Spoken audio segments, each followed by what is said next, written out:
Guess who's back to blow your mind? But let me warn you one last time.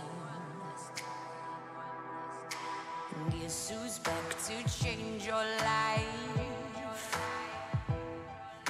But it's not gonna be just fine. Whoa, I've got you under my spell tonight.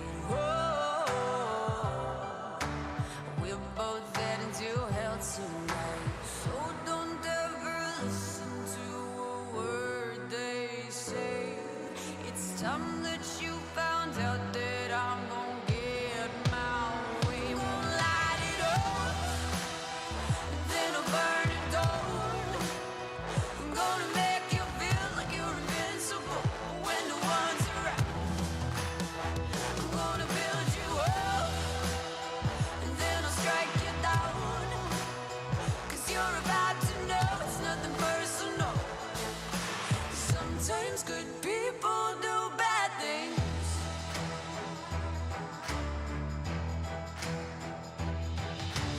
I have always tried to be nice. I've sat right back, I've tried to be quiet. But I can only take so much, and then I just explode.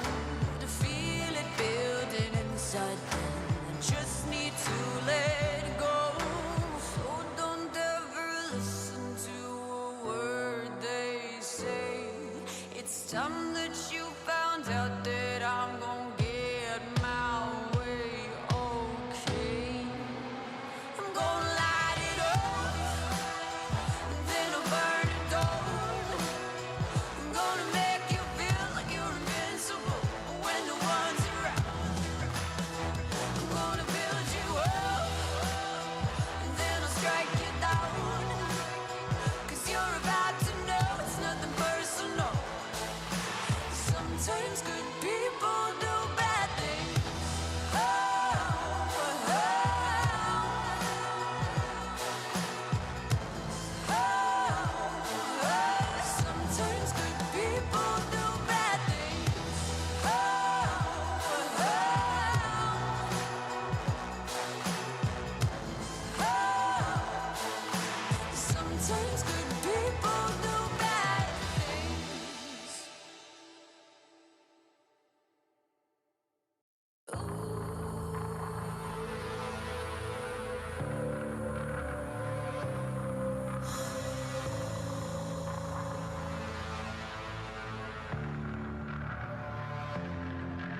In a wild world, lost in its vines, make a sound, it comes to life. Scream and shout, tell it to the skies. Make it loud, reach for the satellites.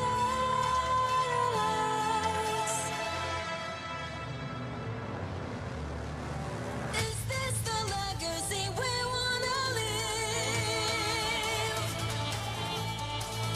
Give up the ghost, we'll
something dark and deep.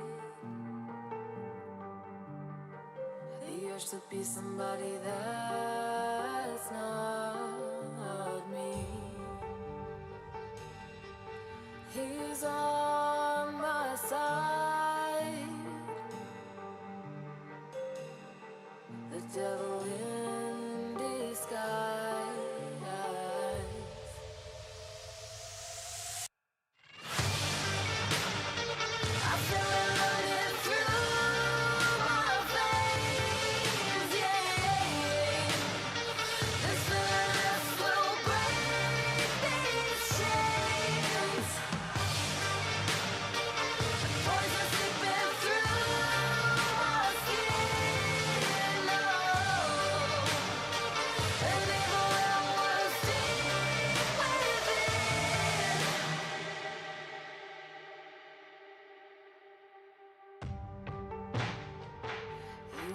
You in your darkest dreams. Don't cry for help, no one can hear your screams. He's on my side, the devil in disguise.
become memories.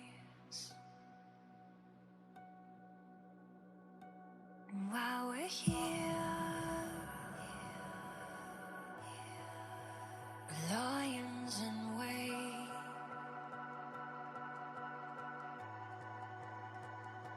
I wait for you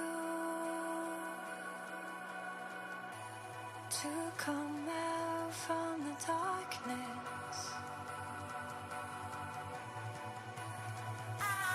Give to you,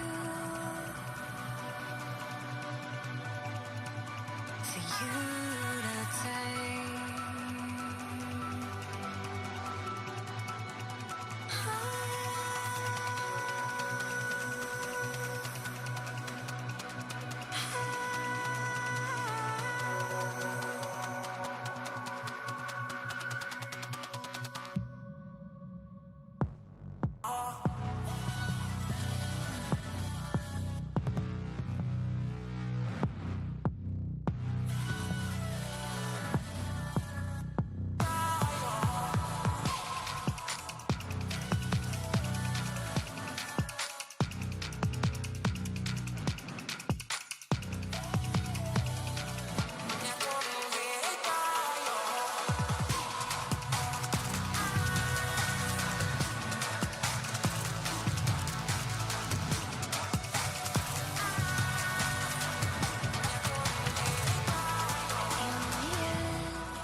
We all count our victories,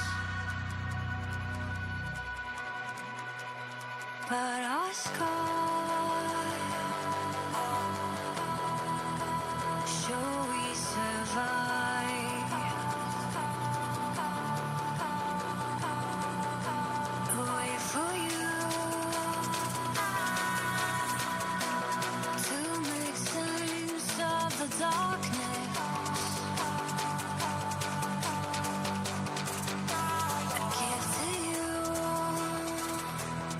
Only you, the hands of the bride.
I want a love that's so medicinal. Gets me high just thinking about it. Get even higher when the two of us are in the same room. I want a love that's horticultural, plant magical, roots deeper than the two of us, growing over every inch of us, our bodies in bloom.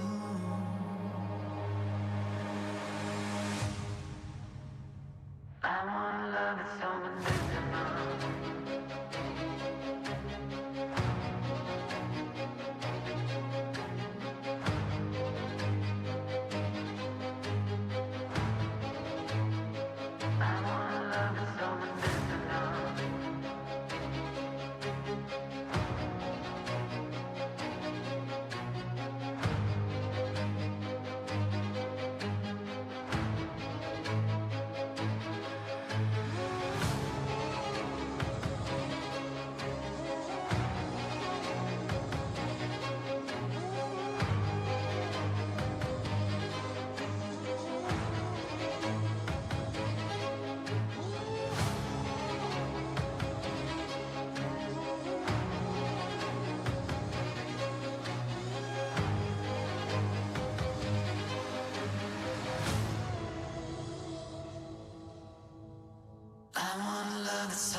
I want a love that's so medicinal.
it's right, yeah, it's now or never. And keep up the fire with something special. Yeah, we're doing this our way, and we're never gonna fade away. And no, we're never gonna fade away.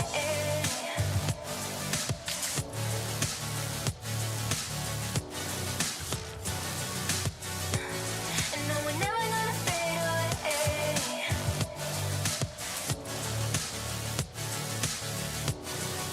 Never gonna fade away. Feeling flawless. Life's like a summer dream stuck in our orbit. When we shoot for the moon, we go the farthest. Yeah, we're doing this our way, and we're never gonna fade away. No, we're never gonna fade away.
An update is required.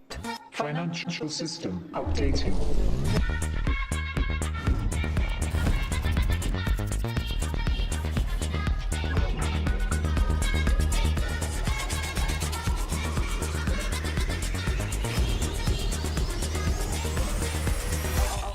System updated. We will dance to get. The future of money is here. Feels good.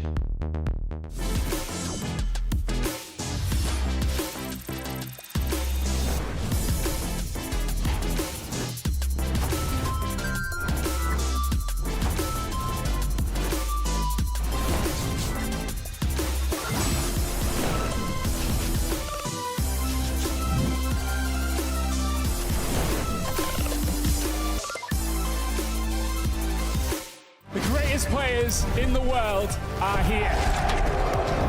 They can just burn this one down. Oh my god, he'll forward by 9! You are going to see them like you've never seen them before. Rocked it well as the Arcane Storm doing so much work, and Genji! They are just going to ace them! 누구 만나도 이길 수 있다는 자신감 정도로만 생각하고 있습니다. Genji, the EWC winners! Alright guys, I just landed in China. Let's go.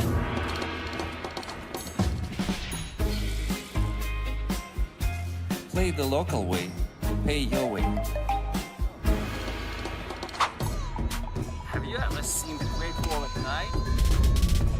Play the local way, pay your way.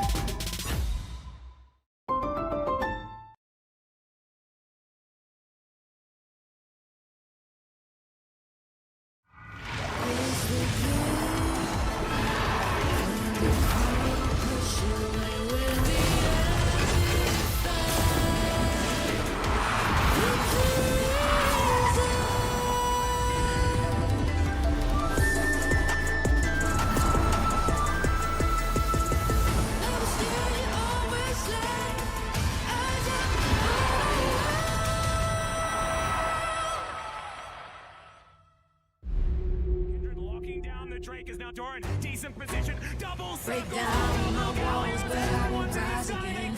Cause I stand tall in my environment.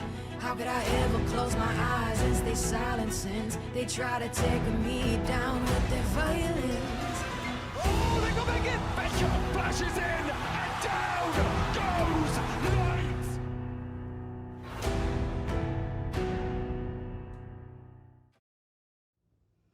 So slow. I told you I was done with basic browsers.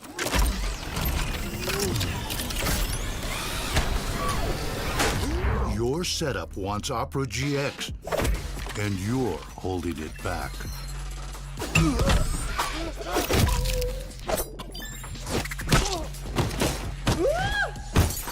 Upgrade to the gaming browser. Download Opera GX.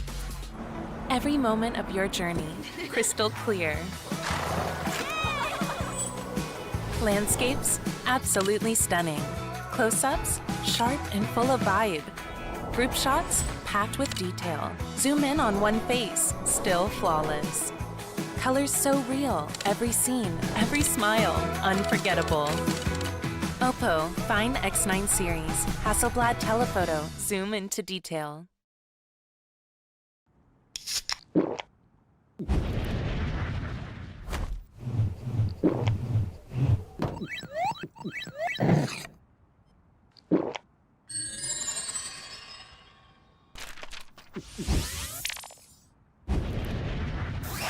Red Bull gives you wings.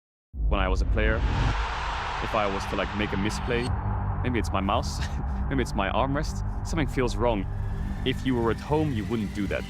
The Infinite Precision Armrest is part of the larger Circulab on Stage standard initiative, aimed to bring your home or training room settings to the tournament stage.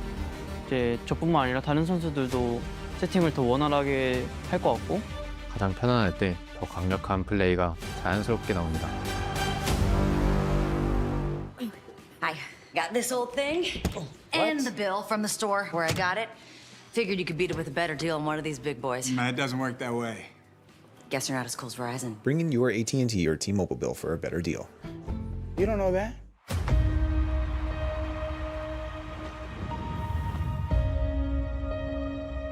The loyal, the unwavering, the faithful shall be rewarded! It's at Worlds where legends will fall. This series has taken a turn! And he still lives on! The stage is set, the curtain is drawn. Through all the doubt,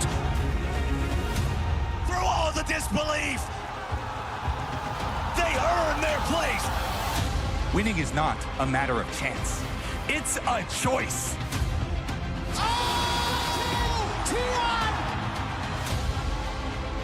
Watch him! He's in the enemy base! Jackie Love just found everybody! Body block kicking the ward! Who's he called? Pick it up! Hail the new kings! Samsung Galaxy!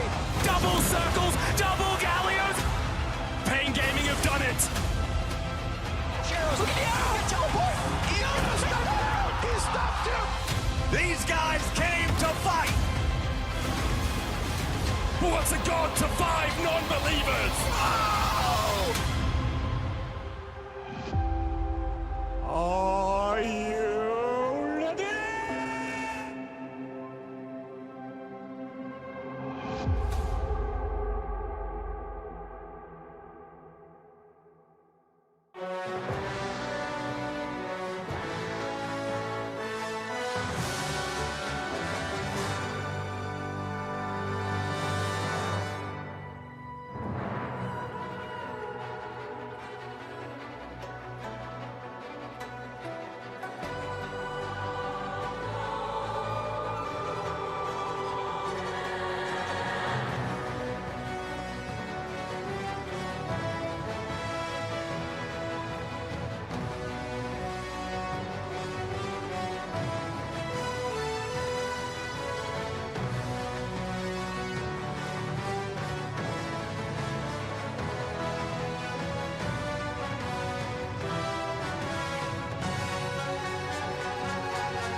Welcome everybody to Worlds 2025. My name is Shox and I'm joined here by Emily, by Kobe and Dracos for what is already the semi-finals.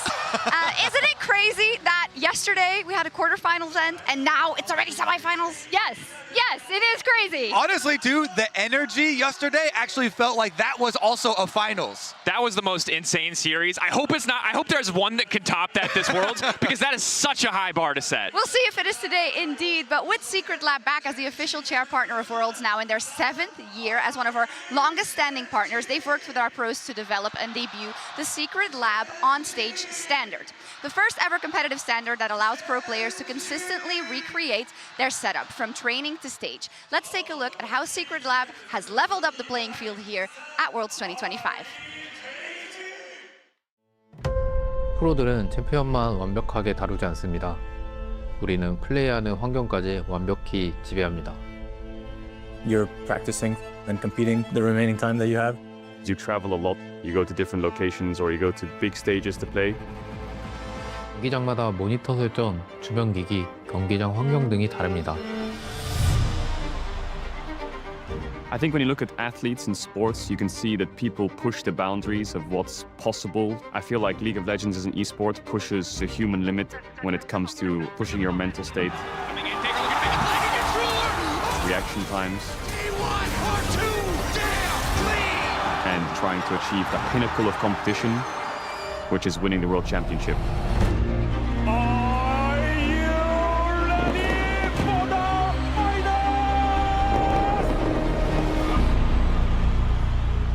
When I was a sub for CLG Academy, and everything felt very different to what I was used to. I was in a foreign country on top of that. I just couldn't focus on the game as much, and I couldn't perform to how I usually would be able to. 국내에서 경기를 할 때는 항상 익숙한 장소에서 준비를 하다 보니까 그렇게 경기장에서 준비할 게 많지는 않은데 해외에서 할 때는 항상 그 장소에서 준비를 하지 않다 보니까 조금 더 신중하게 세팅을 준비하는 것 같습니다. 제가 세팅할 때 의자 팔걸이 높낮이를 되게 많이 신경 쓰는데 23년 월드 결승 때 그 세팅 값이 뭔가 마음에 안 들어가지고 계속 조절하는 영상이 그렇게 나왔었고 큰 경기를 뛸 땐 가능한 변수를 없애고 한치의 오차도 없이 세팅해서 경기에만 온전히 집중할 수 있도록 해야 합니다. 경기가 시작되면 세팅은 더 이상 신경 쓸 수 없고 오직 게임에만 집중해야 됩니다. 15 years ago, I was an ex-professional StarCraft player. Back then, the esports scene was quite a bit less developed. It made competing really difficult. I lead the competitive operation team in League of Legends Esports. We ensure the competitive integrity overall. Over the years, our standards have steadily improved, and we now have more consistency across different tournaments. Just remember that these guys are competing for multi-million-dollar prize pools. Every single detail matters. Secret Lab spent the last year hosting feedback and testing sections with the pro players and our competitive operations teams at Riot. The Secret Lab on-stage standard is the first ever set of competitive specifications that allow pro players to bring their exact setup from home to tournament with millimeter precision.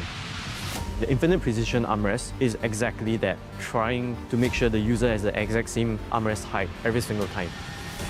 일관성은 화려하지 않지만 시간이 지날수록 그 가치는 분명해집니다. 일관된 승리가 전설을 만듭니다.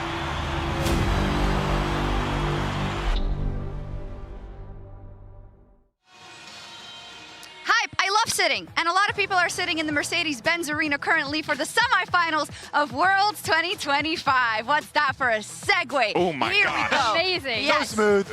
So smooth. There we see, of course, Gen G walking into the building with their eye on making their grand finals, but not if KT has something to say about it. And I can feel the energy from the desk exuding from my right side with Emily already. A lot of nervous energy. Yes. I will say that. Yeah, I've been sitting here kind of vibrating. That's not quite the word that I would use to describe you, Emily.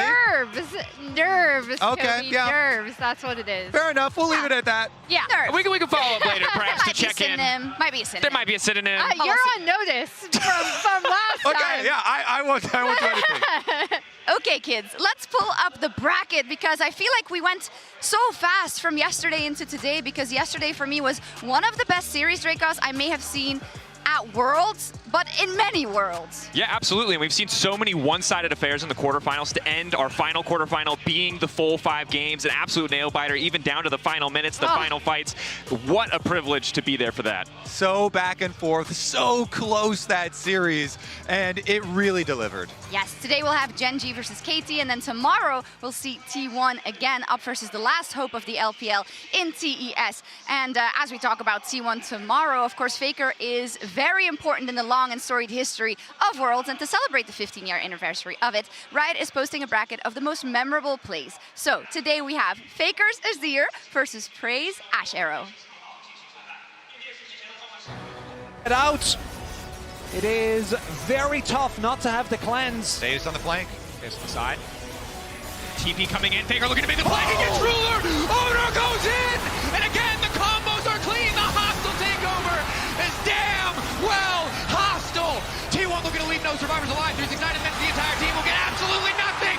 T1 in the clutch are too damn clean. Trying to punish. They're going to get the inhibitor. Gorilla putting down 5 damage auto attacks, doing what he can to keep mid lane alive because top inhib has been killed, and they even got the pick off on Bang. Rox doesn't actually have to stop pushing right now. They can delay the recalls. The Ash arrows. Look at the arrow. He got teleport.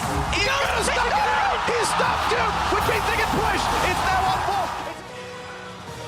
And the winner is Faker's Azir Shuffle, Emily. Yeah, I am not surprised. That was an amazing play. Azir sales immediately went up. Shout out to Praise Ash Arrow, though. Rox Tigers, always a special team within my heart. Speaking of best of fives. I know, that's what I was going to say. Yeah. What an epic one. I mean, Faker being clutch so consistently, though, really is the downfall of this bracket because he's just hitting more people. If Ash Arrow could hit 5 people, Prey would have won. It's the shuffle. He's also in all of the losing side clips because he's like the opponent on the other side. So keep an eye out as that bracket gets populated. But with that idea of Faker's Azir Shuffle and the fact that he's won Worlds so many times, maybe we can revisit a question that a lot of our community also likes to think about, being who is the best player to have never never won Worlds? Because I think there's some candidates today. There's two big candidates today, right? I think everyone's minds are going to go to Chovy in that #1 spot. And then BDD, I feel like, is someone who people also should be looking at. The hyped CJ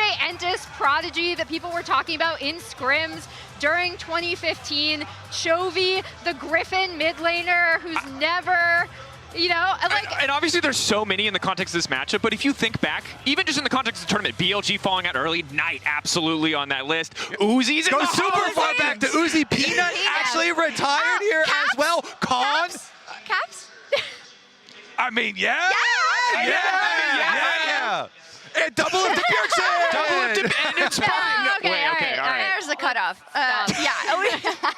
We can refocus in on people that will be playing today. You can't say BDD without Cuz, really, Emily. And I think he's going to be a big talking point today and a big win condition for KT. Absolutely, because in that upset that KT had, right? Cuz was so instrumental in really stepping up in that series. As we take a look at his career, like, I think the big thing with Cuz is he was another like super hyped LCK jungle prodigy who kind of never quite claimed that best jungler spot with other junglers coming in like Canyon, his opponent today. I like how you bring up the upset that they did, especially like the game 1 where he just uses Gen G's vision where he knows where it is against them and invades Canyon and really starts that snowball and keeps it up. Really magnificent stuff from him. If you see there, the Longzhu 2017 year, we talk so much about kind of 2017 and how this bracket looks like that for Faker and Ruler. But remember, Cuz and BDD also went undefeated in the group stage to get knocked down by Ruler, who was on Samsung at the time. So I love that there's just so many threads connecting everything. I mean, the parallels are incredible, and it's just a reminder to how incredibly dominant the LCK has been, that a player like Cuz, a player like BDD can slip through the cracks in these big conversations. It's like, oh, you got overtaken by Showmaker? Everyone forgets you exist. Oh, now it's the next guy on, now it's Chovy? Everyone forgets. It's crazy. But they all have to live up to huge expectations, and I did get a chance to talk to Cuz in the Verizon Game Day interview. KT makes it to the semifinals, and it's been a flawless run so far, 7 wins. Cuz your early game has been phenomenal, specifically also in your quarterfinal, and that was something that some people had question marks about. So what do you feel improved about your early game, or how did you fix it? 일단 저희가 월드 초반에 나왔던 실수들이 좀 연습 때도 좀 많이 나온다 느껴가지고 감독 코치님들도 되게 피드백 많이 해주셨고, 아무래도 초반에 미드 정글 서폿의 그 3대3이 좀 되게 경쟁이 심한 것 같아가지고 그거에 대한 그거를 중점에 두고 정말 많이 좀 피드백도 하고 연구를 했는데, 오늘은 저희가 원하는 대로 잘 나온 것 같아서 좀 되게 스무스하게 이긴 것 같습니다. To one part of that answer, could you say something about Peter's performance here? He has really been tremendous, especially in the best of 5 versus CFO, and it's been quite surprising to us, but perhaps not to you. 일단 오늘 플레이는 정말 좋았던 것 같은데, 좀 이유가 이제 바텀 라인전이 되게 잘 풀렸다고도 들었고, 좀 저희가 스크림 연습할 때 되게 좀 피드백을 많이 해서 스트레스를 많이 줬는데, 뭐 대회 때는 이제 사실 즐기러 온 거니까 좀 이제 연습 때 스트레스 많이 받은 게 오늘 좀 되게 잘 됐던 게 아닌가, 일단 저는 개인적으로 그렇게 생각하고, 그리고 오늘 좀 잘 됐다고 되게 자만하지 않고 4강도 잘 준비했으면 좋겠습니다. Amazing interview, 감사합니다. Cuz thank you so much, Ji-sun, for the assistance as they head into the match versus Gen.G. Man got flamed. Whatever they said to him, it worked, right? Sometimes that's what you need. Yeah, he was such an instrumental part of their early game, like Cuz was kind of saying, where they were focusing on him roaming early around the map. So not just in that 2v2, but I loved all of his ganks mid and how proactive he was. Especially towards BDD, like you're saying, exactly. going mid, burning flashes, getting more resources towards BDD is the recipe for success for this team. And people didn't have super high expectations expectations of Peter coming into the tournament, which is why it was such a big deal. You know, he's using Braum creative blast cones to go for engages on a champion that doesn't usually engage, and he's flashing forward with confidence. He found so many plays that the Nautilus and the Alistar had big moments in all of those games for CFO. And it's such a massive boon for KT, and it's the big reason, and the main reason that they've been able to go undefeated is because the players we had questions about domestically have really stepped up on this international stage. It's not just Cousin BDD anymore. Docdom, obviously kind of an unsung hero, but now everyone really doing their part. Here is also the support swap, so it wasn't easy for Peter. Yeah, no, it wasn't, because as you can see, Wei actually started the year, right? So I think the big thing, he was even subbed out mid-split 3 when KT were getting farmed by all those Legend group teams like Gen G, right? And so for Peter to really step up and have such an amazing performance in their quarterfinals matchups means so much to this KT team. So whatever they said to him in scrims, it worked. Yeah, and it's going to be very difficult to keep that up. Going versus Duro, absolutely exceptional. So Peter, you know, if you need somebody to yell at you ahead of time, I'm down. Emily's down. I'm sure. We can send Lore over there. Maybe Lore. Is this the first time we've been able to offer words of like antagonism? Yeah, we're like, hey, you suck. We're helping. Some people, they need a bowl of ice cream. You know, some people actually need some angry words. Yeah, exactly. Good that you mentioned Duro, because, I mean, it's not that he has tons of experience on the international stage either, but he does have a great mid laner to work with. And Lord did speak with Chovy in the Verizon Game Day interview. Chovy, thank you so much for joining me today. You make it to semifinals once again. I want to start by talking about Worlds last year, as it is where your World run ended. What did you learn from your run last year that makes you confident in the fact that this time is going to be different? 일단 작년을 토대로 뭔가를 배웠다기보다는 그냥 단순하게 실력이 부족해서 졌다고 생각을 해서 이번에는 딱히 외부적 요소가 없다라는 걸 스스로 인지를 해서 좀 좋은 경기력이 나오고 있는 것 같습니다.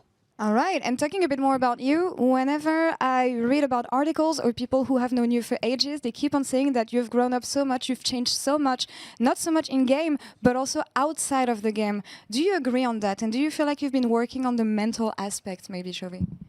일단 제가 경기를 위해서 멘탈적인 부분을 수련한 건 아닌데 저는 개인적으로 프로게이머라는 직업을 하기 이전에 저라는 사람에 대한 정체성을 저도 알고 싶어서 개인적으로 시간이 날 때 저 혼자서 생각을 많이 하다 보니까 아무래도 예전보다는 더 성숙해진 면이 있고 그게 경기를 할 때 멘탈이 더 단단해지고 평정심을 찾는 데 도움이 되는 것 같습니다. And thinking about Gen G, you had an amazing year. You guys won MSI. You're here again at Worlds. Once again, you stand as the favorites. Tell me about managing your effort and making sure that even though you won MSI, you haven't peaked yet as a team. 일단 여태까지 해왔던 성적들이 뭐 저를 더 좋게 만들어주는 원동력이 될 수도 있겠지만 항상 성적만 하는 것보다 결과를 내고 싶기도 하고 그리고 뭐 당연히 저도 이번 대회에서 좋은 성적을 거두고 싶고 우승까지 바라보고 싶은데 개인적으로는 그냥 현재 경기력적인 부분에서 저 자신에게 유심히 들지는 않아서 멘탈적인 부분만 안 흔들린다면 계속 좋은 모습 보일 것 같아요. Champions mindset, of course. 인터뷰는 감사합니다. Thank you so much. And Jisun, thank you so much as well. We're waiting. Is this the year that he's going to win? This is the year. Okay. This is Chovy's year. I mean, I feel like the devout members of the Church of Chovy, they will be celebrating this year because he has a super team assembled around him. Keen in the top lane, a superstar. I think the best top laner at the entire tournament. He has Canyon, a superstar, the jungle goat over next to him. And then, of course, Ruler literally deserves to be in the Hall of Fame. He came home to Gen G to end his career here at home. And Duro was supposed to be this value pickup. He has turned into superstar value pickup in just one short year on Gen G. And I think the Duro one is especially impressive because Canyon is the guy who will just play for himself. You have to bear such a big burden. You don't get to be a passenger in this lineup of superstars when you're Duro. He had to step up to the plate, and he absolutely has. There's a reason that when we talk about this team, all 5 of the players are in contested for top in the world. Yeah, Duro's been such a pleasant surprise. I also want to return it to Chovy and something he said in this interview, right, where he said he's like been taught how to be mentally strong. I also feel like Chovy's map play, like all the way back when he was Chovying or we were tracking the CS, right? Like he was still amazing, but I felt like his maturity around the map wasn't as good. Now he is such a well-rounded player. So it also just comes back to him as one of, if not the best mid laners in the world. Yes, indeed, and this might be the run, but as long as it doesn't happen, it's still a what if, and I think for me that's the biggest what if probably alongside Uzi maybe and some of those in League of Legends history. So. Yeah, I mean, there's this seed of doubt, right? Because it feels like It's there. Chovy's been the best player in the world, and he keeps adding new things, but he's been the best, and he's pushing himself further and further, and yet it's never materialized into lifting the world's trophy. So as good as they are, as much of a sure thing as it feels like, there's still that bit of doubt, I think, in the back of everybody's mind. Yes, but perhaps not for the mid-jungle themselves, and that is our featured matchup presented by Mercedes-Benz Cuz and BDD versus Canyon and Chovy.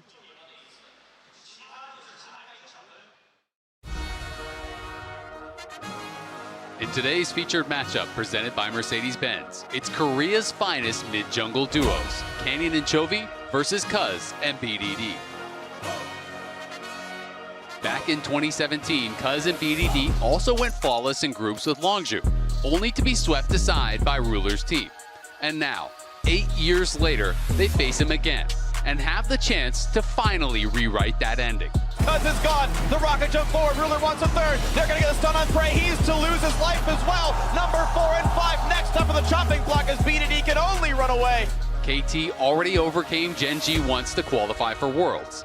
But since then, the champions have struck back. Not once, but twice. Cuz looking for the angle, but Dura says, no, I'm better at that than you are. As Cuz gets slammed back and taken down. This is a 2-threat comp, and Chovy's the best player in the world. Tonight decides it all. Can KT finally conquer the best duo in the world, or will Canyon and Chovy prove untouchable once again?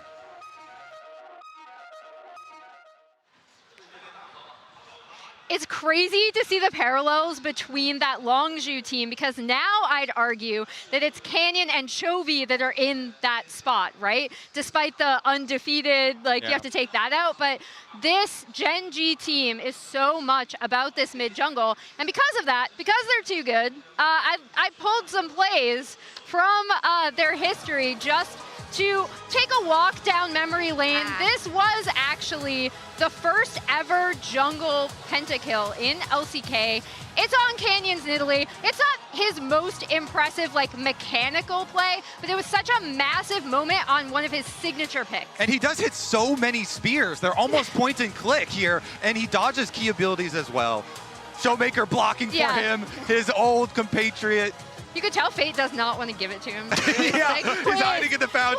Please, But if he knew, I mean, to be fair, prophetic from Fate, he knew he would be a highlight this many years later. I think he made the right call, even if ultimately it doesn't work out. And yeah, it is important to look at when you look at the numbers, it doesn't convey exactly how dominant these players are. So it's important to look at these plays and be reminded, this is a career-long level of performance for both these guys. Yeah, and this is the Lee Sin kick that I feel like, you know that Lee Sin in your solo queue games is just feeding their face off. This is what they see in their head. Yep. The Warhop dodging the body slam, so smiting off the spell shield, unlocking the kick as he's moving. Have you ever done that, Kobe? I have not. I'm too old. I stay away from Lee Sin. Canyon is the GOAT. And this is, of course, Chovy's Akali. There's so many Chovy highlights. The Zoe 2v1. Also against KT, it seems like a lot of these plays I looked at were against my team. KT Rolster, he's kind of destroyed them a lot. Yeah, is it you're trying to send a signal? Yeah, I mean, his movement on Akali is just so good. So you're saying we're going to get more Canyon and Chovy highlights today? I am, yes. This is some fresh material. Oh, awesome. I also think it's interesting because for Canyon, I feel like maybe we were a little bit more unsure maybe coming into Worlds specifically, right? Because for me, Canyon has always been a jungler that he can change the fate of a game, and specifically a game 5. He will be so creative, he will make it work, and I feel like we've seen a lot more of that now. Yeah, 100%. He has stepped up significantly. I think the big prevailing narrative is like Gen G are obviously still the best team, but he struggled in that KT series they lost. And the thing that they always say is the polar bear's hibernating. He's very much awake. True. Based on everything that we have seen, he's awake now at Worlds. He is looking incredible, and this matchup is going to be so tough for the side of KT. Yeah, I mean, that's kind of the reason, because Gen G are so heavily favored, Yeah. we have to start looking at the games that KT did win. And as you said, Cuz and BDD really outperformed their counterparts in the mid jungle in that series.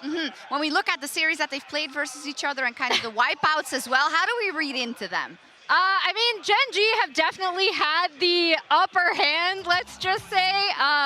I talked about how KT were getting a bit farmed outside of Nongshim, sorry Nongshim, in that Legends group in Split 3, right? They had a pretty tough time, and one of those teams that was so dominant was Gen G. Well, and I think this is the frustrating part about talking about this team is you just saw the 3-0 stats from the most recent time they played in LCK domestically.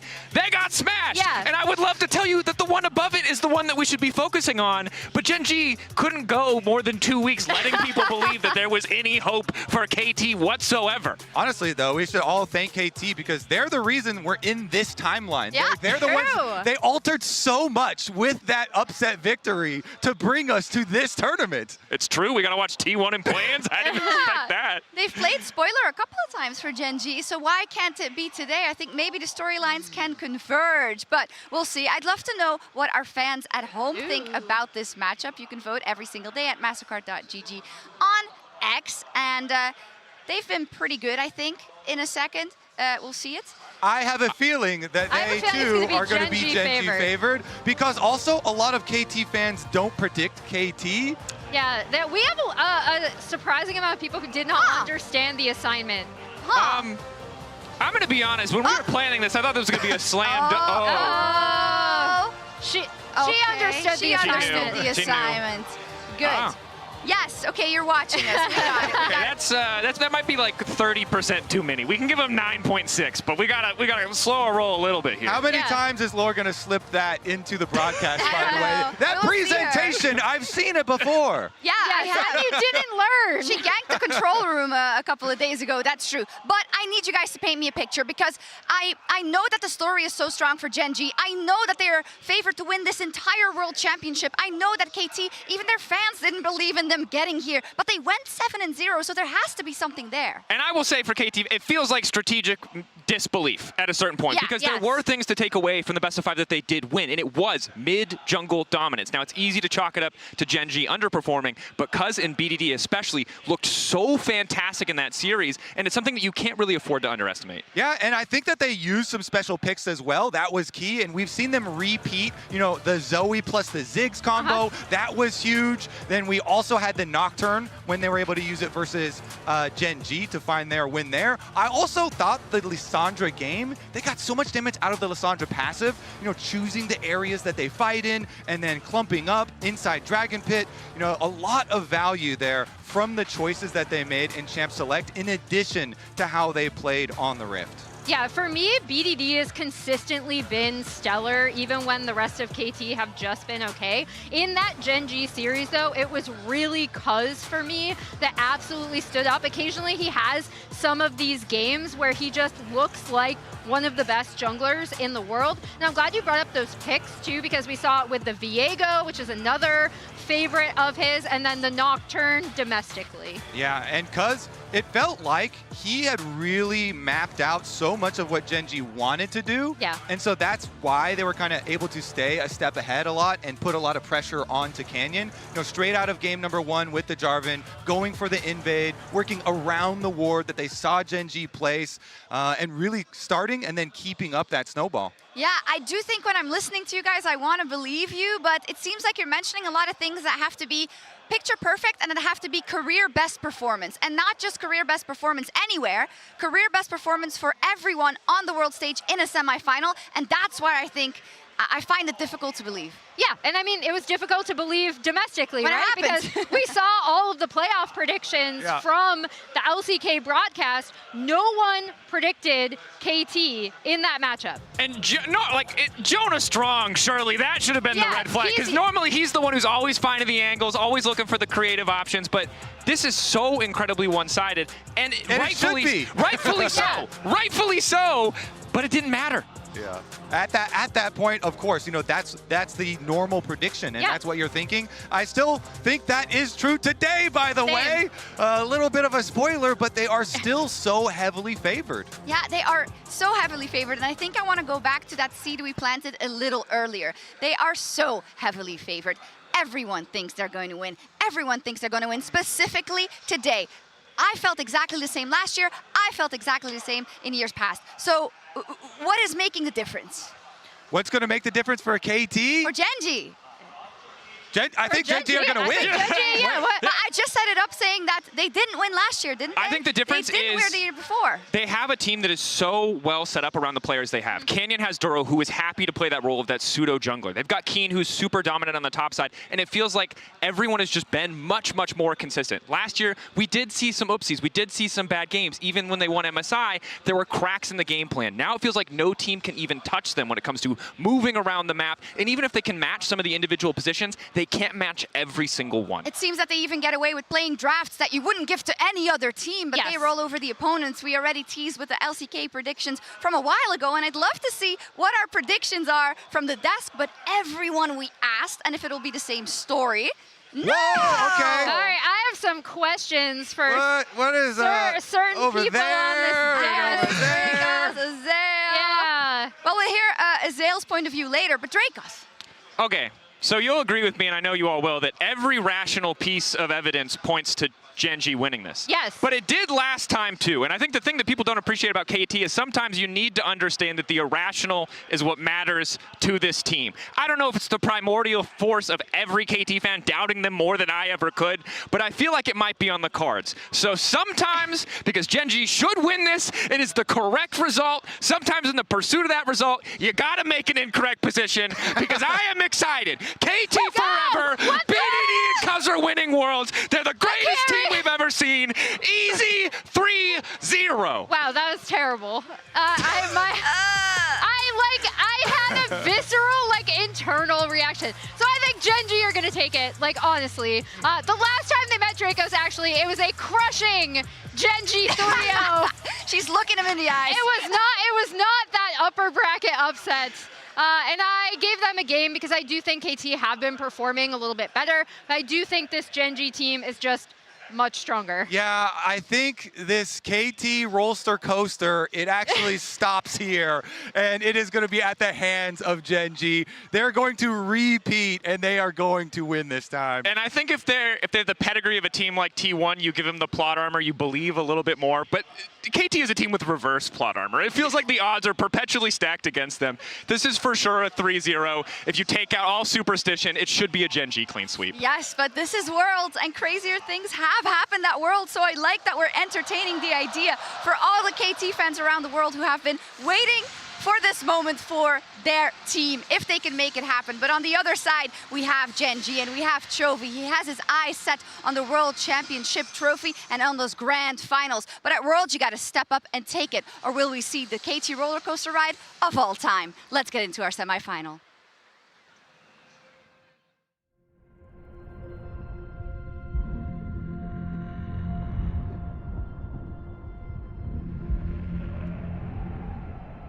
Chun Lan, 夏竹、秋菊、冬梅，人称四君子，得心是所真。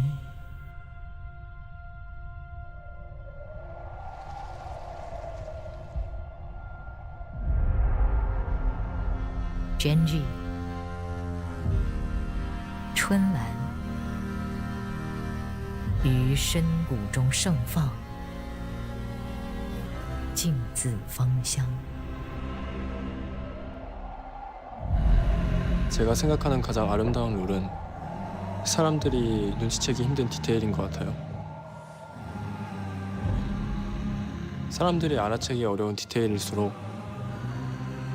그걸 플레이하는 선수는 정말 많은 생각과 심리전을 섞으면서 하고 있다고 생각하기 때문이에요.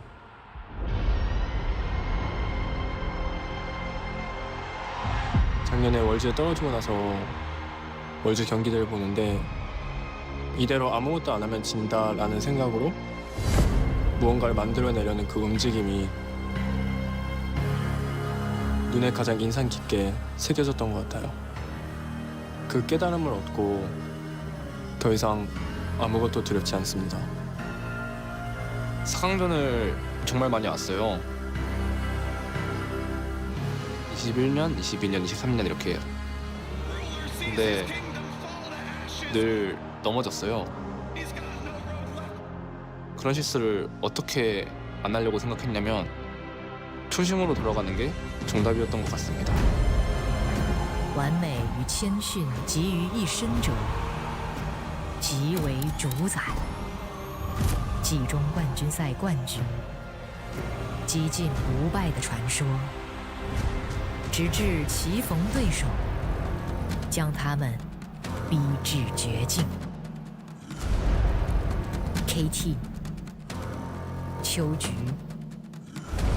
于西风中独立，铁骨金霜。 룰러 선수와 인연이 되게 깊은 것 같아요. 17년도에는 상대로 만나서 제가 지고 20년도와 21년도에는 동료로서 경기에서 또 지고 23년도에는 상대로 만나서 제가 또 지고 올해는 또 이렇게 만나게 됩니다. 孤星之光，难破长夜。 승부욕이 좀 세서 보통 포기를 안 하는 것 같은데 이 게임 자체로는 제가 자신감이 있어가지고 더욱더 포기가 안 되는 것 같아요. 但众星齐聚，长天竞耀。 사실 그때 굉장히 좀 진 게 충격적이었고요. 질 거라고 전혀 생각하지 않았는데 좀 다시 마음을 다잡는 그런 계기가 됐던 것 같습니다. 제가 생각하는 완벽한 롤은 선수 개개인 다 같이 각자 역할을 잘 수행했을 때 나오는 그 시너지가 롤이라고 생각합니다.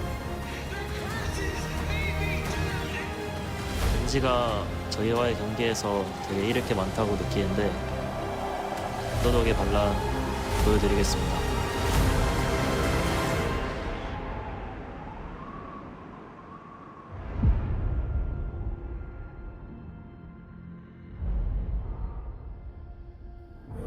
(21년도에) 제가 젠지를 떠나고 소비 선수가 제 자리에 들어오게 됐는데 당시에는 받아들이기가 쉽지 않았는데 결국에 제가 할 수 있는 거는 제 실력을 보여주는 것밖에 없었던 것 같습니다.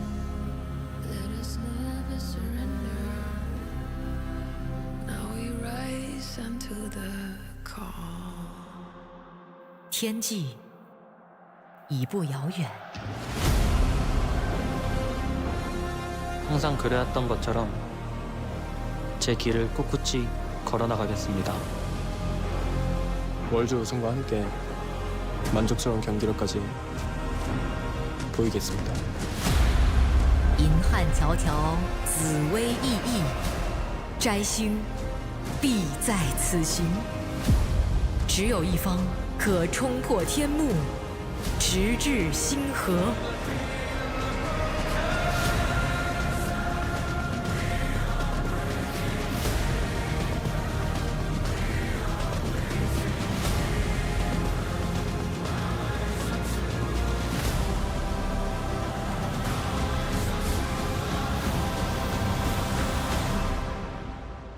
꿈은 언젠가는 이루어집니다.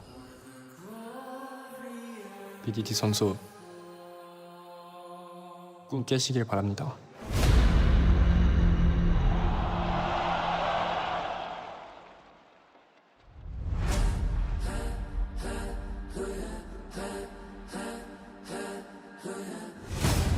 全球的英雄联盟粉丝们，大家好，欢迎来到上海梅赛德斯奔驰文化中心，一起见证2025全球总决赛半决赛。今晚只有一支队伍能够拿到通往成都的门票，登上总决赛的舞台。上海，让我们热烈欢呼，迎接首场4强对决，真机对阵 KT。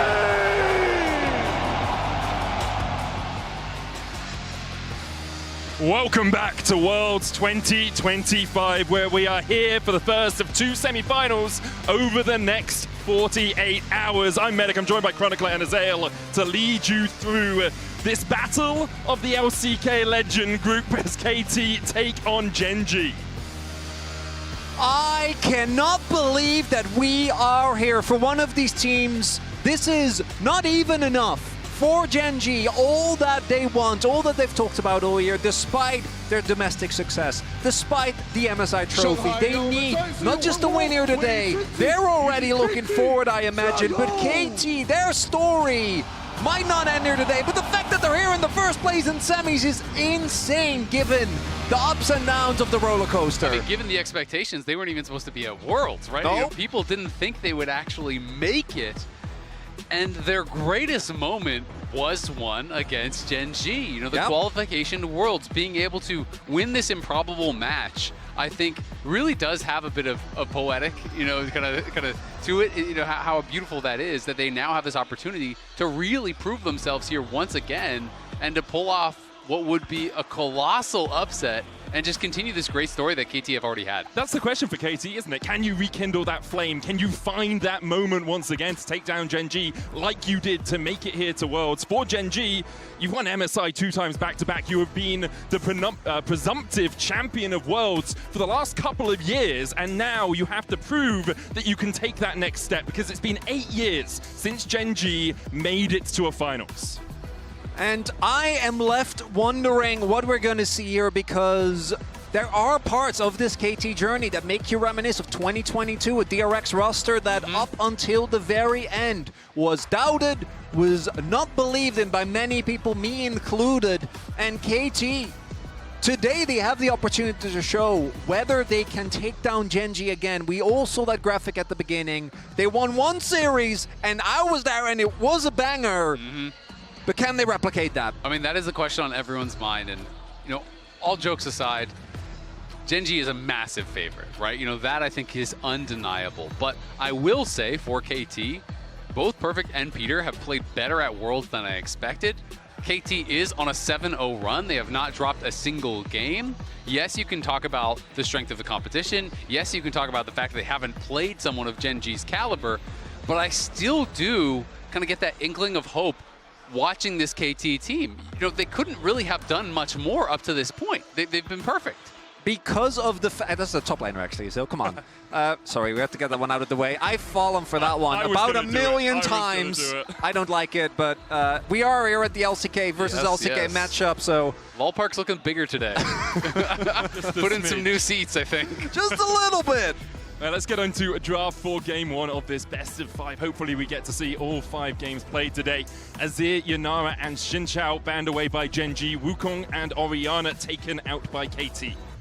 And I think, are going to see a big focus here today on both supports. I, for one, having casted these guys back in the Challenger days, still can't truly believe that we are about to watch a World Semi-Finals. Both these players have had their ups and downs on different rosters.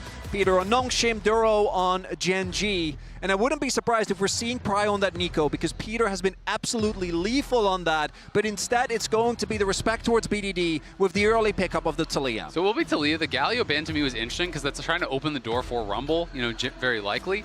Or, you know, some of these combos like the Galio Jarvan. But I am expecting with that, you're giving over the Rumble. So clearly Gen.G had to know that that was going to be happening.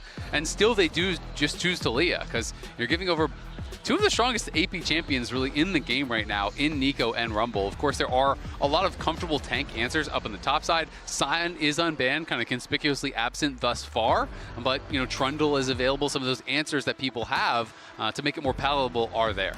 And the Galio, not only into the Rumble, but also just because it has been permabanned against Chovy for the longest time. If you can get 2 champions, though, without really asking for any bans, it would be these two for Perfect and Peter. I think even when Perfect was struggling, his Rumble has always been great. And there was a large period throughout this year where Peter was just straight up the best Nico. Even when KT wasn't necessarily in the best form, was many times banned against him. We're going to see Canyon's Talia as a combo that we've been seeing for the entirety of the year. Guaranteed lockdown and a lot of ability to set up plays. Just so powerful, the ability to catch out one player really easily, add on something like a Corki that can Valkyrie in for the follow-up, can land those missiles. Genji have a huge amount of burst already coming out from this comp. If I'm KT, though, I'm very happy with these first 2 picks, and I think for KT, finding comfort in game 1 and maybe being able to pick up that first game actually starts that snowball rolling. It's when you're against Genji. Okay, it's a Yone for BDD. And BDD was on the receiving end of one of the most insane 1v9 performances I've seen from Chovy against him on this Yone specifically. So not only does he pick it away, and is this a huge show of confidence for the man that has been stalwart in the mid lane all year, but it also is a pick away because we are, of course, playing in Fearless, and this is something that Genji even used very recently in their last series to pick up a win. And I just think so far the red side draft looking really, really good for KT. You know, not only do you get a lot of these power picks, you already have mid lane counter. You can throw down some protection bands up towards top side if you're worried about things, you know, like the Ornn or the Scion or whatever. So I do really like what they're doing so far in draft. Would expect an Aurora ban here. That is something that Keen has gone towards often into the Rumble. And with the Vi and Corki already, there is plenty of AD damage there. There is the one thing I do worry about for KT is the early laning prio. In many of the matchups between these 2 teams, it's been a lot about who can get off to a good start. And it's going to be the Alistar in stats, so paying the respect to Duro. Yeah, absolutely. And I mean, Rumble should give you some prio. You're expecting, as long as you have a strong AD pairing on the bot side, that Nico is going to help to give you prio down there as well. Clearly, Genji targeting some of the safer AD carries will be interesting to see. You know, what else they want to take away. A lot of the kind of safe targets have been things like Ezreal, like Saya, like Jhin. We'll see if they really are concerned about some of these picks from Doctum and want to make him more vulnerable to this obvious dive that they are going for. Going to get rid of the Civet, although Canyon has shown us that he can smite the spell shield out of midair with that Lee Sin play that he's so well known for. Here, deciding doesn't want to have to do that if he goes in with the cease and desist. So, KT, where are we looking? Jungle, very likely on this pick. Could go AD carry and save the jungle for final pick as well. And Cuz has had his fair share of iconic champions. The Sejuani is one you might look towards specifically because you're playing with the Yone. Yeah. That is a combo that we have seen many a time. Yeah, the Sivir, I think, is just very solid into Corki as well. Actually, one of the few champions that can do solid in that 2v2 matchup. Just going to be the Jarvan, though. I don't love the Jarvan into the Talia Corki combo, but it is obviously a lot of comfort, and the combination with the Rumble is quite strong. Yeah, good combination with the Rumble. Obviously, you need an AD jungler here when you do have already the Rumble. You don't want to be, too heavy on the AP. And I'm just kind of curious to see, are they going to try to go lane dominant for KT? They were picking a lot of Caitlyn early on, and Caitlyn is still up and available if they want to try to play for a really dominant lane 2v2. You could go Caitlyn Nico. Something that you talked about, is that lane priority and how that has been so key in their matchups. Keen going to look for the Jace in the top lane, answering fire with fire. Trying to push that Rumble back. Can, of course, work in a lane swap as well, which we have been seeing. AD carries going up towards that top side. Instead, the Ambessa, the hover for Keen. And in the end, he'll go towards the Scion. This is more what I was thinking, kind of just assuming, like I touched on earlier, Scion or Ornn are kind of the obvious answers. Generally, people do just like playing a lot of these neutralizing picks into the Rumble. Once you have Kanik, all of a sudden you're not really taking damage anymore. But of course, the fact that the Yone can be in the side lane later on does make that a little bit less valuable. It's not like it is a standard control mage mid lane. Looking towards maybe Kai'Sa here for Doctum. Yeah, Kate, I think, is a lot stronger when it comes to the, as you already highlighted, Azil, when it comes to the pure lane. So wouldn't be surprised to see Doctum pick that one up, and it will be locked in. Yeah, I mean, it just makes a lot of sense when you're talking about how a lot of these series between Genji and KT have been decided in lane, right? So draft for some early prio. You do have a really strong dive and team fight here with really everyone except the Caitlyn. You have pushing power on the bot side. You have pushing power in the top side. Yone, you're not expecting to get pushed against the Taliyah, but still, that's a lot of lanes that are going to have some prio, which is going to open up opportunities for Cuz, because we know when we look at the one series that KT did win against Gen G, it was a lot off of Cuz and BDD having these heroic performances, and being able to be enabled just feels so critical. When I look at the early game for Gen G, that is just going to be the mid-jungle duo, right? So there's a lot of pressure being put here onto Canyon and Chovy. Chovy, with the Taliyah, has a lot of ability to impact those side lanes. And I'm also going to wonder how much space is Duro going to get, because in this 2v2, that is going to be, as we highlighted, the lane that is going to be very hard to get out of. We could maybe be seeing some swaps happening, but if that's not the case and Duro's locked in lane, Canyon has been better at Worlds, but still isn't the jungler what you go to first when you think of having the highest level of early impact. Absolutely, and I mean, they could obviously, as you're saying, you know, swap sign down towards bot, but if Doctam then matches, if they get, you know, wind of this, we have seen that exact lane swap matchup play out where Caitlyn can dominate in the 1v1, so that can be a difficult 1v1 if Caitlyn goes top and actually matches the Corki. So level 1 feels pretty important here already.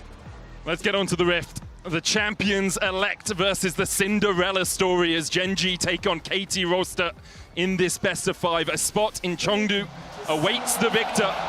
It's either T1 or Top Esports. For Gen G, it would be the culmination of a story long told, the culmination of aspirations and dreams, expectations over the last couple of years. For KT, truly is something out of a fairy tale, a storybook, you have to say, similar to that DRX run back just a few years ago. I mean, there's just so much. Unfortunately, I'm hoping that we'll have the time to go into it because, of course, you know, sometimes I don't want to enforce that idea, but sometimes LCK versus LCK can be a little bit slow. But there is the Canyon and Doctam who used to be in the same team. DK that didn't really was able to make the mark that they were hoping for. We have BDD, who after he was replaced by Chovy had what I think is the worst year of his career. Not necessarily just to him, but that Nongshim roster was really prone to underperformance, was a really tough bounce back. And again, the fact that the expectations on KT were really not high. They barely squeaked into the Legend group going way back. It was really up between them and DK and Nongshim for who would be that eventual 4th seed towards Worlds. And I think a lot of us were surprised with how well KT have done after coming into Worlds. Their roller coaster keeps climbing up and up and up. Only team so far undefeated across the 2025 World Championship. Yeah, and you just have to wonder, how far can they go, right? You know, of course, people are coming in here and they say, you know, it's Gen G, you're going to get smacked, it's going to be a sweep, but I feel like KT fans just need something to hang their hats on, right? You get a little bit of momentum in this first game, and I feel like people want to believe in that story. They want to believe in the underdog. It's such a fun thing to cheer for. This team that is constantly overlooked, that never seems to be able to get it quite right. When it finally does start to work out, it's just a beautiful story. You know, you want to see guys like BDD be able to prove their worth, you know, to take down someone who you were replaced by, who everyone is overlooking you for, I think is just awesome to think about. It really is, and what a place to prove it, that against Chovy's Taliyah, 25-4 on this all-time. It's a pretty one-sided scoreline for Chovy, as are many things for Gen G this year. They've only lost 2 best-of-5s across the entirety of 2025. One was to KT, and one was to Hanwha Life Esports all the way back in the qualification in the LCK Cup. And it's been close calls many a time. We've seen them go against a 5th game against many a team domestically, against or in MSI as well. But outside of those two, they have been victorious. And then for Gen G, I think, again, it is the weight of the expectations. I feel we have seen Chovy truly be consumed by that all-encompassing need for finally breaking through the barrier, which he's never got further than semis. And I mean, it is a really brutal metric by which we are judging Gen G and by which we are judging Chovy. But it is because he's been looked at, you know, maybe not at every given moment, but many moments for many years now as the best mid laner in the world. And now they're looking mid. Looking to gank that best mid laner in the world. Chovy flashes immediately into the flag and drag. Knocked back with a seismic shard, but his rocks become his tombstone. KT on the board for first blood. And when you want to talk about pressure, flashing in line with the flag and drag there, I think he was maybe trying to flash over it or anticipating, you know, an EQ flash or something like that.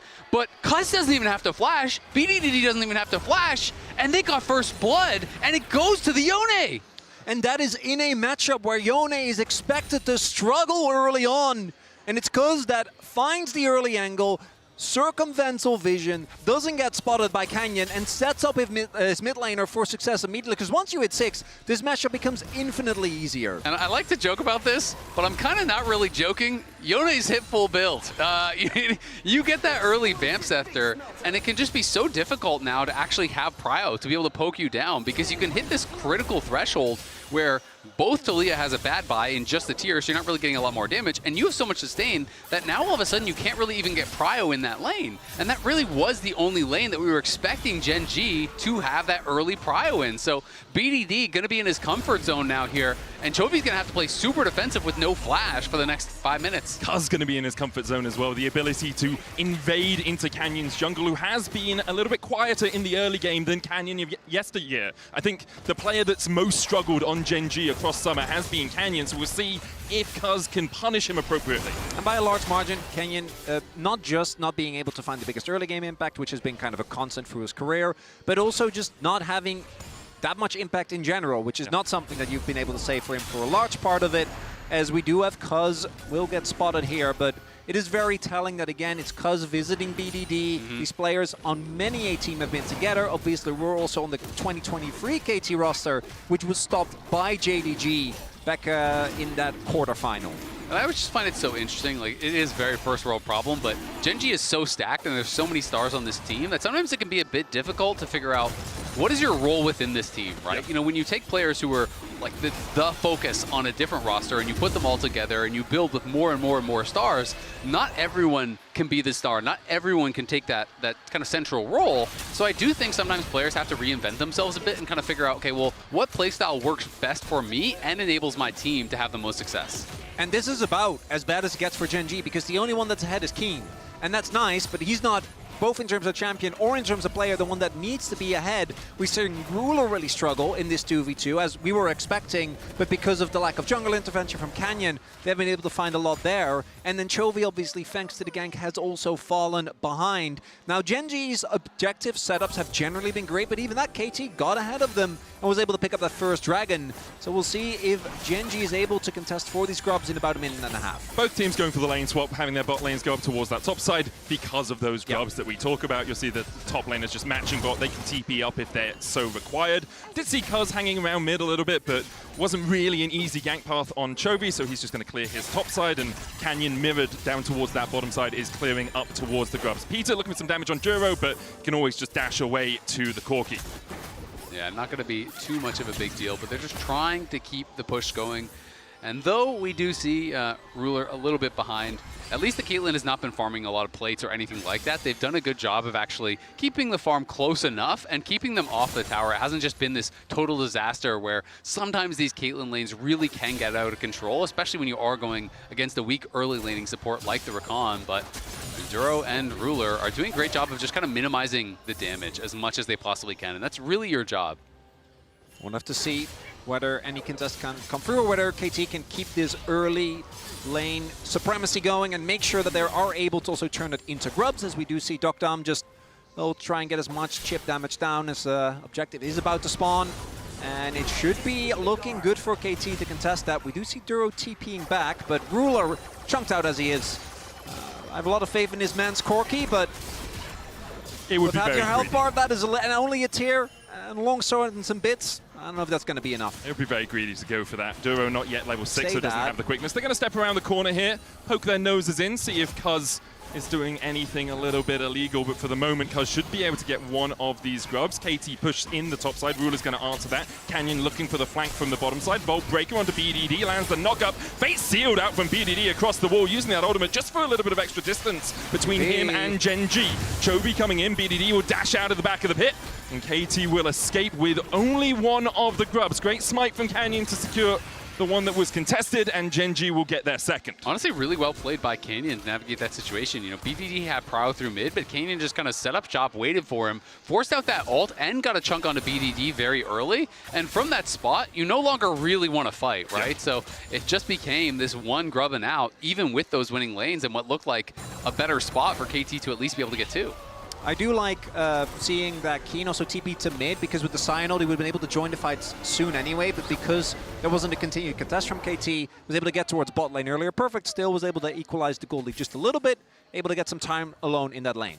If you're a top laner, you love Peter right now. Hangs around, waits for the double recall, then drags the wave so it slow pushes in towards Perfect, and he's like, okay, I'll very happily just accept this closer to my tower, means that I'm at very minimal risk of a jungle gank. It is hard to find someone that doesn't love Peter. I gotta true. say though, this man has been farming fans throughout the year, both with his interviews and his really stellar performance, particularly again on the Nico. Has had his fair ups and downs, but he is a KT player, so that kind of comes with the territory. Sure, but just to highlight how good it was, that was a whole wave, a cannon wave lost for Keen, and Perfect was able to get there, pick up the cannon, pick up a couple of the melee minions, so it's a big gold swing for Perfect. Obviously doesn't matter too much in the grand scheme of things, but those are the small things that can add up. No, they absolutely can. I mean, unfortunately for Keen, he already had a significant advantage. You know, he has been doing really well in the 1v1, and honestly to me, Keen is just point blank period, best top laner in the world. Agreed. This guy almost seems to just not make mistakes. It's kind of ridiculous, and he can play every style. GDD's going to snap back here. Takes a couple of fists to his face, but is able to rebind his soul and escape with the wave pushing it. I think Canyon, unless BDD really overextends, mainly just looking to get Chovy a nice base here. The Dragon is about to come up in 25 seconds. We'll see. Gen.G for sure going to be looking to fight for this one. They now have the Rakan ultimate available as well. And TPs are coming in. Both mid lane is going to try and fight for Pride on the wave here. Keen doesn't FTP, but he is Scion, so with his ultimate, is able to join at reasonable pace. I mean, this is one of the things that when I watch Gen.G a lot in the LCK had always really impressed me, is that even if they do build these slight deficits, they play BDD, bait sealed across the wall, and once again his ultimate used before that objective fight. Now he's going to have to try and path through 3 members of Gen.G to get down into this river. It's just a beautiful bit of pressure, and now again, you have this position that was supposed to be this winning position. Now BDD without ult, do you really want to take the fight? I think it becomes so much more risky. But KTT, they are trying to set up in the area, trying to get some traps down. Gen.G looks like they're going to be able to retake this space, though. Cuz is sitting on a spike, does have the Sunrise Sky available. That is a big advantage thanks to that early assist, plus the fact that he is up a couple of camps. And we do see BDD is still around, even without the ultimate. If the rest of the team sets up for him, should still be able to do a decent amount of damage. And look at bot. So right now it's still Duckdom down there just pushing in this wave. So he's drawn Ruler down, but Ruler is now very separated from the rest of the team. So Duckdom does have the inside track to get back to the rest of his squad that's in this area. And BDD now coming again back from mid lane. So they have pretty decent positioning to try to take over this area. Gen.G using that time to deny a little bit of vision control ward in the pit from KT as they do start up their second Dragon. Ruler at the back of the pit. Can Valkyrie in if a fight starts sharpish. Meanwhile, the unstoppable onslaught coming out from Keen as he charges down here. The Drake falling lower, though, down to 2k. BDD jumping in just to distract. A quickness from Juro, a smite from Cuz. KT secure the Drake, and a great disengage as well, as Gen.G are the ones retreating, unable to find purchase in the fight. And KT says thank you very much for watching as we take the objective. Perfect does have to invest his TP, but that's an investment you're happily going to take with Mountain on the board, and the fact that Gen.G is playing a 2-carry composition, as they so often do. This early game is off to a great start here for KT. It's a fantastic start for KT, and I just really like how they navigated that, because I think a lot of teams, once they lost ult on BDD, would have just said, all right, that's their Dragon, we just have to give that. But they navigated it out so incredibly well, you know, playing with Prio through that bot lane. Duckdom non-stop pushing just meant Ruler was so sectioned off from the rest of the team that by the time he actually got there, the Dragon was basically already gone. And it just became a bit of a flip, and KT do get that, and they're comfortable to continue just playing at this pace. And for Gen.G, one of the things that they have found many advantage on has been that snap engage. Duro in particular has been exceptional at this, as they're... And there it goes, straight onto Duckdam. Cease and desist living as the Caitlyn falls to Canyon. Gen.G on the board in the semifinals. There you go, that's the engage right there, as Duro and Canyon press their R buttons and Duckdom goes down. Yeah, Duckdom, nothing much to do about that one. Just kind of gets caught pushing a little bit too far up, and he is on weak side of the map. Everyone else from KT is on that top side, so had to be a little bit more careful. Does get punished, but it is just the one kill, so not the end of the world. Sometimes you see these plays around the 13-minute, 13:30 mark because people want the plates. So they'll step up a little bit more greedily than they usually would, thinking, oh, there's a bit of 200 extra gold for me, Little bit of put it in money. my pockets. But because of that, Gen G collapsed well. And as you say, there really wasn't any support for Docdam on that side of the map. And one item spikes to come through here. We have the Leandries for Perfect, we have Blade of the Rune King for BDD, and we have the Collector for Docdam. All three of those are insane one-item spikes. And we'll see. I think Herald is definitely going to be a setup, and we're already seeing Gen G set up for that as Duro moving into the enemy jungle to try and get as much vision as possible. Yeah, Ruler obviously going to be behind on his first item completion, given that he's going for Triforce that has tier, etc. But I've got to say, that's a 200 gold lead. That's it for your Caitlyn Nico against a Corki Rakan. Like, you really would have wanted to build that into a lot more. So credit to Gen G, great at kind of just minimizing the advantages that they're giving over to Docdam here. And Gen G, as I was touching on earlier, even when they would sometimes fall behind in the LCK, they're just so masterful at how they approach the team fights and how they actually set up these objectives that getting a lead is very far away from guaranteeing a win against Gen G. Yeah, they really are one of the most resilient teams that we have when it comes to both their cross maps, but as well the consistency of their setups for team fights, one of which I think we might be having on our hands soon. You see a couple of wards behind that Herald pit from Duro. Chovy and Canyon moving towards that top side, perhaps seeing if Perfect oversteps. Cuz comes across, spotted. Canyon and Chovy have a decision to make. Who are we going to put the damage down onto? There's the Bolt Breaker.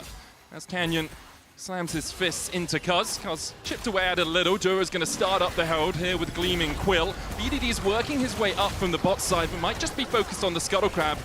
Peter looking to see if there's anything he can do here, but it doesn't really feel like KT want to contest right now. The cease and desist from Gen G, they want the fight on their terms, and they kill off the Nico immediately. Nothing that KT can do to collapse. I mean, Peter was just way too far ahead of the rest of the team, right? No one's even around him when they do engage on him, and the Nico's just a freebie, an add-on to that Herald, which may mean that Gen G gets first tower, and that's going to get them very close to feats. See, Keen, just as an insurance policy, does TP his way over. In hindsight, not necessary, but given the timing, makes sense that he would go for that the moment that the fight actually starts. And we're slowly starting to see the gold lead dwindle. There will be a TP advantage now, though, here for KT. We'll see if they can leverage that when the Dragon comes up, because Gen G are still in a position where I think they need to fight for at least the next two Dragons to kind of equalize that, because if KT gets off to Soul Point, the game becomes so much harder to play out, and they have an really, frankly, insane amount of Baron damage as well. So I feel like that makes it even more important that they are able to find that objective fight. Absolutely agree, and I do like the lane assignments here for KT right now. You put BDD into that side lane. Sion has to go MR early against the Rumble, so now you have this Hollow Radiance, and you're laning against the Blade of the Rune King Yone, which is obviously not going to be something you're going to be able to do much damage towards. Of course, Keen's job is to just protect the tower, not to win the 1v1, but that can become difficult over time as you can kind of slowly get whittled down. Gen G, though, a lot of members here around mid, and I'm just expecting them to drop this Herald soon and try to play for this Dragon. Putting the Herald down mid would give them that prio in the mid lane. Last fight around the Drake, we didn't really see a battle occur at all. KT were able to secure the Dragon and force Gen G away, but they do have the tools, KT do, to really have these big AoE fights. A Pot Blossom, a Cataclysm, an Equalizer, Fate Sealed on top of it. If they can layer that CC, Gen G are just going to pop. As a little bit of damage down on Cuz, I want to highlight as well the fact the ability for KT to find these angles as BDD. Weavers will Fate Sealed again from BDD before the neutral. Gen G collapsed onto him. Did have to use that Weaver's wall, and now the question is, for KT, do you hit? Oh, Peter lost flash. Do you go for the fight? Peter, no flash, as you say. That Nico, half of a champ if he can't get onto the backline, still looking to be engaged. Meanwhile, the cease and desist into the quickness combo. A double charm comes out from Duro, and Gen G just rip the hearts out of KT. And that play from Duro, the man that at the beginning of the year was the weak spot for Gen G, sets up on both sides of the fight. First gets the charm, allows them to engage on the jungler, then flashes his way over, finds the charm, double knock up, and Gen G find a big fight. I mean, the setup is just so far superior. Keen was waiting in the tri-brush on a pink ward, forced the ult out of BDD, and then in they go. Perfect engage from Duro, double seismic shove, delete them both. They had already forced the flash off of Peter as well. This is just picture perfect here from Gen G, showing their class around the objectives. And just like that, not only is the advantage gone, you're now 2K behind, you're not close to a soul, And Gen G once again right back into their comfort zone. And the 2 big points for me have been one, Peter, who obviously, even on his Nico, thus far hasn't been able to find the impact. No big ults, seems to be a little disjointed with his team. But also, BDD has not actually been able to have a single offensive ult. Every single time he has been looking to step up, looking to make the play, and his team is going to trust him to do so as well. But every time he's had to ult out defensively, and I do think that is a lot of the power of this composition, that Yone ult layered with the Rumble, layered with the Nico or the Jarvan, and we're not really getting that for KT right now, and they weren't able to get the Dragon as a result. And it just feels like they clearly want to contest, but they are late multiple times now. It's the exact same thing we saw at the Herald. You know, Peter shows up, he's kind of separated from the rest of the team, walks in, dies. This time, BDD is making a rotation, but they don't have vision control in the river, so he loses his ult, then Peter walks out, loses his flash, then you're getting engaged on. They just don't have all of the setup done properly, and Gen G is a team that everything has to be perfect against. You must have great setup or you just have no chance. Because Gen G suffocate you out of the game. They deny vision around the objectives. KT are stepping into fog of war, and Gen G have every single tool in their arsenal with the ability just to lock one person up and kill them. And at that moment, you're 4v5, and you can't really take the fight as KT. And this is also where I think the KT comp, once you start falling behind, this comp struggles, because you have great tools of getting vision, but like who actually goes in? Because with the clone and with Cuz's flag, you are able to check, are they in the brush? But then what, right? Unless you're able to get at least a little bit of control, someone needs to actually find that engage, because every single member that you might send forward will just get blown up. Gonna get spotted potentially here. He's still in that brush.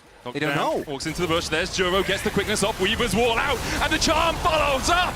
KT, though, still alive. Peter yet to fall. Cuz going in with the flag and drag. Fate sealed. Flash away from Canyon. He dashes out with a bolt breaker. Gen G now on the back foot. The ace in the hole cancelled by the knock up a seismic shove onto Cuz. Keen the first to fall. Gen G on the back foot. KT still looking to find purchase in the fight. It's still a big win for KT, though. We'll see if they can turn it into more. Might not want to run the risk with Canyon still alive, but Gen G overstep big time there. Yeah, I mean, Duro just got spotted out. He was on a very deep flank. He was trying to look for an angle to go in there and did find it, but he kind of had to go at a time that he didn't really want to. I think he wanted to wait a little bit longer till the team was there in position, but gets found out, has to go early, and Gen G just decided we're going to try to take the fight regardless. KT, though, great turnaround, and I think we might have to go back to live because Doctan was just hitting that Otacon. But here it is one more time, just kind of going a little bit early. And BDD has a great turnaround right here with Cuz. And then on the other side of that, look at Perfect and how much damage he's actually doing. As in the picture, Otacon's going. Otacon's already started by KT as Gen G look to take the fight. Canyon Peter. Not here yet. Peter! Pop Blossom goes wide. And perhaps Gen G can look to turn this one around now as KT don't have that big engage tool. Gen G take their turn on the Otacon. Seismic shove just short of clipping onto Perfect. Gen G still on that Otacon. Down to 3,000 HP. Cuz looking for the engagement. He's locked up. Decimating Smash doesn't catch him. In the flag and the dragon. Still forced away. Gen G will claim the Otacon. Peter was literally seconds away from his flash, but because he doesn't have his available, Chobi's able to flash out, and KT unable to take the Otacon and gonna lose the turret as well. Yeah, and as soon as that ulti does not hit there from Peter, it's so tough now for KT to re-enter. Cuz wanted to stay around to see if he could find an opportunity to look for a steal, but Keen shuts the door on that as well, flashes forward, makes it so his only way out is back to the tower, makes it a guaranteed Otacon for them.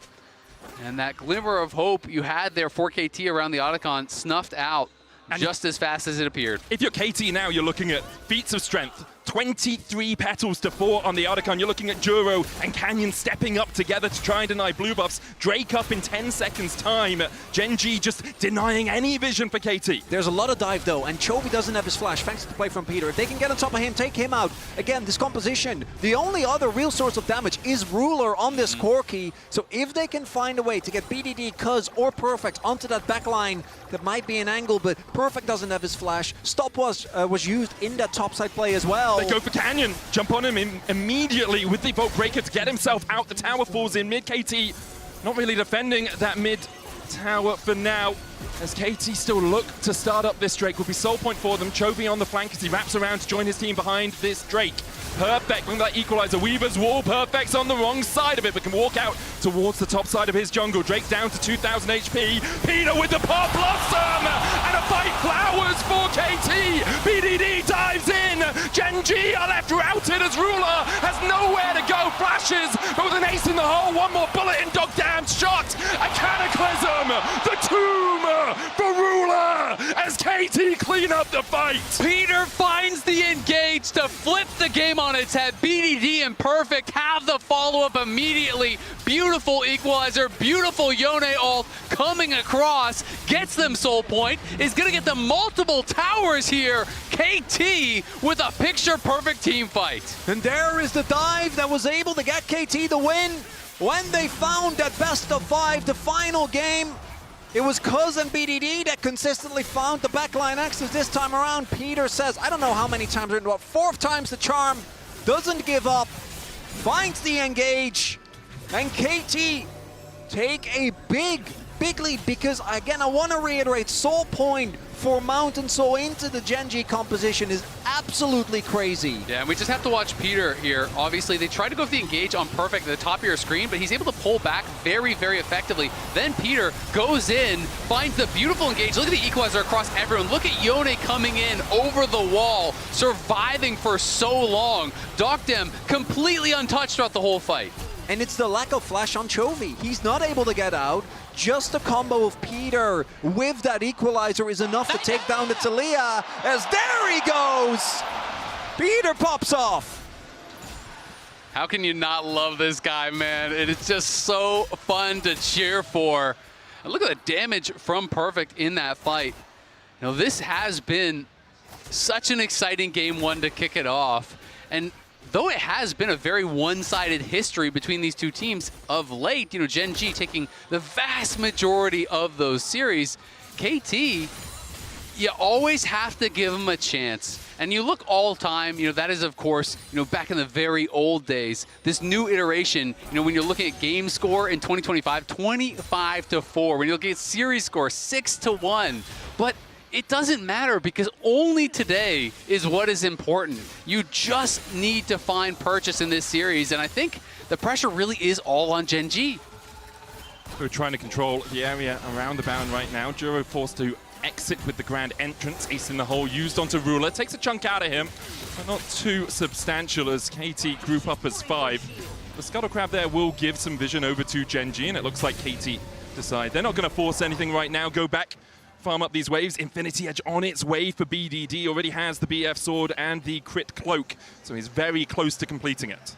And Dogdam, not quite as close, but also steadily getting closer. That is a crazy spike for both Caitlyn and Yone. And we have seen flashes are available now for Chovy, for Canyon, not quite yet for Ruler.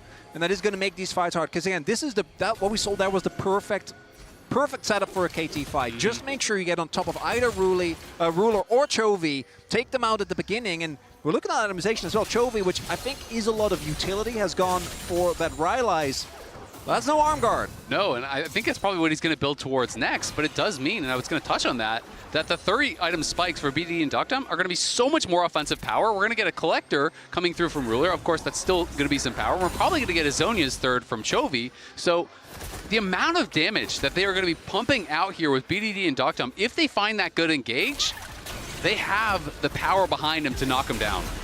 Gen.G know the BDD isn't here right now as Ruler. Valkyrie's in. Dogdam has to flash across the wall. Equalizer down as well. The Weaver's Wall from Chovy puts him on the back line. A seismic shove. Gonna cut down Perfect. Cataclysm in as KT look for the fight, but they just lock Gen.G in. And they don't have the damage. Keen on that front line. Mortal Blade coming out from BDD for the knockup. Chovy flashing forward. Chucking the rocks into Dogdam, but he can't quite get the damage. BDD finds one. Dogdam walks away wounded. Cuz dives into the middle, but they don't have it. KT routed by Gen.G. BDD locked up with the slow from a decimating smash, and that axe will make him go timber. Keen picks up the final. It's a 4-for-1 for Gen.G. And it's the snap engage from Gen.G that gets them back in the lead, as this should be setting up for the Baron. 25 seconds until the Drake, so the timing a little tense, but we'll see if they can get and stave off that soul weight. It's a really big deal. It's just beautiful here from Canyon and Ruler immediately in onto Duckdom, and Duckdom just has under so much pressure throughout this fight. Look at this Weaver's Wall, how effective it was. Duckdom is not hitting that entire time. And when we look at the other side, it was perfect that also got trapped by it, so double duty there. The Rumble immediately being out of the fight meant that a lot of damage wasn't quite there. KT clearly caught off guard in this one, and it really does feel like whichever team is the one that pulls the trigger is the one that gets out ahead in the fight. Gen.G using the knowledge that BDD was catching that wave top, was backing, had to TP in. They knew with that extra couple of seconds for the teleport to finish its cast, they could find that snap engage. They get the Baron, the Drake up, and it looks like KT are giving up pressure around it. Gen.G forced them back. Yeah, I totally agree with you. I think KT forcing this. Sometimes you need a moment just to let everything reset. They're still on soul point. Gen.G, it's only their second Drake. You have some time to push out your waves before the oncoming storm comes in with these Baron-empowered minions.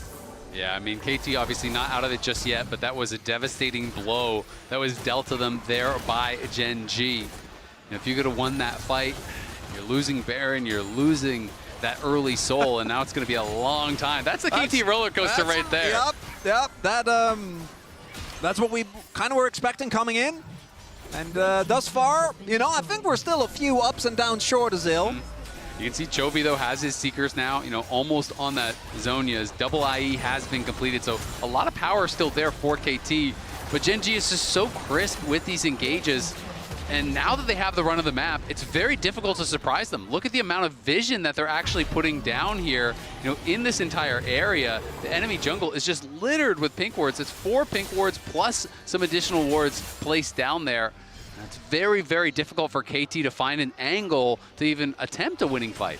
A good thing for KT is they've escaped the majority of the Baron power play without losing any of their inhibitor towers. There's still a minute left on it. That's 2 waves, but with the way that Gen.G are pushing out on the map, it doesn't look like they want to make this push go any further. So for KT, you don't have to worry about super minions. You can push up a little bit out of your own base, but the risk is you only have 1 tier 2 left. So if you're pushing up through mid, there's 2 ways teams can collapse on you. If you're pushing up through bot, you have to be worried about that loop around. Even if you're pushing towards your red buff, you have to be a little bit cautious because Gen.G could be lying in wait. And Gen.G both have all their sideline towers, which is further kind of limits the space that KT gets to inhibit on the map. I do want to highlight the reason why, as you already mentioned, Matic, they don't really get to do a lot is because of the early Drakes. If KT wasn't at soul point, they could have just said, we don't care about the soul, we're just going to shove in the opposite 2 waves. That's not going to be the case. Baron about to time out here. Gen.G want to get a little bit more damage down, but I think they also know that this turret will hold on. The Chovy says no, and I grab that one as well. Nice use of the Weaver's Wall there from Chovy. I just love how much protection there is for Ruler. You know, you see the ace in the hole coming through, Canyon's diving in front, Duro's jumping in. It's just get down, Mr. President. They know they have to keep these carries safe, and I think Gen.G, without question to me, is the best team in the world at playing comps without a ton of threat, right? Yeah. You know, 1-2 carries. They are so good at creating space for Ruler and Chovy. And of course, you have arguably the best in both of their roles to protect, which makes it really worthwhile sacrificing for them. Does also mean that sometimes they draft comps because they're like, you cannot get away with everything. As like we've seen even at this tournament. For KT, the threat of a soul point does mean that they're just a single pick on either Chovy or Canyon away, or Chovy or Ruler rather, although Canyon would also do it, but with the GA it's a little harder, away from getting them a Mountain Soul. And that can really offset a lot of the gold lead that we've already seen, but between the pedals and the amount of map control that Gen.G is there, and Gen.G's well-known ability of taking a game where they're in a slightly advantageous state and turning it into you not being able to play and just kind of watch as your Nexus crumbles. And it's just so much harder when you get all these luxury items coming in. You touch on the GA, there's a Zhonya's, there's a Locket, a Redemption, and he was on Exhaust. He just actually swapped off of it over towards that Ghost. So the Exhaust does expire, which makes things a little bit easier, but there's so much defensive power, and dive comps become really difficult to pull off in the late game as this defensive itemization comes through because you don't get a second chance, right? You full send it on Chovy, he presses Zhonya's. You can't just be like, wait, reset. You know, it's very difficult to then be able to disengage from the fight. It really is. Even things like the upgraded plated steel caps for Ruler, just those little shields that can really make it so the initial burst isn't taking you down. Gen G pushing in through all 3 lanes right now. Chovy's assigned to top, Keen's on bot, and the rest of the team are grouping up around mid. And for a second there, we had the classic KT throughout the year gold graph where everything is the opposite team, and then BDD was sitting at like 40 gold lead, desperately clinging on. As they do have the IEs, they do have a QSS for BDD as well, but it's gotta be one hell of an engage here from KT, and there is just, as we keep highlighting, there's just no vision. There's no surprise angle, so Gen G will see this attack coming. There's no wards, nothing out on the map. They just don't have an easy way to get it down as well. They don't have a tank to face check for the support to run behind, and they also don't have something like a Rakan decimating smash onto Cuz, caught out with that lack of vision. Keen with the roar of the Slayer finds his mark. BDD forced away towards the top side. Peter having to flash Dogdam underneath the tower. Pop Blossom from Peter will distract the rest of Gen G. Canyon's going to go into the Guardian Angel, but the Angel's on his shoulder. Might be enough. Fate sealed from BDD onto the backline. They'll look for Ruler. Keen flashes. Get down, Mr. Ruler, as he blocks the shot from the ace in the hole. Decimating smash again. Perfect looking for more. BDD going in with a Mortal Strike 3. Tries to get onto Ruler. The damage doesn't tick. Ruler still stands. And Keen will run for him. BDD finds another Ruler down. Just the mid lane is left alive. BDD versus Chovy. We've seen it so many times over the years. But Cuz is coming up faster. They could go for the soul here right now because Cuz has a much earlier respawn timer. This was an insane fight. The pick set up by Keen to start it off was incredible, but then Canyon sends it way too far. Look at how Dogdom plays this. Flashes back onto the tower, and look at the trap placement as he arrives straight onto the trap. One shot into GA, re-trapped and killed again. And then it's BDD with the equalizer from Perfect that sets it up here. We do see the stall in the picture. We gotta go live. As they actually pulled it to try and get her as much time as possible. Canyon's on his way! But he's all the way back in base right now. Ping's coming out on where he is. Cuz and BDD looking for the break. Duro doesn't have the smite from some of the spellbook. It's gonna be sold for KT. From 5k behind, they find their priceless moment. How is this for a game 1 of the semifinals? Everyone is saying it's going to be a Gen G stop, but KT refuse to follow the storylines, man. They are just giving everything they've got here. It's still incredibly close. Massive pedal lead, 4k gold lead, but the soul there to generally equalize, and now it's going to come down to the execution. Who can make that big play in what could very well be the final fight of the game? The next one really could decide it. And Gen G looking towards this Baron, but KT, another breath of life, a big mistake from Canyon, punished beautifully with the comfort. The fact that it's BDD and Chovy left standing at the end of it all, these two players that have been fighting one another, and between these two, Chovy has so often come out on top. But BDD right now, 6-2 on the Yone, picking it in game 1, a pure show of confidence. And to me, this game, it feels so even because the Mountain Soul is just so much value. And again, it's only 2 carries. Chovy doesn't even have his pan item finished yet. And look at how tanky BDD is at this point. He's got his Jack Show, he's got a shield bow, and he has a QSS. So he is very difficult to knock down, but they're on the Baron. Baron begun by Gen G. KT looking to call the bluff. It's already down to 7k. BDD going forward. There's the Weaver's Wall. Out from Chovy. Peter lands a double knocker, but he's on the wrong side of the wall. The equalizer down as well. Will chip away at Duro. Baron now resetting. Duro down to half HP. KT on the front foot, on the offensive. Chovy looking for a flick. Doesn't land it. It's a shape splitter anyway. That clone from Peter. That is 2 big ultimates gone though. As both the equalizer and the Pop Blossom not available, so BDD and his team definitely taking a risk here. Canyon is behind him. Duro looking for that redemption because he's still got the quickness. They'll dive onto Perfect and they lock him down. He dies in the River of Fate Seal onto the back line with the Cataclysm out as well. But Ruler still stands, taken out in the end by BDD, who's now making a swift retreat. Dogdam in the pit, caught out by Duro. The headshot. He loads another into the chamber, but he can't quite get the damage down. BDD looking for more as he sees his teammates fall. He can't find it. Gen G somehow win out the fight. And the Baron stayed least throughout all of that. Insanity. What an angle from Canyon. And the CC is immaculate onto perfect. They layer it completely, 100-0. It is all about this engage coming from the top side. Eyes in onto Canyon, and Duro finding that engage on perfect. If perfect does not just get one shot, if he gets his Zonias off there, I think it's a stomp in the fight for KT. But then Doctum gets caught in the pit here. Baron is hitting him this whole time. Even though he knocked down Ruler, he can't finish off Keen. And then Peter and BDD are trying to get back in to bail him out, but they just can't. And Gen G again come up with the Baron. And the fact that Ruler survived there was crazy. Even in the Cataclysm, the bodyguards were there, both Duro and Keen standing tall, making sure, and if there was an equalizer on top of them, as you highlighted, that would have been it. That would have just been Ruler most likely dead. But now it is this Rebel Baron problem. It doesn't perfectly overlap with the spawn of the Elder, but it should ensure that Gen G will have a full chokehold of the vision in the map. Just what a crazy game. And you can see Void Staff now there in for Chovy, and he's got 18 stacks on the Mage Eyes. He's basically full build. Ruler's completed his IE as well. So these carries are getting so powered up at this point that one mistake just means you get one shot. Flashes up across the board for most of Gen G. Only Duro lacking it, has the cleanse and the heal right now. On the other side, Cuz still waiting on his cooldown to come back, but it makes the engage for KT so much harder, because even though Peter now has a flash of his own, the Pop Blossom can be evaded really quickly with that Summoner spell. And Chovy has flash, has stopwatch, so he's alone in the side lane, can also easily join with the Weaver's Ball, and they're just slowly sieging this.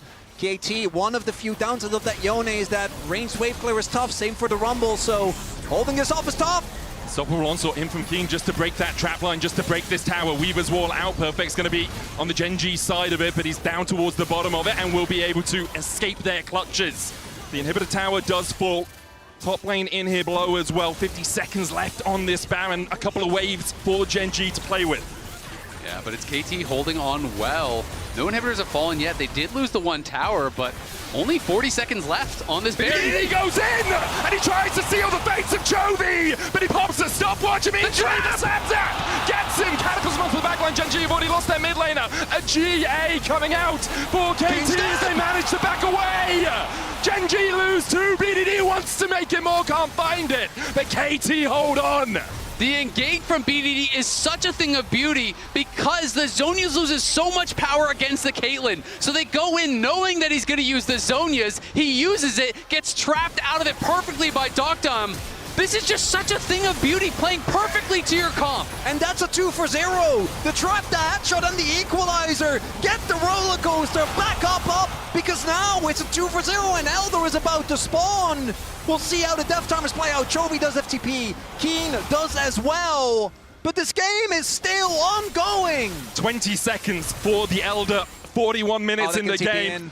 KT are looking to set up around it. There's a little bit of vision there for Gen G right now. They do have the TPs on Keen and Chovy. Keen still 10 seconds away. But no Zonias will be available for Chovy, so he's going to be vulnerable. Teleport comes in for Chovy. KT put up a snap trap line to try and stop them. Peter has that Pop Blossom. They'll look for the Fate Seal. The Elder already down to 7,000. Shape Splitter out. Seismic Shot. Peter gets the Pop Blossom only onto Duro, but the Elder is secured, and now KT will look to turn the fight. Gen G immediately run for the hills. Keen flashes across the Fate Sealed for BDD. Trying to take out Chovy. Duro falls on the back line as KT continue to collapse. Cuz dodges the Seismic Shot, but Chovy survives. The Elder doesn't quite tick him down. In the end, a 1-for-1. But KT secure the Elder Dragon. The KT, they're going to keep looking. They want to try and extend this play. But the trade... They don't have the waves. They've only got mid. Yeah, the trade also not the worst, because you'd rather have Cuz be taken down if you're Gen G than Duro, but they are going to keep pushing. The backs are going to have to come through, and mid lane is going to fall, but the wave clear for Gen G might be enough. Okay, if we watch that, if we get this replay, you have to keep your eyes on the Seraph's cooldown. It came up as the Elder was ticking on him when Cuz went in, and procs as he would have died to the Elder Dragon execute there. That is insane how close it was. I don't know if we're going to get to see the items. We probably won't, unfortunately. So you're going to have to take my word for it. Maybe we can see it highlighted later on. But they get the secure here, and KT decides we're going to full send it. Chovy had no Seraphs still at this moment. No Seraphs still at this moment. It doesn't come up until right now as it procs. That is insane. They might have been able to end the game. And if Chovy doesn't flash the damage on that Cataclysm, that could have been it. It really could. They call it the Church of Chovy. Well, his prayers are being answered right now. The Archangel on his shoulder saves him. And for Gen.G, they're still looking at Elder for the next minute, but it's going to expire. We talked earlier about the side lane waves, the side lane towers still being up. KT have to do a slow march through this top side. There's a 15-second period here where Gen.G do not get to contest. And I imagine KT is going to full send it towards the Baron. Now it's KT that are the ones back in control of this game. There is still a good amount of vision though. Looking at the items, Canyon has GA. And we do not can say the same of Cuz as look Canyon at that spotted. roller coaster. Canyon spotted. Canyon spotted. There's a flank ward as well up towards where the Krugs are. 15 if Gen.G seconds. want to look for it. 15 on the Elder. Baron now on the map again. Gen.G trying to step up, trying to face up against KT. The snap trap down. No autos onto Keen. Perfect looking for a flank with that Pop Blossom. The Baron down, taken by KT. Will they still look for the fight or will they switch away, decide to back away? That's what they do. They'll reset, they'll spend their gold. And once again, they'll face Gen.G on the Rift. I mean, BDD now has his GA. Docdom has a GA. Cuz GA is going to be coming back up. They're going to have triple potentially here. BDD just sold his. He's actually changing it out, so decides not to go for it. But so much power now in this game. It's just going to come down to one fight. This late into the game, the respawn timers are so incredibly long. And the question is, do they actually try to risk it here on a push? Because there's still a lot of standing gold. Both the outer towers are up in the bot lane. They could go clear those up at the very least. But the question is, will they just try to play towards Elder, or will they play aggressively to try to close this game? We're seeing there the possible TP ward put down by Duro. Note they can't hold on to the turret, but they can at least do that. Gold's going to be in favor of KT, but as we're saying, we're at full builds for most people here. The Mountain Soul is firmly in favor of KT, but the Petals 37-4 here for Gen.G. Although the relative value of that experience not really gonna match up at this point. And Docdom and BDD, the amount of damage these two players are dealing in these late game fights, full build on these crit carries is disgusting. 90 seconds on this Baron buff.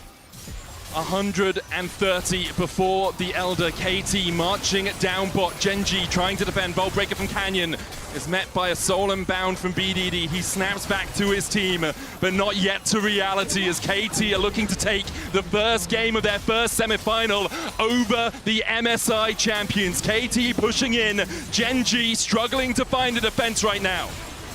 And this all coming down to this. KT on the verge of taking the first game, but Gen.G are not going to fall over without a fight.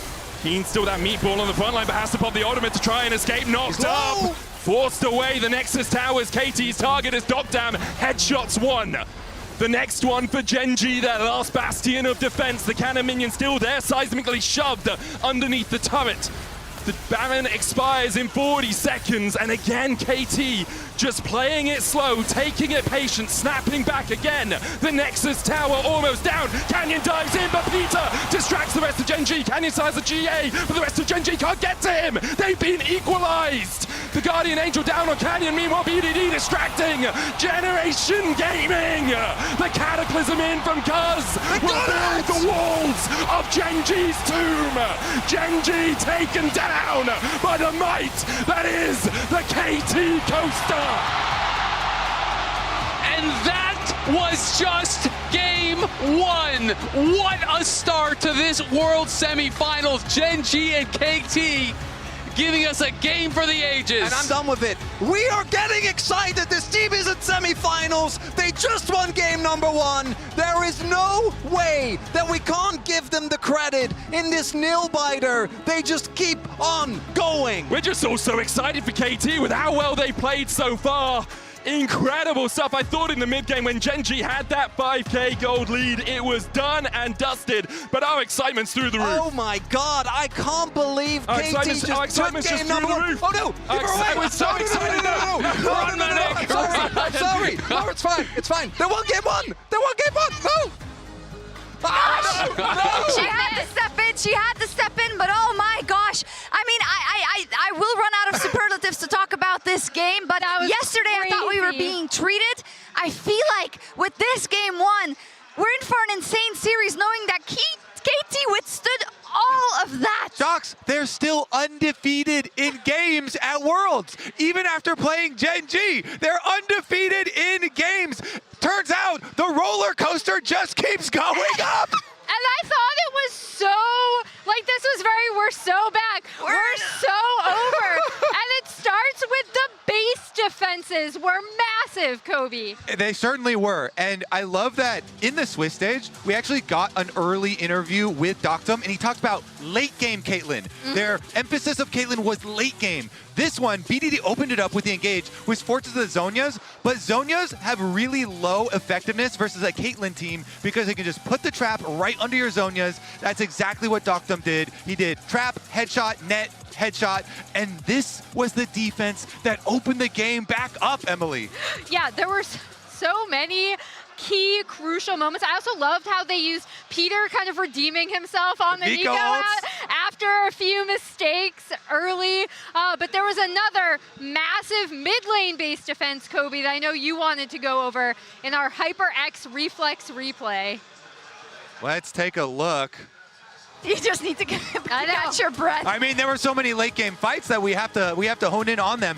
This was the one where they immediately deleted Cuz, but then Canyon went so deep, ulting under the tower, and you see them section off the fights. Again, Doctum's able to flash under the tower, puts down a trap for himself, defends himself. Even though Peter goes down, it opens up this kind of pathway, and BDD creates so much. Yeah, you see the amount of space that BDD is able to create, setting up for Doctum to absolutely pop off in these fights. Despite the initial Canyon engage, he's untouched. Crazy. Just hitting, and then BDD keeps ducking back in and out. Just absolutely insane performance and a really great understanding of how they want to use this composition with the Caitlyn, with the Nico, with the Rumble. Look at those damage numbers from Doctum. Again, the Caitlyn that they emphasized at the beginning of the tournament. They were one of the teams that immediately jumped on it. First couple games, Caitlyn Orianna. Yep. Doctum interviewed about it, talked about how it was all about the late game for them,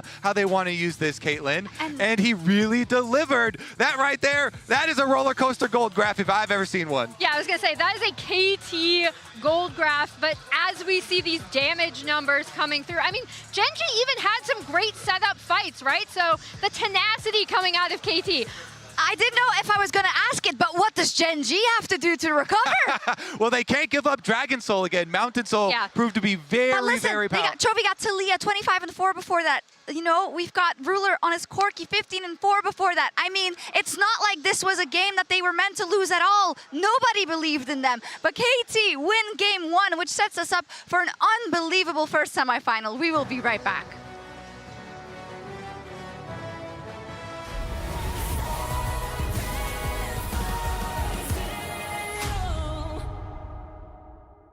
An update is required. Financial system updating.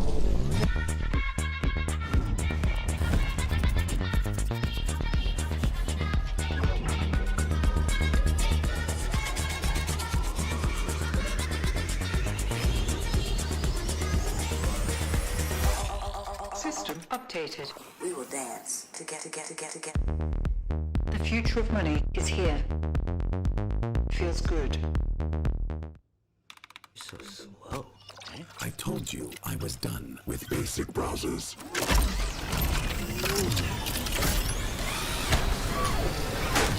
Your setup wants Opera GX, and you're holding it back.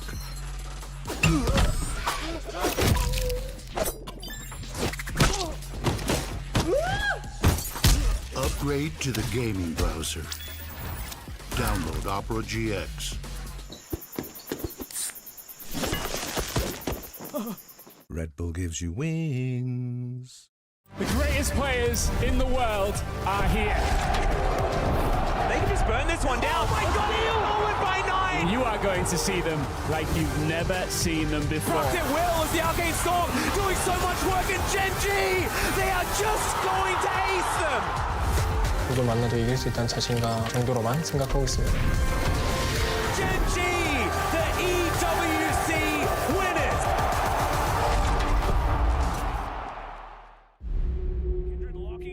Drake is now Doran. Decent position. Double Break circle. down my walls, but I won't rise again. Cause I stand tall in my environment. How could I ever close my eyes and stay silent since they try to take me down with their violence?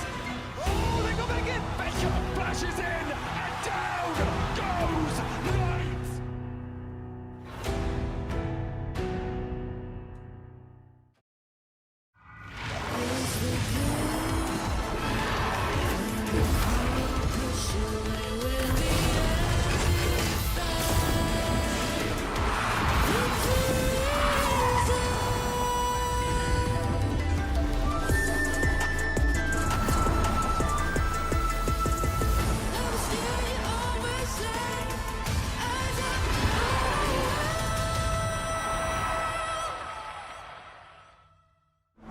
Every moment of your journey, crystal clear.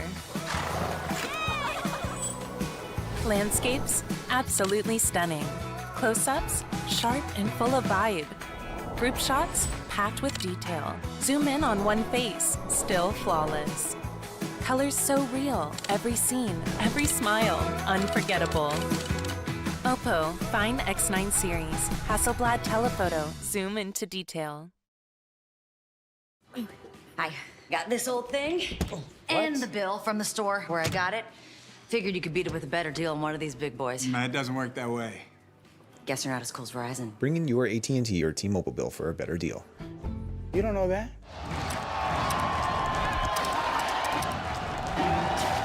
Red Bull gives you wings.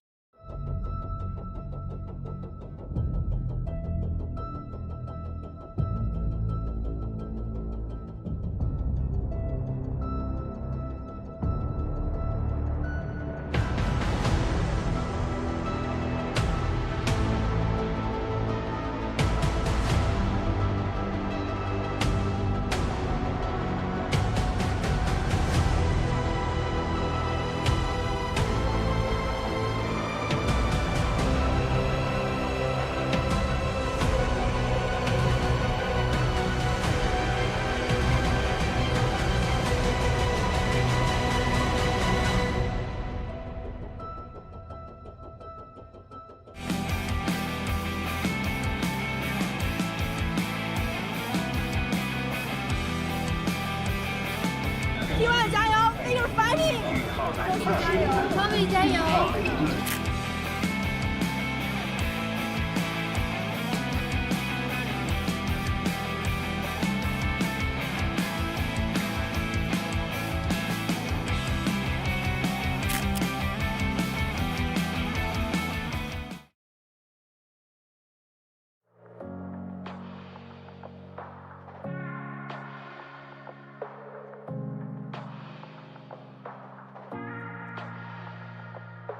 Thank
Welcome back to Worlds 2025 semi-finals, where KT somehow have picked up game 1 versus Gen G.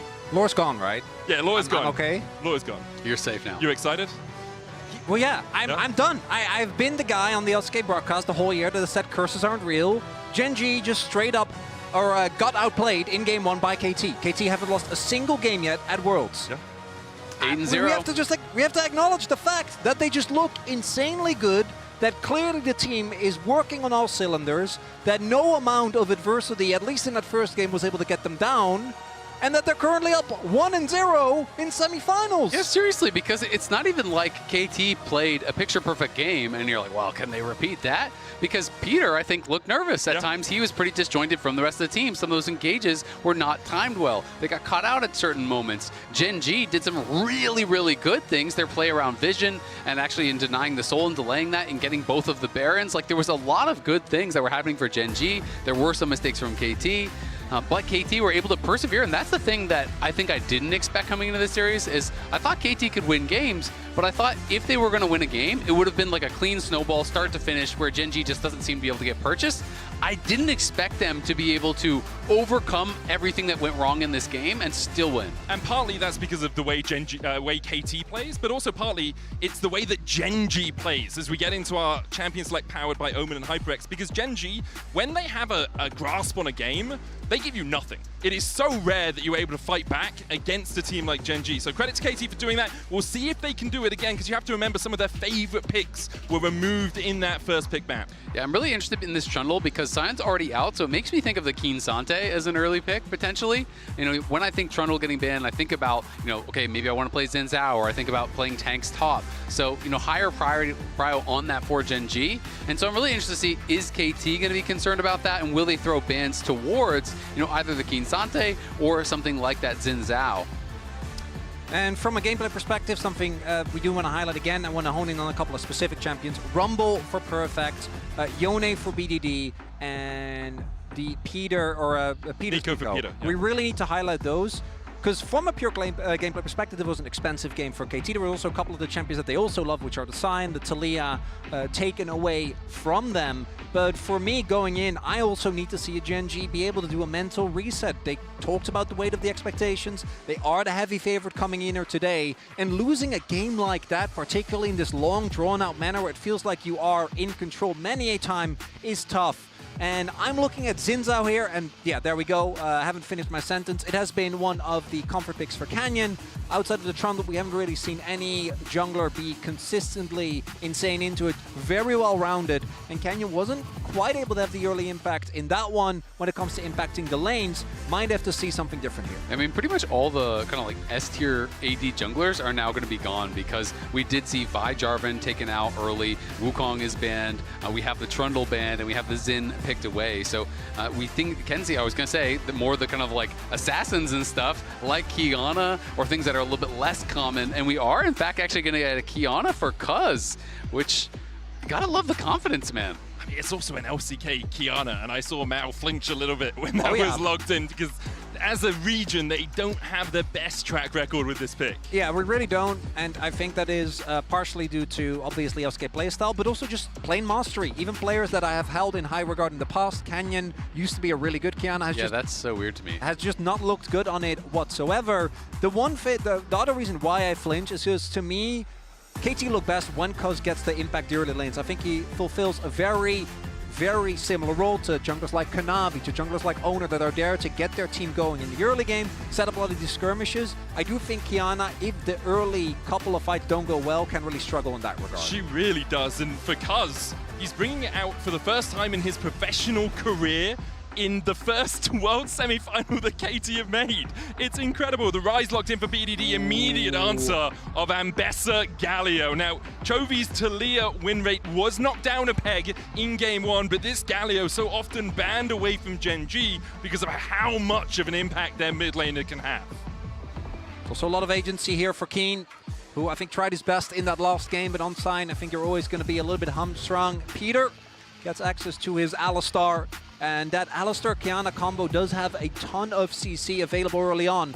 But if you are looking at Gen G, the amount of backline dive that they have this time around is much more comparable to what KT was playing with in game 1. Yeah, I mean, it's just very difficult playing Qiyana into a Galio, right? Because you're really reliant on the grass blade to be, have these kind of like pockets of invisibility, but you can just be taunted out of it. You can be hit by that AoE.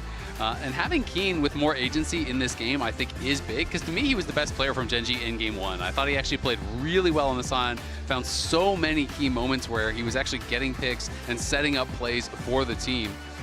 And a lot of focus on these defensive supports getting banned away from KT. Obviously, they're going to be playing dive, so they're banning out the Braum, they're banning out the Poppy. Two of those really important defensive supports for Duro. Sivir and Keen, I was going to say Cassante, makes sense, yeah. taken away by Gen G. KT here, likely looking towards their AD carry. You can pick top because top is already locked on the other side, so you know the matchup you're in, but leaving top for counter pick last is often what we see when you are on the red side. Gen G electing to go on the blue once again. It is the Rex side, so we're going to have that AD carry locked in last for KT. So I'm looking Ziggs and I'm looking Jin here, possibly for Gen G. Ziggs a pick that once upon a time Ruler would not have been seen on, being the traditional AD carry guy, but he has added hits to his repertoire, and I think that the combo with both Xin and Ambessa is really, really strong. So we need to see what they're going to commit towards. This is a lot more safety. Ruler is one of our best Ezreals. Does mean that you're going to be playing the Ezreal in what I imagine will be a Kai'Sa. I'm double checking, but that pick is still available, as it's often picked into Ezreal for the ability get on top of it in later fights. Yeah, and Duro, prioritizing the engage. The other option is, of course, just going something like Ezreal Karma and playing more for the 2v2. But then you are really kind of lacking as far as the primary engage goes. So this feels more like the Gen G style, to just have Duro be that primary engage, to be able to have that point and click CC to start things up. And it is, in fact, going to get locked in. And Kai'Sa makes a lot of sense. I think if you're trying to stay safe from the dive, you can play Poke Varus as well and just kind of try to stay back further away. Try to stay safe in that way. The issue becomes, though, you have an Ambessa, you have a Xin Zhao, and then you have the follow-up from a Galio on top of that. If you do ever get caught as the Varus, you are in for a very sticky situation. Could go for something like the Xayah if you want to be able to avoid that public execution, but Varus does give you good poke. It allows the engage from the Qiyana to be a little bit stronger. You've also got the Chain of Corruption for that extra CC layering. Yeah, and one of the things I just really like about it is that it has the ability to follow up on your frontline diving fairly deep, right? If you have Qiyana, flashing in for an ultimate, sometimes you can hit that piercing arrow over the top, or you follow up, with the Chains of Corruption. You can have a very high amount of burst, because there is no real true tank over on the Gen G side, so they can be quite susceptible to the damage that Dr. does. I'm definitely expecting it to be Poke Varus. And people just kind of have these different approaches to how they want to play out, against some of these dive comps. So it'll be interesting to see how Dr. can pilot it, because definitely have to stay safe, as you're saying. If you step too far forward, you're so easy to get picked off without flash. And after last game, KT coming out of draft, I think every KT fan looked upon that with a lot of relief. There was a ton of comfort, there was a lot of tested, known quantities that you knew your players would be good at. This time around, BDD's Rise, no notes there, but I'm looking towards that Rek'Sai for Perfect and the Qiyana. We've seen both those picks, I think, really vary extremely heavily in their performance in this tournament. And they are very vital parts of the composition. The combination specifically is what's going to get them reliable backline access. But both these teams are basically going to bash their heads into each other. So also going to have to see how both the Ezreal and the Varus survive. Yeah, what the power of the Bruisers can do in a game like this. And on the side of Gen G, you talk about comfort for KT. Well, Gen G have Chovy's Galio that is 20-3 this year, and Keen's Ambessa that he's never lost on, 10-0 on the pick. So I'm pretty sure Gen G will be comfortable enough, although KT fans will tell us they already got rid of the Taliyah win rate in game 1. They've already upset the apple cart, so to speak. KT at this Worlds have been a constant slew of surprises as we get on into game 2. Remember, if you are at home, you can log into your Riot account on LoLEsports.com and watch Worlds live to earn exclusive Worlds emotes, icons, and capsules. You can join in, spam those emotes, It's Gen G looking perhaps for a little bit of an invade. Now, Perfect will see them with that Tremor Sense. Canyon's going to step forward. BDD and Dr. are here. It's going to be a 4v3. Peter comes across to make it a 5v3, and Gen G wisely back away. Yeah, not wanting to run any big risks. Want to highlight something that has been more and more prevalent this tournament, which makes sense with the popularity of lane swaps, but it's actually double TP here for both bot laners. Now, we saw it on the lethality very specifically, more and more throughout this tournament, and Ruler has decided to match that. I do think as Ezreal, you get a lot easier away with it than you do as Varus. And it's kind of something we've seen in previous metas as that evolution. When people start taking the TP, then slowly you start getting kind of sustained out of lane where they're just poking you down, pushing you in, then TPing back and kind of lane locking you. So then people start to just do TP to match.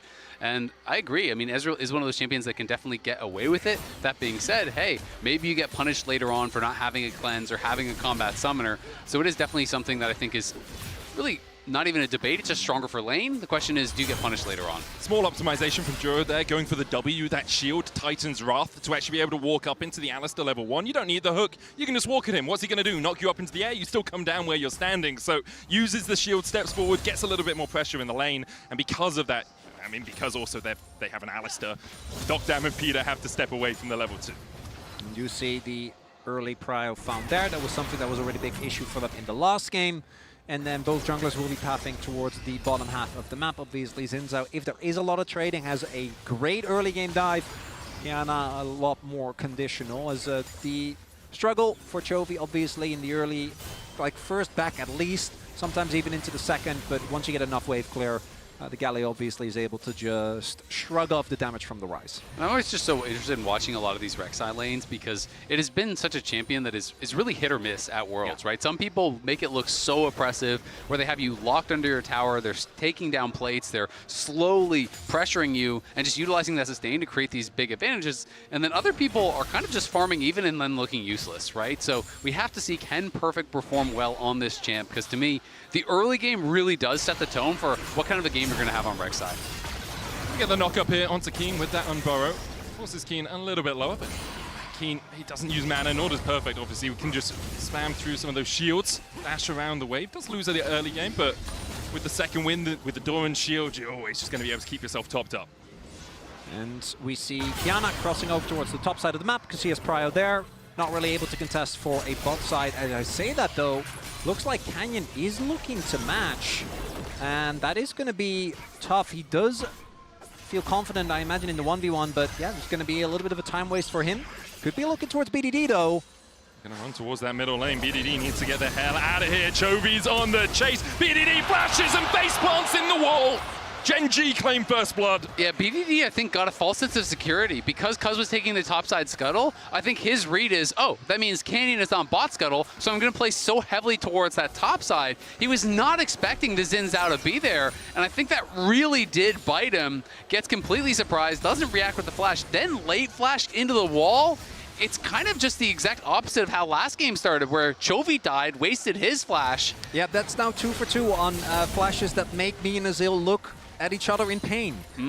Because both of those didn't quite hit the mark. I thought actually a BDD's call was just, I am dead, and I'm going to hold on to my flash. Yep.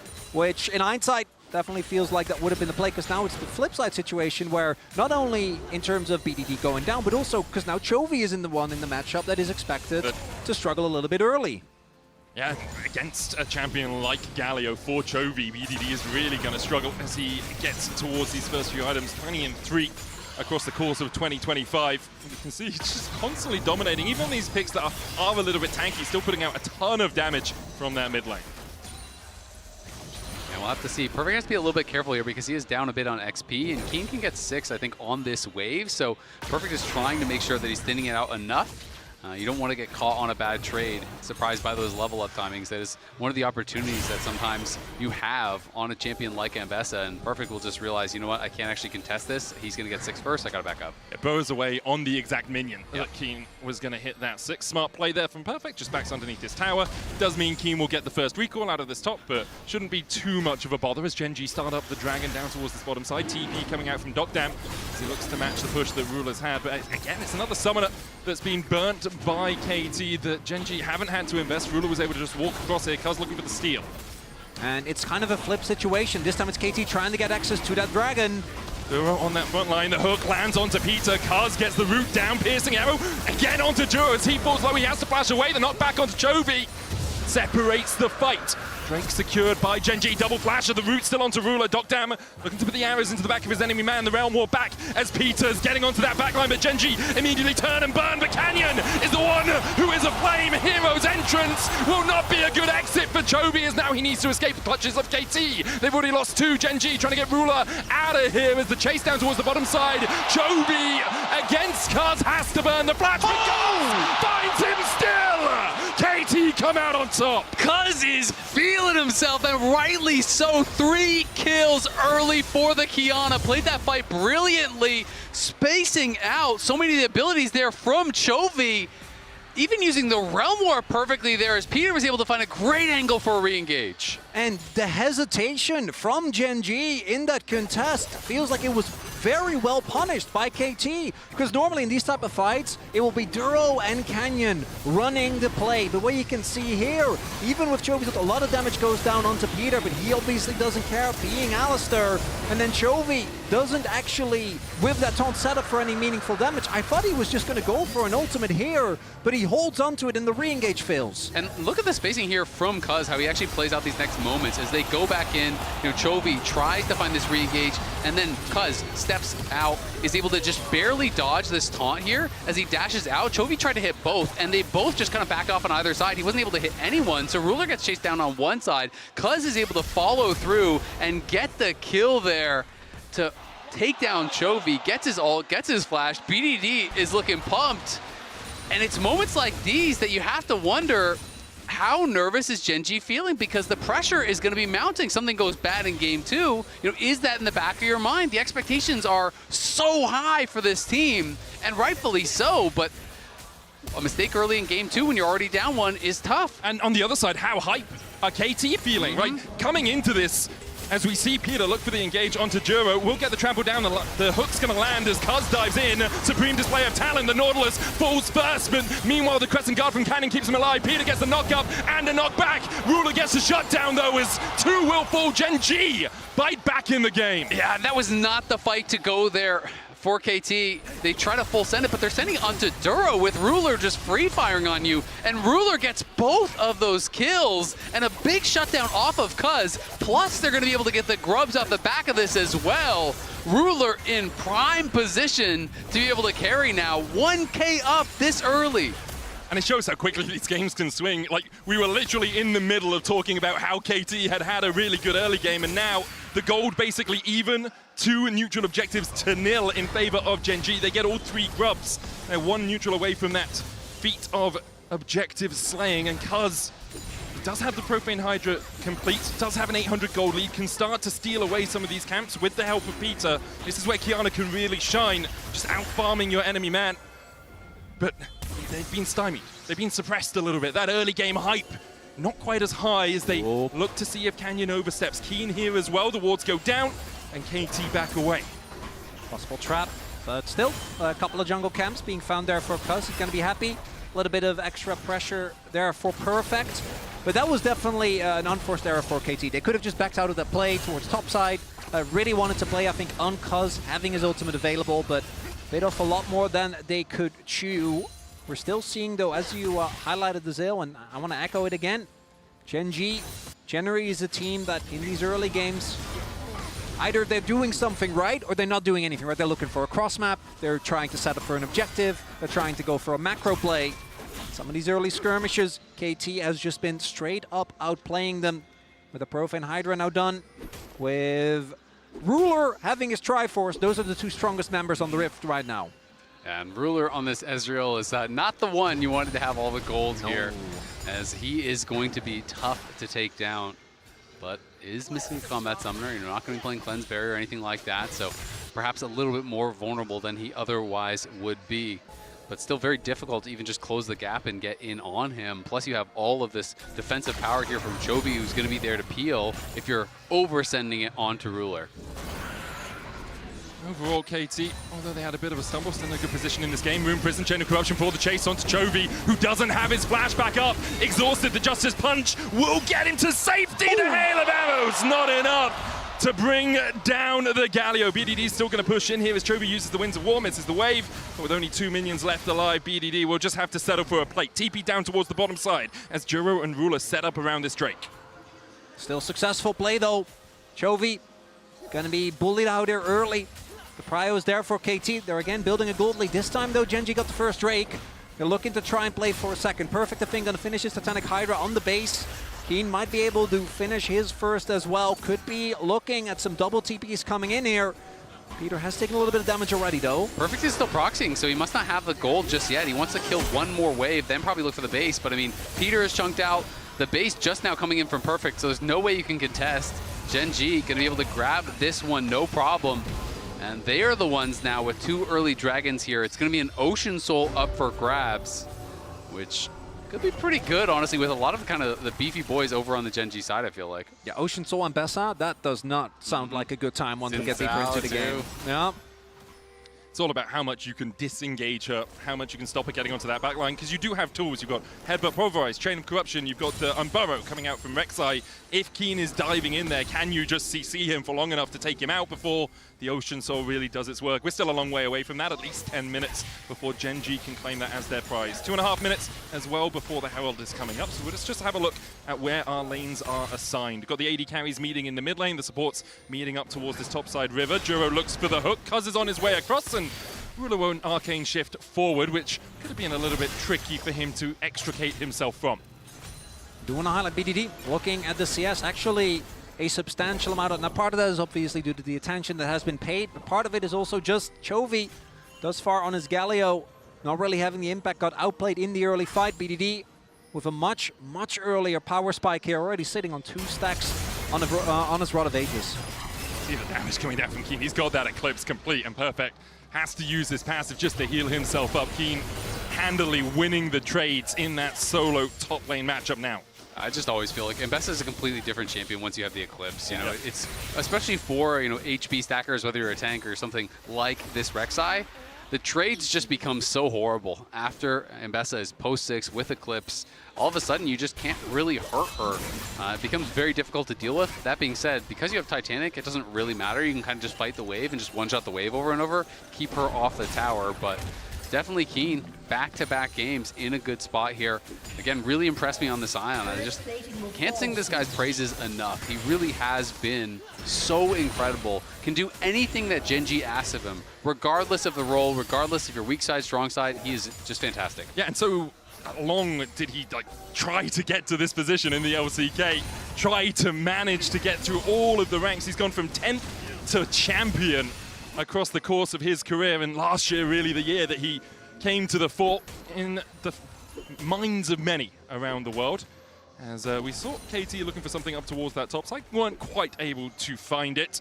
There's a Herald up in a minute's time, so Peter and BDD are just going to team up to deny some vision.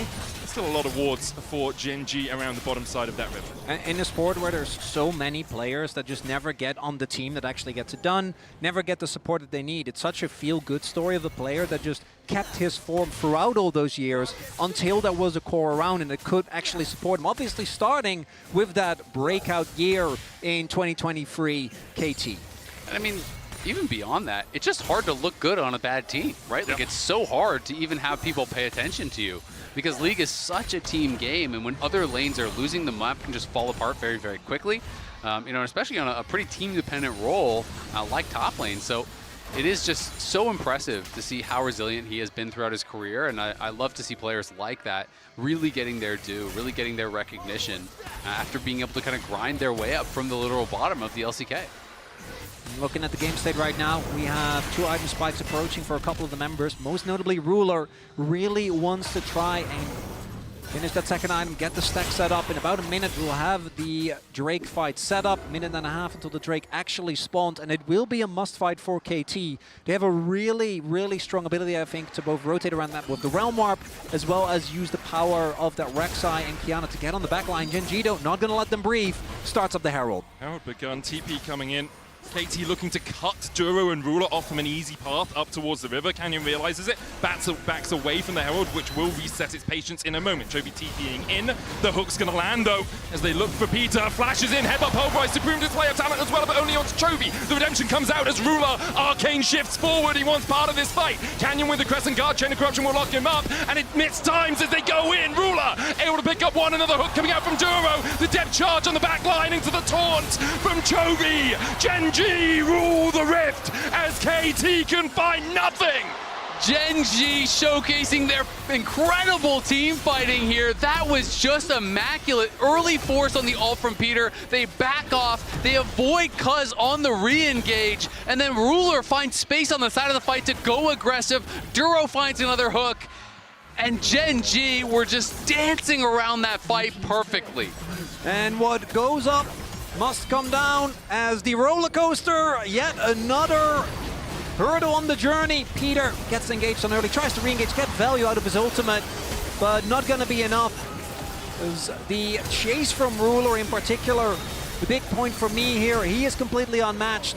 Finds Peter, but then this hook, almost bending it around the wall. The follow-up from Chovy is great, and rightly so. Perfect Bisco, guys. I am not joining this fight. I am just gonna make sure we get the turret, and I think that got them defeats as well. As KT, another setback. Now, that hasn't really been permanent when it comes to the setbacks. They've been extremely resilient, and we will see if they can replicate that in this Dragon fight. Ruler now 2,500 gold ahead of his opposite man, already on his going towards his third item as Docdam only sits on one. Perfect looking for the flank. The Drake begun. Hex flash forward. Canyon dives onto Peter. Ripteld has been summoned towards the topsiders. They go in for the fight, and we see KT able to secure the Drake, but Peter now needs to retreat. Perfect looks towards the top side, trying to distract Canyon. Peter falling lower. Down comes the anchor and sends him into the depths. Gen G find another. For KT, they got the Drake, and that's really all they wanted. Ripteld charges in. Perfect matches it. Should be able to kill it off. Duro with a good hook away, but BDD still on the chase. Death charge! Arcane shift! Mystic shot from Ruler, but into the supreme display of talent as KT turn it around. Canyon forced away as they chase forward onto him.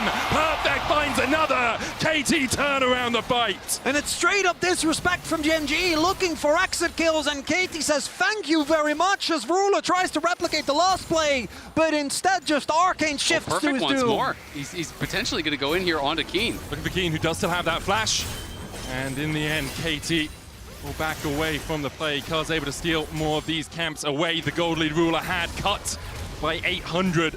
He is still the most fed player in the game, but KT have shown if Gen G overstep, they'll pounce. It's just incredible. You know, you're going up against a team that I would say probably greater than 80% of people coming in thought were going to be the runaway favorites. We're supposed to win this event.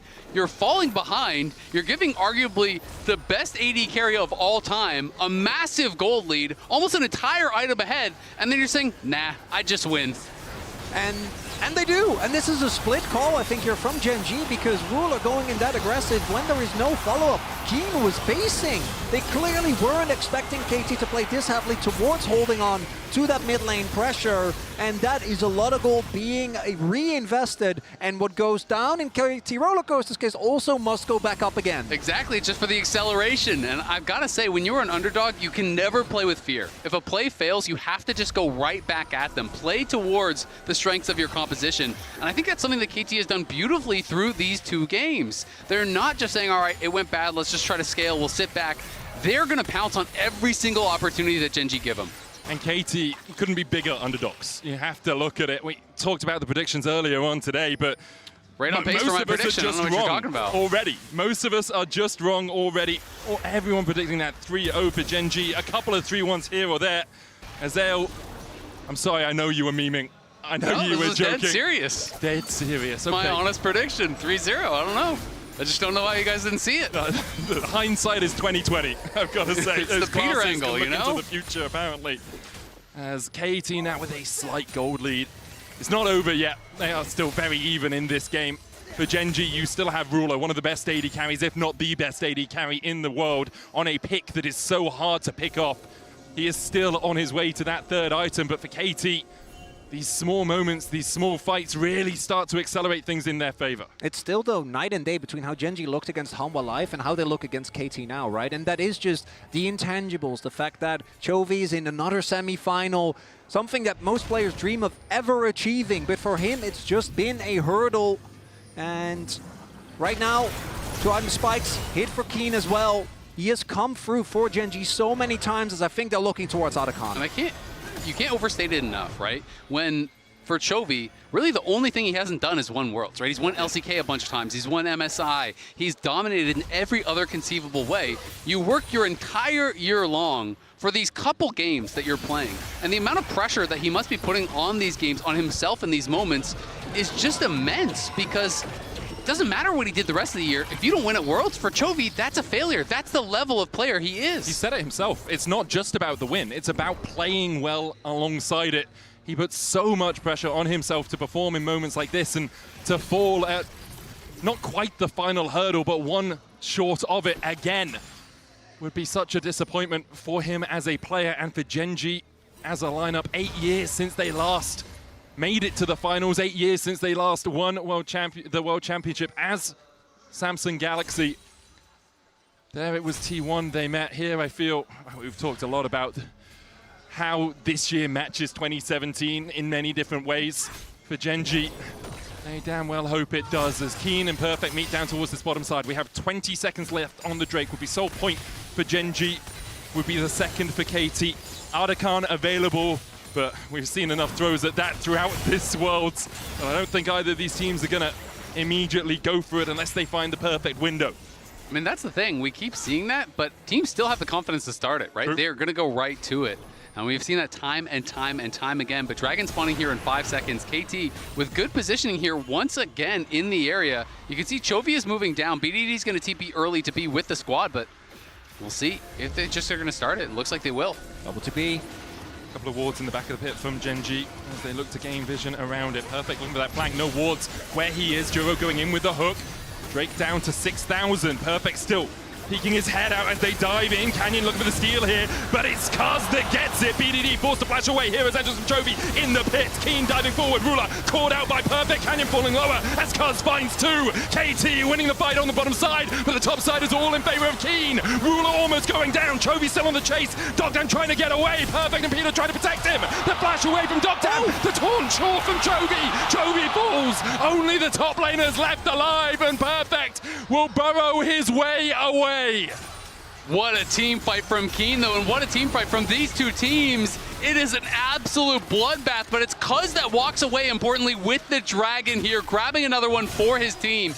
Keen just solos out BDD, though, in the face of Perfect. He had an incredible fight here, really keeping it close. And it's starting to feel like Gen.G, again, not quite the timing right there to deny X's for Cuz. And look at these health bars here multiple times. BDD on the edges of this fight. Perfect actually finding Ruler at the beginning. And as a result, Ruler can't quite dish out the damage. And then right here, Dogdom staying alive really buys the time for Perfect to then get back on top. There's no cooldowns, and you can see on the face of Cuz, he's feeling himself on this Kiana. Giant gold lead here for him. And he's been getting the better end of Canyon in this entire series. Look at the damage from Dogdam. 7,000 in a single fight on that Varus. For KT, every fight like that is elation. You're the underdog. It is your rebellion. You're taking down the champions elect. For Gen.G, every fight like that, excruciating. Every moment you're like, oh, we could have won it. We could have got the Drake. We would have been on Soul Point. And now Gen.G will call for a fight at Ardakan. KT will muster their men and we'll see another battle. Yeah, Perfect's TPing already, but BDD is moving over. They are a little bit slow to join here, and Duro could just try to control this tri-brush. It looks like a difficult approach, and KT, they're going back for the red buff to try to buy time, but that's been spotted. They're too late now, it feels like. Cuz might look for the steal. Baron coming onto the rip, but Gen.G already secured the Ardakan. KT backing away. Cuz still looking for that supreme display of talent, a game changer around terrain like this, but in the end, it will just be the red buff to KT, the Ardakan to Gen.G. And that's a trade that Gen.G will more than happily take. Obviously gonna be very happy that they're able to, again, get this lead. When it comes to the pedals, Ardakan has been so very highly valued by teams. That's the only conclusion you can draw, because it feels like teams keep taking a very big risk to secure it. Mid lane turret still stands. KT might be looking for a punish. Tower down to about a third. Dogdown coming in from the side as well. Does have that chain of corruption, but in the end, Gen.G will back away without pushing the tempo any further. Gold basically even, 2 Drakes apiece. The Ardakan really The only difference between the two, the chain of corruption into the hail of arrows. Ruler needs the protection of Chovy to keep him alive, and he'll find it. KT, though, now having chunked out the enemy AD carry, can push for the tower. Really well played there by Doctom, just playing around vision around that corner. Gets Ruler so incredibly low, they're threatening. Genji have to back away. The risk of getting knocked up there, the follow-up from Peter would have been enough. Supreme display of talent, obviously down from Cuz. But KT will take the tier 1 in mid. We'll see what Genji do around these resets. Sometimes when a team finds a pick like that, at least on a tower, you see them backing away and then they lose their tower in response. But KT are keeping Doctam around to defend. And Doctam sitting here with that Serpent's Fang, actually able to negate a lot of the shielding to come through for so many members on Genji. For Duro, for Keen, for Chovy. We saw the damage he was able to output there as Genji gonna start off this Baron. I think trying to catch KT off guard. KT does know this is happening. BDD's in the bot side, does have the teleport and will use it immediately to come up here. It was on a reset, instead TP's in. Genji with that Baron down to 6k. The hook's gonna land onto Peter. He pops the Unbreakable Will to try and walk away. Cannon goes in with the Crescent Guard, but they can't find the damage onto the cow. Perfect, chipping away at them from the bottom side. Chovy's still looking for the chase. In the end, it's an Alistar ultimate, and KT disengage. Yeah, that got pretty dicey for Genji. Peter, again, this was an issue in that first game. Going a little bit too far ahead of the rest of the team. Loses his ulti, and he is not going to be punished for it, but we'll see if they can find anything. And we'll see if Genji's happy with that, because that was, to me, felt like they wanted to get cooldowns to play for Dragon, right? Because the moment that the teleports came through, they immediately backed off. Chovy still was his, so he can now be his sideline pressure point. Same for Keen. And this is going to be soul point for whichever team picks it up. Both Doctom and Ruler have access to their flashes. BDD just now finishes his Void Staff. Third item for Cuz as well. The problem for Genji is they don't really have vision around this area at all. They've got a single control ward, now a couple in that mid lane bush. Peter caught out with a hook once again as he has to flash away. Has the honey fruit to pop himself up as Ruler lands the damage across the wall. He couldn't see him! It was blind, and Ruler finds his man. KT now a man down, can't defend. The Drake secured soul point for Genji. Yeah, the problem is they're just going to go to Baron, I think, here, and they're just going to force your hand. Peter getting caught back-to-back fights. This time he doesn't have the ulti. And BDD and Perfect were pretty late to the fight, so Genji just walked through mid. They get the Dragon, they go to soul point, they take tier 1, and now they're going to put pressure here onto the Baron. And Peter's not up for 10. Cuz is going to look for the steal. Ruler wisely standing on this side of the wall, now dashes in with that arcane shift. Perfect clears out a bit of vision. Cuz hasn't been seen here. Genji, the Baron down to 6.5k. Canyon and Ruler still on it. Cuz still looking for the steal. Perfect and BDD down towards the bottom side, distracting the rest of Genji. Cuz can jump in. The Winds of War from Chovy. Duro knocked up. Redemption out. Canyon almost falling as Cuz dives into the pit. There's no jungler there. Canyon goes in, and he manages to land the smite. KT now on the back foot. Public execution from Keen, not quite connecting, and KT turn and burn. Peter's here for a little bit more. The hero's entrance won't be quick enough to save his support. Perfect diving onto that backline. Chovy falling lower. Keen forced away towards the top side. Chovy with a stopwatch. Doctam can't land. The piercing arrow through that. Flash away. The Realm Warp gets KT out, but Genji secure the Baron. Then Genji, they walk away with the objective. But that felt anything or nothing like the Genji we're used to. KT, a little bit of an overstep there towards the end. Again, looking for that blade to equalize it. As the Rebel Baron power play will be in favor of Genji, but that was close. I mean, let's be honest, it came down to a complete burger flip. Canyon got chunked down very low here. It was Doctom again, beautiful all over the wall, gets him low, and then Cuz is on the Baron, but Canyon flashes back in, able to finish it off. That was so close. If KT walking around away with that Baron, it is devastating for Genji. And then again, this re-engage this time from Peter was beautiful. Chovy comes through with the ulti, but Doctam and BDD the whole time are just free-firing, getting so much work done in these fights. And Doctam just unchecked in any of these fights. As you can see, the KT coaches still not used, despite everything on being on the roller coaster. It never gets old.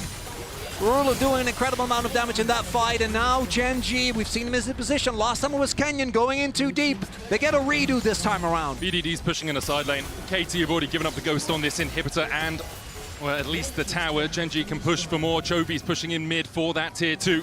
The inhibitor will go down on the bottom side as KT look to defend their mid tower. BDD does have the TP. Chovy's a little bit isolated here. Ruler arcane shifts across to make sure His Galio can walk to safety. Gen.G now with this Baron power play, 4K out of it. Yeah, creating a pretty large advantage, but they are not out of it just yet. GA completed, Zonia's completed, second GA now coming through. Canyon and Keen both have theirs done. But we can't count KT out. They have shown us in this series their resilience, how much they are just fighting and scrapping for everything. Gen.G absolutely in control, but really it's eyes on this next dragon. 145, if KT can get that dragon, the game will absolutely continue, but you have to think with the lead that Gen.G already have, if they claim Seoul, it's pretty much theirs. Look at how close that is to game one, man. Like, this is exactly the same time it started going up for Gen.G. And that fall at the end of the climb of the coaster for KT is exactly what they wanted. True Shot Barrage takes half of Dokdam's HP, almost a K off his total. Yeah, that's an unhappy duck. That was not great. We'll see if Gen.G can turn it into anything more, though. Giant Wave Crash here will get them at least a good amount of damage, but it does look like KT have been able to hold off on most of this. Obviously, the big issue is that upcoming possibility for a Soul mid lane turret also will fall as the rest of KT just looking to base and setting up for this upcoming fight. And you always have to get concerned when it's going to come down to one of these objective fights about the vision, right? When you look at Gen.G, how they're playing in this space, taking that over, sweeping out wards. Yeah, the Baron's gone, but you know that KT had been locked up in their base for so long that they haven't been able to get out on the map and reclaim vision. And Peter has been getting picked a number of times, and it could be a repeat. Flash hook, immediately they look for Carzo, take out the jungler. Ruler finds the kill, and now Peter tries to flash away, tries to get to safety. KT will shepherd him back into the base, but Gen.G don't even need to turn towards that Drake yet. They can push for the tier 2 on the top side, they can push for the inhib tower on mid.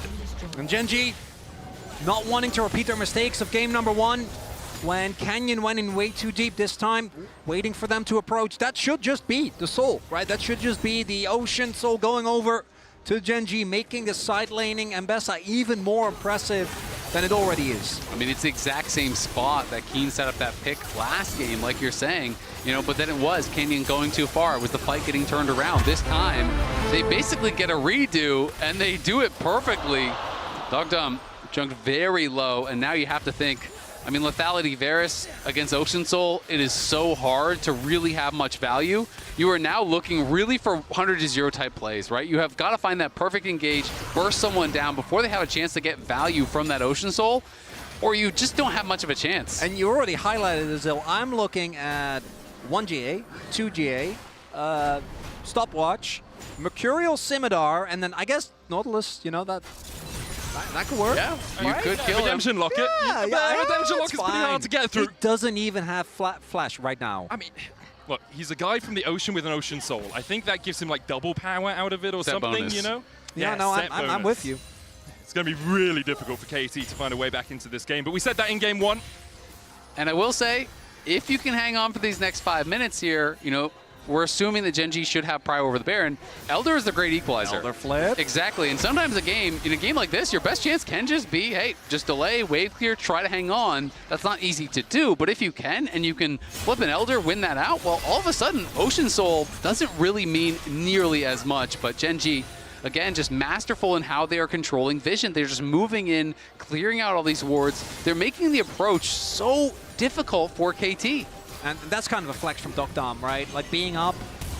Peter's going. Immediately they dive into Chovy. They have the Chain of Corruption coming out as well. It's going to land the Crescent Guard out as well from Canyon. Chovy falling lower. Perfect's on the flank. Lands a double knockup. Chovy needs to get out, and he will. A public execution slays the cow. Roast beef for Keen as he finds 2. Dokdam will follow. Canyon dives back in. Flashes away. Still has the Angel to bring him back to life. And now Keen can advance, and Cuz can do nothing but flash and try to get himself out. Keen will chase for days, though. Cuz forced down towards this blue side jungle. KT lose the fight. Gen.G, do you stick or do you twist? It looks like Baron is their target. Yeah, Cuz still going to stay around, but it's going to be incredibly difficult for him to get in the area.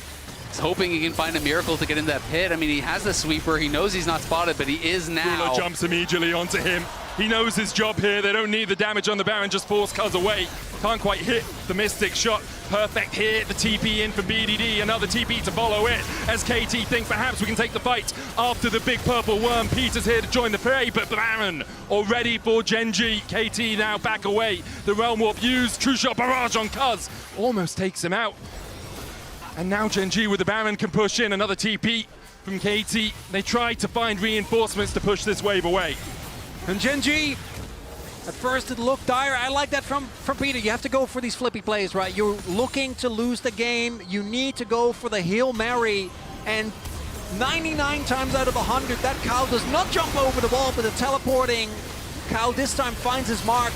But there are all these luxury items, right? The fact that Chovy stays alive for so long, and the fact that Canyon just gets to play with reckless abandon. And I mean, look at how Keen is playing, right? You know, yes, the public execution does not hit onto Doctown, but it doesn't matter. He hits Peter and he just taxis him over there. Doctown flashes out, but Keen is fair to follow, instantly knocks him down as well.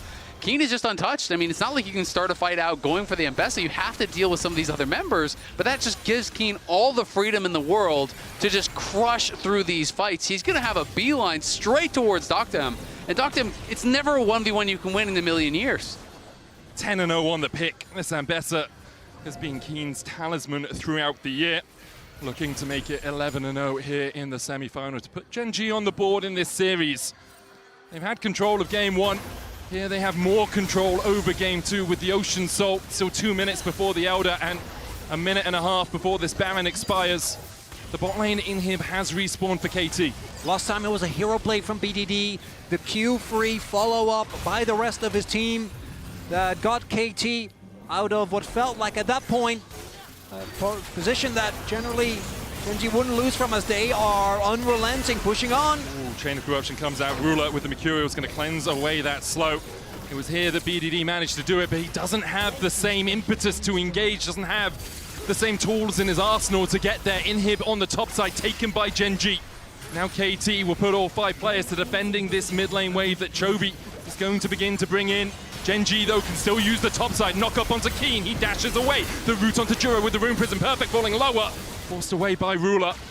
Will be able to heal up in that passive. True Shot Rush dodged by Cuz, but not by Peter. A public execution onto the backline, the knockback onto Keen immediately. The redemption coming out as well. Crescent Guard, BDD trying to get onto Juro, will find it. The taunt onto Cuz, Keen dashing in, knocked back under the tower, but Ruler untouched. Canyon untouched. Chovy untouched, and Gen.G marching down mid for the win. And you know Ruler is calling for that. Pentine comes right now. Already picked up his double. KT though, they're gonna try and hold on. TP's gonna come in. Baron buff still for another 10 seconds. Reset coming out from Chovy. He's finished a neat death cap.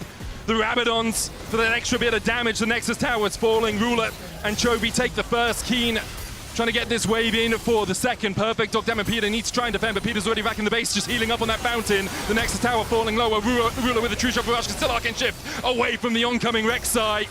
The Nexus Tower will be taken. Keen behind them. KT trying to defend, but they just don't have the wallets. Gen.G will answer the fight and go 1-1 in the series. Gen.G battling back here. KT kept the pressure on, but Gen.G are just too damn good. What a performance from Ruler in this one. Critical in their win. Start to finish felt like he was ahead. The team is creating space. Ruler and Keen, to me, were the real keys of this game. They really were. Besk, what do you think of that one?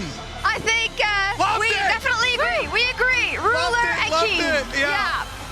Everyone's setting up Ruler for success. That man played the sickest and also, I think, most leisurely Ezreal game of his life. Yeah. Some fights were clutch, but some fights, no one could get to him. He just got to sit there shooting pot shots out, and every single one felt like it was landing. I do feel like Gen.G are so good at executing these kind of compositions where you're like, okay, we're around 1 damage dealer. This time it's Ruler. Occasionally it's Ambessa. Ambessa is definitely a damage dealer. Also does a lot of damage, yeah. He does. Hey, it didn't start off great for Gen.G. It actually started off phenomenal phenomenal for KT. Okay, paint me a picture if you're a Kiana and you get into this game and you get like 3 kills. You feel early, Kobe. amazing. How do you feel and what happened? That's why this series has been so fun to watch, because it has been close, because it has been a roller coaster. And this roller coaster started out with LCK Kiana actually getting 3 kills. And LCK Kiana does not usually win games. Well, didn't end up winning this one either, but he did get us hyped though with the chase down river. And look at how they split the fight. So the realm warp that BDD puts down, look at Doctum. He fakes like he's going into it, then he cancels it, walks back to BDD, and so everyone turns. Peter then did take it, came back, heads butts to be able to get the other extra kill here. And it's just the spacing that KT had in this fight around the Galio, around the engages from Gen G was really nicely played. It was nice. I feel like of all junglers, Cuz has a little LPL jungler style in him, you know? Like, he interacts with his lanes really well, like bringing out the Kianas in line with some of the other picks we've seen from him, the Viego, the Nocturne, you know? So I also just loved how they did play with space, like you pointed out, with Peter kind of baiting Genji into pressing forward. But it wasn't gonna last, Kobe, unfortunately for KT. That's why it's a roller coaster. Whoa! What happens next? Next one we have is a really good Gen G fight where they actually space out Peter himself, the Alistar. They work around these Alistar cooldowns. So let's take a look here, because the engage at the very beginning is one of the critical parts. Let's roll through this. You see them going on to the Alistar here, immediately backing up after he ults. Then they kind of draw out that plus the Kiana CC, so they know all the major CC from KT has been used. And look at how methodically Gen G moved this fight forward. Ruler ends up flashing forward after the Alistar ultimate fell off. Then Duro hits an amazing hook here into the Chovy combo that sets up for Canyon to wrap around through the Rift Herald pit and come through and set up these 3 kills for Ruler. You were talking about Ruler, the caliber of this player. He deserves to be in the Hall of Fame basically already. And if you give him a bunch of money on Ezreal. I'm with you. We've got to debate what skin and what year right at this point. But 100% the big thing for me there is look at Cuz in that fight. He has no space to play. In that long drawn out initial fight before everyone's level 6, he had room on this Kiana, but against the Galio, the Nautilus, it's so impossible. He's in melee range of Ruler, and he is helpless in that fight, which just shows how confident Gen G are in the comp that they put together. Yeah, and Cuz and BDD thinking, oh, he's done this to us before at Worlds in China. But yeah, Ruler goes absolutely huge, and he's, you know, of all the I don't want to say 2-pronged attack from Gen G, it's like 5-pronged at this point, but he's such an important tip of the spear. 1,300 damage per minute. Yeah, Ezreal's usually get around 1K sometimes. This is insane. And also I want to point out the damage percentage. Actually, both ADs, I think, were at about 40% across this entire game. And if we look at this, what I was looking at for 2017 versus 2025, KT's looking to rewrite history. Yeah, and I mean, we pointed out how it's Gen G now who are kind of in that Longzhu spot, despite the fact that it was Longzhu coming out 6-0 in groups. But then lost to Samsung and Ruler in that quarterfinals. Now, Cuz and BDD looking for their revenge. They'll have to go back to the drawing board in the next game. And it's not the worst place to be in. It's a 1-1 because you did win that first game. I do think they still showed a lot of fight in the second one, and I feel like because of game 1, perhaps Gen G is conditioned and KT is conditioned that they can turn around even deficits in this game, because they even did it in this game, Dracos, when they were behind. Well, and I do like that they're confident to force those plays. Perfect had that final play where they made it work. They were too far behind in gold, but I like that despite some flubs, they start off really strong, that initial Alistar play. It gets pretty bad for Peter in a lot of these fights, but ultimately he still has the confidence to pull the trigger, and I think that is crucial for a team that has been going toe-to-toe with Gen G, reminding of us of that upper bracket upset. They need to keep that momentum going forward. And I have to say, coming into this series, myself and a lot of people were looking at the top lane matchup as maybe the most lopsided matchup.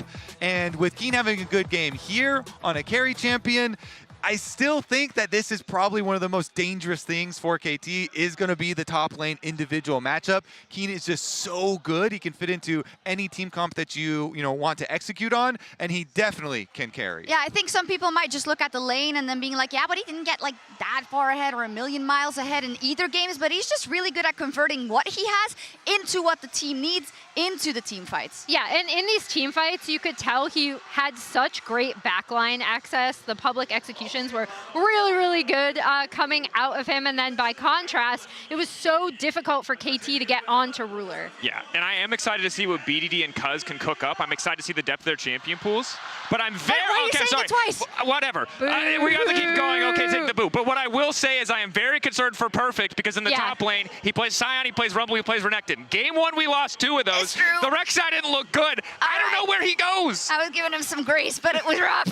But hey, it's going to have to be near perfect if KT want to bring us to match point first, because right now, Gen G strike back with their eye on the grand final. As Ruler, Arcane shifts forward, he wants part of this fight. Canyon with the Crescent Guard, Chain of Corruption will lock him up, and it missed times as they go in. Ruler able to pick up one, another hook coming out from Duro. The depth charge on the back line into the taunt from Chovy. Gen G rule the rift as KT can find nothing. Gen G showcasing their incredible team fighting here.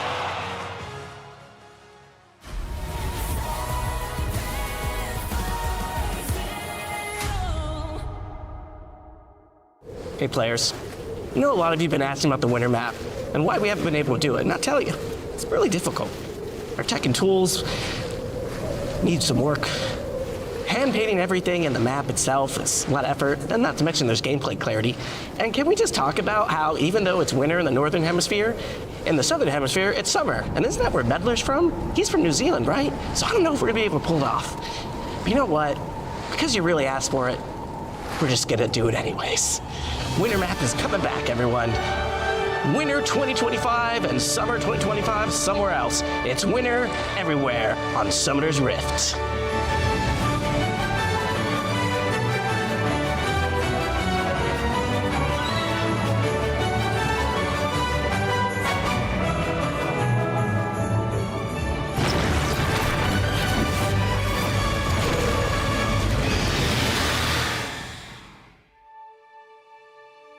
When I was a player, if I was to make a misplay, maybe it's my mouse, maybe it's my armrest, something feels wrong.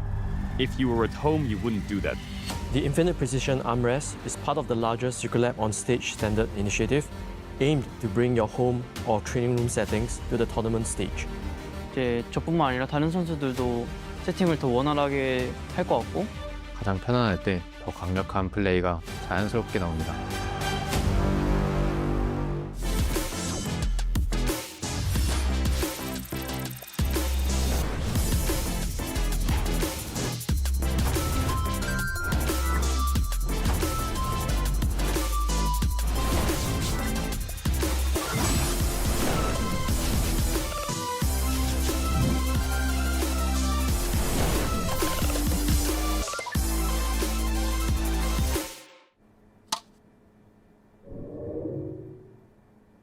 Red Bull gives you wings.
Welcome back to Worlds 2025. We're in our first semi-final.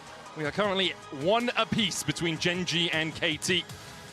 Both games have been roller coasters so far. The first one going in KT's favor, the second in Gen G's after they picked up that Ocean Soul and were able to roll KT off the map. The question is, as we get towards the latter parts of Fearless, whether we'll start to see a few more spicy picks. Canyon obviously known for his Nidalee when we get towards the game 4s. Currently sitting in game 3. And to me, the biggest question on the side of KT is how do you deal with Keen, right? Because I think Keen has been very problematic in both games. Even in this Sion game, Perfect got pretty far behind in the laning phase. Yes, they did win that game, but Keen was really playing well in the team fights. And then you put him on the Ambessa, and I feel like he just crushed through a lot of those fights. Now he's going to be on red side, so I really am curious how KT want to try to set up Perfect and how they're going to try to deal with Keen, because he's been a tough ass. And I think that is really hard to do, because to me, what Perfect is doing today is really the best of what we could expect from him, right? Yeah. I think that he is doing his very best at not giving Keen any advantages, not ended up going down in side lane, which is something that he really struggled with throughout the year. The reality is just that finishing and successfully completing the Keen test is a nightmare for any top laner. It's why Keen has been held in such high regard for so long, despite the teams that he's been on. And Keen has been looking the same, I think, as we saw him really throughout most of this year. I think save for Ruler, but for Chovy, he needs to step up big time in this next game. Canyon, I think, is still kind of akin, some good moments, some not so good. But even with BDD's rise in form domestically, Chovy has always been able to match him. That head-to-head is very firmly in favor of Chovy for a reason as well. But we're not seeing that thus far, and he has talked so much about the pressures. Thus far, it feels like he is buckling underneath them. At least a little bit. We'll see how it ends up being across the course of 5 games in the series, but KT have definitely shown more soul today than people expected from them. Shown more perseverance, more resilience than people expected from them. Because we all talk about KT when they made Worlds beating Gen G 3-2, and we rarely talk about the fact a week later they met and they lost 0-3. Gen G just wiped them away. Here we are in draft for game 3. Aurora, Kai'Sa and Trundle banned away by KT. Wukong and Janara, the bans. Azir, the one that rises in priority for this final ban from Gen G. Yeah, no ban on Azir or Orianna yet. So at least one of them is going to go through. And I think if one of them is going to go through on red side, you're not going to ban the other because you want to go for a trade. So that is going to be the option here. That's BDD Azir. That's there's a couple of mid laners in the LCK that don't get to play this champion. And this is one of them for very, very good reason. Was there when I was moaning about Renekton and Azir, was a big reason for why they kept doing that. BDD gets his pigeon and will be feeling great here. Chovy gonna be trying to play for lane, I do imagine, with the Orianna, but with how his laning has been thus far, that's going to be a tall ask, because BDD has been able to make so many highlight moments. And again, it feels like every LCK mid does this on the regular, but even amongst those, he often stands out. Pantheon Orianna seems like a pretty powerful 1-2 there. Can definitely put a lot of pressure on. It does feel like, though, you know, you want to see Canyon trying to get aggressive to maintain that pressure that he's been able to put on. Had a really creative gank in last game early on that Xin Zhao, came from an angle that BDD didn't expect, was able to really help out in that mid lane matchup. And you know, when you talk about BDD on Azir, this is absolute comfort. You want to put pressure on him. You don't want to allow BDD to play his game comfortably. Poppy, I think, is a great pick here. It's a good answer into the Pantheon, and it also combos well with the Azir because you can swoop them back into the Poppy stun. You can set up really effectively with that. And Cassante is a great takeaway from Keen. It's something that should be harder to punish for Keen as well. So the first 3 feel super solid for KT. The Bird plus Poppy combination is one we've seen work a few times so far at this Worlds. Azir and Anivia both are combined with the Poppy to slam people into those wolves. The Cassante from Perfect, just looking to survive the top lane, really. He's been doing a really good job of it. The Sivir now locked in for Ruler. There's scaling on both sides already. Like these are team fight comps just from the first 3 picks. Yeah, I do like the Sivir into the Azir specifically, being able to spell shield a lot of the threat. Then the Poppy is also still a flex, which I do appreciate. Could go towards Cuz, could go towards Peter. If you put it towards Cuz, you're really playing more towards those early game dives. And as we already highlighted, playing towards that Azir. If it goes to Peter, Cuz still gets the opportunity to pick one of his trademark picks, go towards something like the Sejuani that he has been known for a very long time. As some of the things we've seen, the Zeri ban actually coming through, even though the pick has not been at the forefront of Worlds thus far. No, it hasn't at all, but sometimes as you get deeper into Fearless, people are just looking for hyper carry plus Enchanter. You know, maybe that's something that they were a little bit concerned about. I always do have worries about Sivir into Azir simply because it does scale really well, but you're so heavily outranged that it can be difficult in these fights to actually step up and be able to play them effectively. Blitz as a ban is really interesting. Like, it is a Duro special, and it's one of those things where I'm just wondering, is that telling us that you are going to go for more of a lane dominant support? Are you going to be playing something more along the lines of like a Karma or something, an Enchanter, that you're more concerned about those matchups? Yes, you can use it into melee matchups as well, and it is a Duro special, but that's kind of where my mind goes. And that makes sense to me. Duro has been really, out of nowhere, seemingly the guy that has been able to be actually one of the rocks for Gen G. In a large part of summer when Kenyon was underperforming, it was Duro that picked up the slack. So the double bans going towards him, I do think, are completely warranted, even though there is still technically the potential for a flex. And we have talked a lot. Keen's champion pool is deep. This man has been playing League of Legends for a very long time, and he knows Cassante like no one else. This would be hype. I mean, GP has been falling out of the meta. This, I believe, more maybe moving in towards like an Aatrox or something along those lines. That seems like it makes a lot more sense. GP would have been really, really hype. Even he was disappointed. He's like, guys, don't trust me. I can do it. I just want to be a pirate for my world skin, guys, for the world skin. Fun. Halloween was yesterday. Let him dress up. That is true. That is true. Instead, the Aatrox will be locked in for Gen G, something we do commonly see into things like the Sion, things like the Cassante. Really scales up well as well, especially when you're playing these like front-to-back team fights. You can get a lot of autos Lulu down Jinx with the Sundered Sky. It does work well. Lulu Jinx would make sense for KT. You've got a frontline, you have a Poppy, you have a Cassante, you've got the Azir. Ashe as well can do a huge amount of work. We saw Guma on it yesterday having a stellar performance, and there's the Lulu alongside it. Yeah, so it is that Lulu. You know, I was thinking Enchanter once I saw that Blitzcrank ban. I actually think I like this more than the Lulu Jinx, to be honest, because I was going to say they are kind of light on engage, right? And so this does give you a bit more of a primary go button. And when we look over what they have so far, there's no one that really wants to tank that arrow, right? Like anyone who gets hit, it could be pretty dangerous for them. So Leona does make a lot of sense, you know, does help them as far as the primary engage. If you bring Pantheon down towards that bot side, you can look to try to prey on the Ashe as well as the Lulu, who can be quite vulnerable. That is kind of the push and pull that you are having here.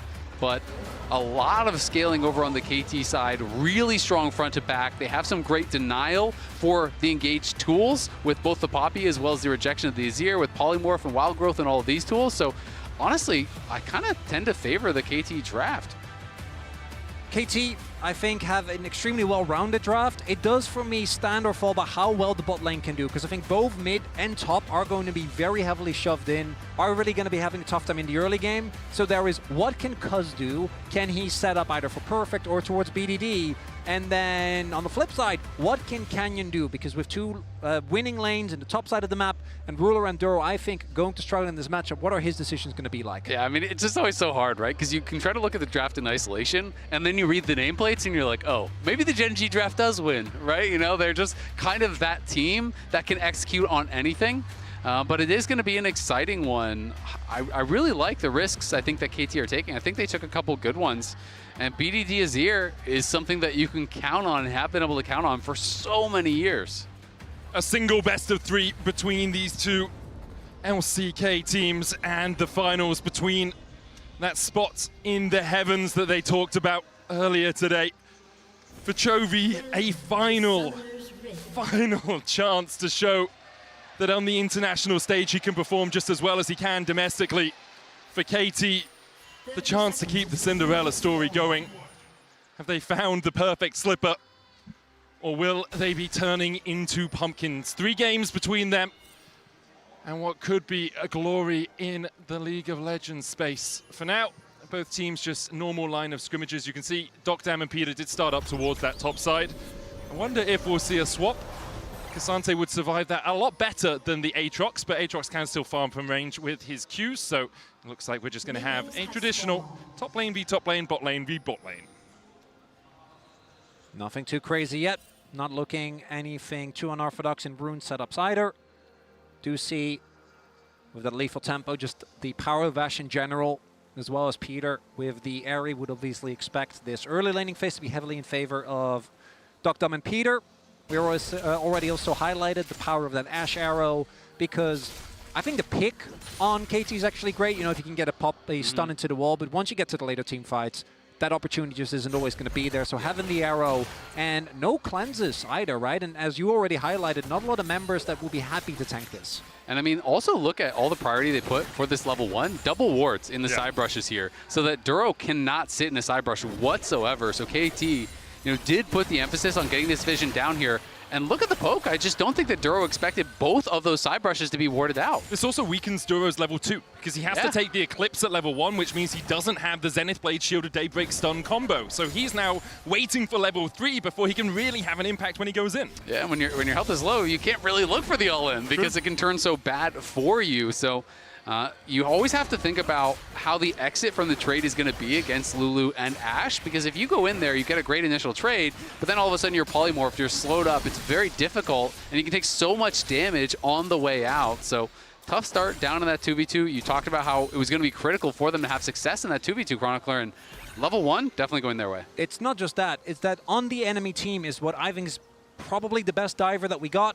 Sivir might be a bit of a struggle if Rula can keep hold of his summoners, but with just Barrier, we'll have to see if he can survive. There is definitely an opportunity for Kha'Zix if they take more damage, but we have seen Ruler and Duro basically just stay underneath the turret, and I think just try and not get traded at all, just so that they aren't really dive targets. Canyon obviously is also towards the bottom half of the map. We do see the coverage in the Tri-Brush ward there as well, so that Dum and Peter feel safe, just continuously looking for this shove, which will be maintained for now. Canyon actually also using a really interesting ward around his own blue buff. There's the threat when KT have this push on the bot side for them to invade with Cuz around the level 3. Cuz skips his red and you invade towards the blue. You can see Peter's going to start doing it now. And there was a ward from Canyon at his blue buff just to make sure if he had to back away, they still have a little bit of vision around there. KT will invade. There's nothing left for them to take. Canyon's already on his way up towards the top side Scuttlecrab. So it will just be an exchange of the crustaceans between these two junglers. And I want to highlight something. Chovy TPing first, actually getting the worst trades as Orianna into Azir is not something that we've seen of this player, and it's again a reminder that BDD gonna be up early now. I think Chovy will be able to mostly equalize, did pull the wave there. So, but the fact that Chovy is in the head is something that, again, it's when we talk about the expectations for this player, we do need to highlight, particularly with Orianna, who in the early levels we've seen be extremely impressive in this matchup. And I just feel like Chovy, his whole career, he's been synonymous with lane dominance, right? You know, Chovying, people can refer to as just getting all of the CS, never missing anything. He has interviews where it's just so funny. It's like, well, how do you have these incredible CS numbers? Like, well, just don't miss the minions. Yeah, just order them. It's simple. Obviously. Exactly.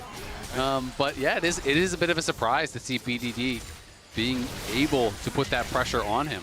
And I think importantly, the surprise is not that BDD is playing well. We expect BDD to play well. He's probably one of the top 2-3 mid laners so far at this World Championship and has been consistently top of the tables through his entire career. The Zenith Blade hits, but BDD should just be able to walk away from this one. Duro will be able to back out as well. Glitter Lance doesn't connect. BDD just constantly slapping him with a few of those early Azir auto attacks.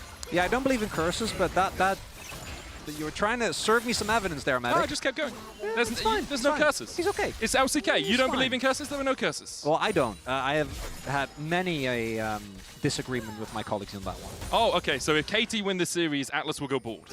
We agree? No. That's only very specific. I also feel like I can't do that. You know, he has to do that himself. Can't promise it for him? No. You can. He Even can't as do a anything about it. I could do that, but like that wouldn't. Because you're fleeing to the Netherlands afterwards. No, but that won't feel fair. You know, I don't want to bully Atlas. That's not nice. He always bullies you. Well, yeah, but that's his love language. It's fine. I'm not true. bothered. That is true. Early doors, not too much happening in this game, which is why we went LCK, into LCK yeah! mode for a second. Keen is getting the push here on the top side. We'll be able to get himself a plate, winning out on that 1v1 matchup, as expected for the Aatrox in the early game. Yep, going to be able to have the push there. I mean, Keen Doing very well. Canyon is here, and Dogdom might be getting baited a bit. Just a little bit. Just chasing down Duro and Ruler there, but they don't go too far. Cuz coming in from the side will spot Canyon with his Oracle's alteration, clear out the ward, and Canyon wisely backs away. Not seeing any action too early, too crazy here. Thanks to that play from Duro in mid. Chovy is able to maintain parity on the CS. Canyon is about to hit level 6. Both of these junglers, I think, building towards that Sundered Sky, trying to hit that as soon as possible. Canyon obviously going to be looking for side lane plays, and his targets are kind of so-so outside of bot lane because Azir obviously has so much mobility. He still has his flash available. Top is Cassante. Feel like I don't really have to elaborate on that one. And KT going to be using this bot lane prior to start the first rig, and getting early dragons has been a really big deal in this series. It's been huge, right? You know, that march towards Soul, putting pressure on your opponents. Not only do they have the bot lane prio, BDD had first push in mid lane, cheated down towards, so even if there was going to be a look, which we kind of know there isn't, they would have been ready to stop any sort of Gen G pressure. And now Perfect knows he is the one on weak side. He's got to be careful because really the only thing that Canyon could potentially be doing is looking towards that top lane if he overextended. Early objective stacking has been 100% predictor of who will win the game so far in this series. If you take the first 2 Drakes, you win. Obviously a little bit of an up and down on the way to getting there, but we will see if KT are able to continue that record going by taking the next one. See, now we're back in LCK territory, which is taking stats and really honing in on them so that they don't really make that much sense anymore, but that's what we like. Yeah. Can Herald only has, like. Herald has a 50% win rate. Get in the way of a good story. It's true. You know? Thank you. I knew you would. I'm with you. I'm with you, buddy. Canyon is there, but this is Cassante. Maybe could get like a flash or something. Could be setting up for the grubs that are spawning now. Perfect will be a little bit annoyed with how this wave is set up. It's a 4v1 as Canyon and Keen now walk down towards the grubs. Cuz is on his way across, as is Peter. The Enchanted Crystal Arrow available to Dogdam. Yep, Dogdam has that. And they have first move here, so KT definitely want to contest. Keen in the back of the pit. And just dash across. Volley from Dogdam. Grubs begun. KT with 5. Chovy's on his way across. Duro stepping forward. Flash shielded. David finds the Sun. Grand Starfall coming out as well. Keeper's verdict from Cuz. The shockwave. Peter flashes it. Ruler caught out on the backline. Pushed away with the Emperor's Divider now. KT can begin to advance. Keen trying to come in and reinforce his team. Duro shielded just in time. Now Perfect stepping forward. Has to flash away himself. And in the end, no one dies. Duro just playing that so aggressively, getting right in onto BDD, pushing him out of the fight. I thought that KT was going to be able to chase down and get some exit kills, but Duro barely survives with the command protect there from Chovy. Really close fight, but it's the grubs now. The second one going to be going the way of Gen G. And it's Keen being knocked away there by Cuz that I think ended up making that a very even fight. But if Keen actually was there, because I think he either ulted for the movement speed or ulted as he got knocked away, and that Aatrox was in the midst of it, one reset, and this fight would just be a complete blowout. So grubs, 2 of them will go, but that's still a trade that I think KT is happy with. They're able to get themselves one of the grubs, deny free, and they were the ones who got the early dragon. They did have to pay very heavily, though, when it comes to summoners. Yeah, exactly. That's what I was going to highlight, is you still have these 3 flashes. The top side from Gen G all have theirs available. There's only Cuz with his flash on the KT side. So a lot of vulnerable champions, and we talked about how hard it can be for Ashe, for Lulu, for champions like this if you are getting jumped on. So we'll see if Gen G can find windows to punish those missing summoners. Keen's going to be able to pick up another plate for himself on this top side. About 300 gold ahead now on the Aatrox. Chovy with a 200 gold lead in mid. The bot lane, the advantage for KT. They've constantly had the push into Ruler and Duro, who have survived it well. As far as I can see, yet to lose a plate down here. Obviously, that's been partly because Canyon has spent a little bit of time around his bot side to make sure that Dogdam and Peter were always on their tippy toes. Yeah, Dogdam able to get a kill as well, so that means that the gold lead is naturally just going to get even bigger for him. And Ashe is one of those picks that I think just feels great throughout all of the game. You have good early game. As long as you don't fall behind, you do a good amount of damage. And with a Lulu, you get a lot of power. Emperor's Divide onto Chovy, not under the tower too much. Only takes 1 shot and just walks his way away. Nice bit of pressure put on there, though, by BDD. And now Cuz down on this bot side, so they're just going to play super aggressive. See the damage onto Duro as the Eclipse comes off. He loses that extra armor and magic resistant. Falls down to about 2/3 HP. KT Now setting up towards mid. Arrow. Clips Chovy, not quite. And it doesn't find anyone towards that top side either. And Chovy could have had to expand his flash, not going to be the case. Instead, just going to walk it off for now. That doesn't mean the arrow is down. I think we'll be close to up once we actually get to the Dragon. Dragon spawns in about a minute, and that's going to be a big breakpoint. If KT can get to 2 again, it does make so much of the follow macro easier. You can give up a Dragon, get a Herald, start opening up mid lane. And I think Orianna in particular is really reliant on that mid lane turret remaining standing, because the moment that is gone, Azir can just make your life a living hell. Yeah, it can be extremely difficult. And you could see Keen, even though Perfect had the push again there, Keen just held the 4 ranged minions. And so Perfect is trying to push up to get this reset, knowing that, again, you can be vulnerable. Obviously, Cassante, very hard to take down, but if you are pushed up too far in that lane, there is the ability for Keen and Canyon to run you down, to take you down. And you highlighted it. It had been an issue for Perfect in the LCK, getting picked off in these side lanes, but to his credit, it has not happened at all in this series. I'd argue not even at Worlds. I think he's actually had a really big step up. And we've had moments from that from Perfect, but he hasn't been able to string it together consistently. It's cool to see the faith for KT being rewarded. Also, I do want to shout out, because we were giving Chovy some criticism early on, and his early laning phase didn't look too good. Now starting to build towards that Chovy lead we all know and love. Empress Vine, he tries to flash away from it, he slammed into the wall! Chovy, take a pew! Your church is closed! KT find the kill on the enemy mid, and will turn their eyes towards the Drake. And that is twice in 3 games. Uncharacteristic bad flashes from Chovy, where he's getting caught, he's getting taken down. Same thing happened in game 1, and now they're going to force the Dragon. And KT are just going to get it. Gen G looking to catch someone as they walk out. Enchanted Crystal Arrow coming out once again, looking for Duro. Dogdam on the chase. Peter there with a glitter on slow. Flash away from Duro means he's not slammed against that wall. KT will accept just that summoner as their price for the chase. Still a really big win here for KT, as Canyon still waiting. Oh, KT, I think that they based. Jump onto Peter, they look for the engage, then it's played forward, but the wild growth flash from Peter's enough to keep him alive. Use the heal as well. Dogdam tries to turn it back around, but doesn't have any vision in that bush to chase the Canyon any further. Yeah, Ruler isn't that strong, didn't have a lot of mana, and doesn't have a first item yet, but Chovy, I haven't finished my sentence yet, or he just gets swept. Doesn't get the flash, immediately gets slammed into the wall. And again, that's with BDD not having his flash. Oh my god, he got solo killed. Grand Starfall in from Canyon as he looks for the chase onto BDD, but BDD still has the flash, and he'll jump over the wall. They call him BDD for a reason, as he outplays Canyon and Chovy. That is massive for the game. 2-0 for BDD. You get out the flash here. And now I think we're just going to see this solo kill one more time. He doesn't even have his ult, so Chovy must have just overcommitted to this, and I'm assuming BDD just slides in, and you're just going to get auto to death. I mean, he procced the phase rush. The phase rush expires. You cannot stand around like that. You need to be able to exit the fight. BDD is looking to take this one over. Great use of the soldiers there as well, getting all 4 of them to slide into Chovy, who is now relegated to a side lane. A couple of years ago, this is where he lived when his team was behind. Here, still yet to finish a first item. He absolutely is, and Chovy, we have to talk about his history at Worlds, because there's been a number of times over the years where you thought, surely this is the year that they're going to be able to win. Has yet to make it to a final. BDD final again! Chovy! BDD takes a couple of towers, or it takes 3! BDD just dies!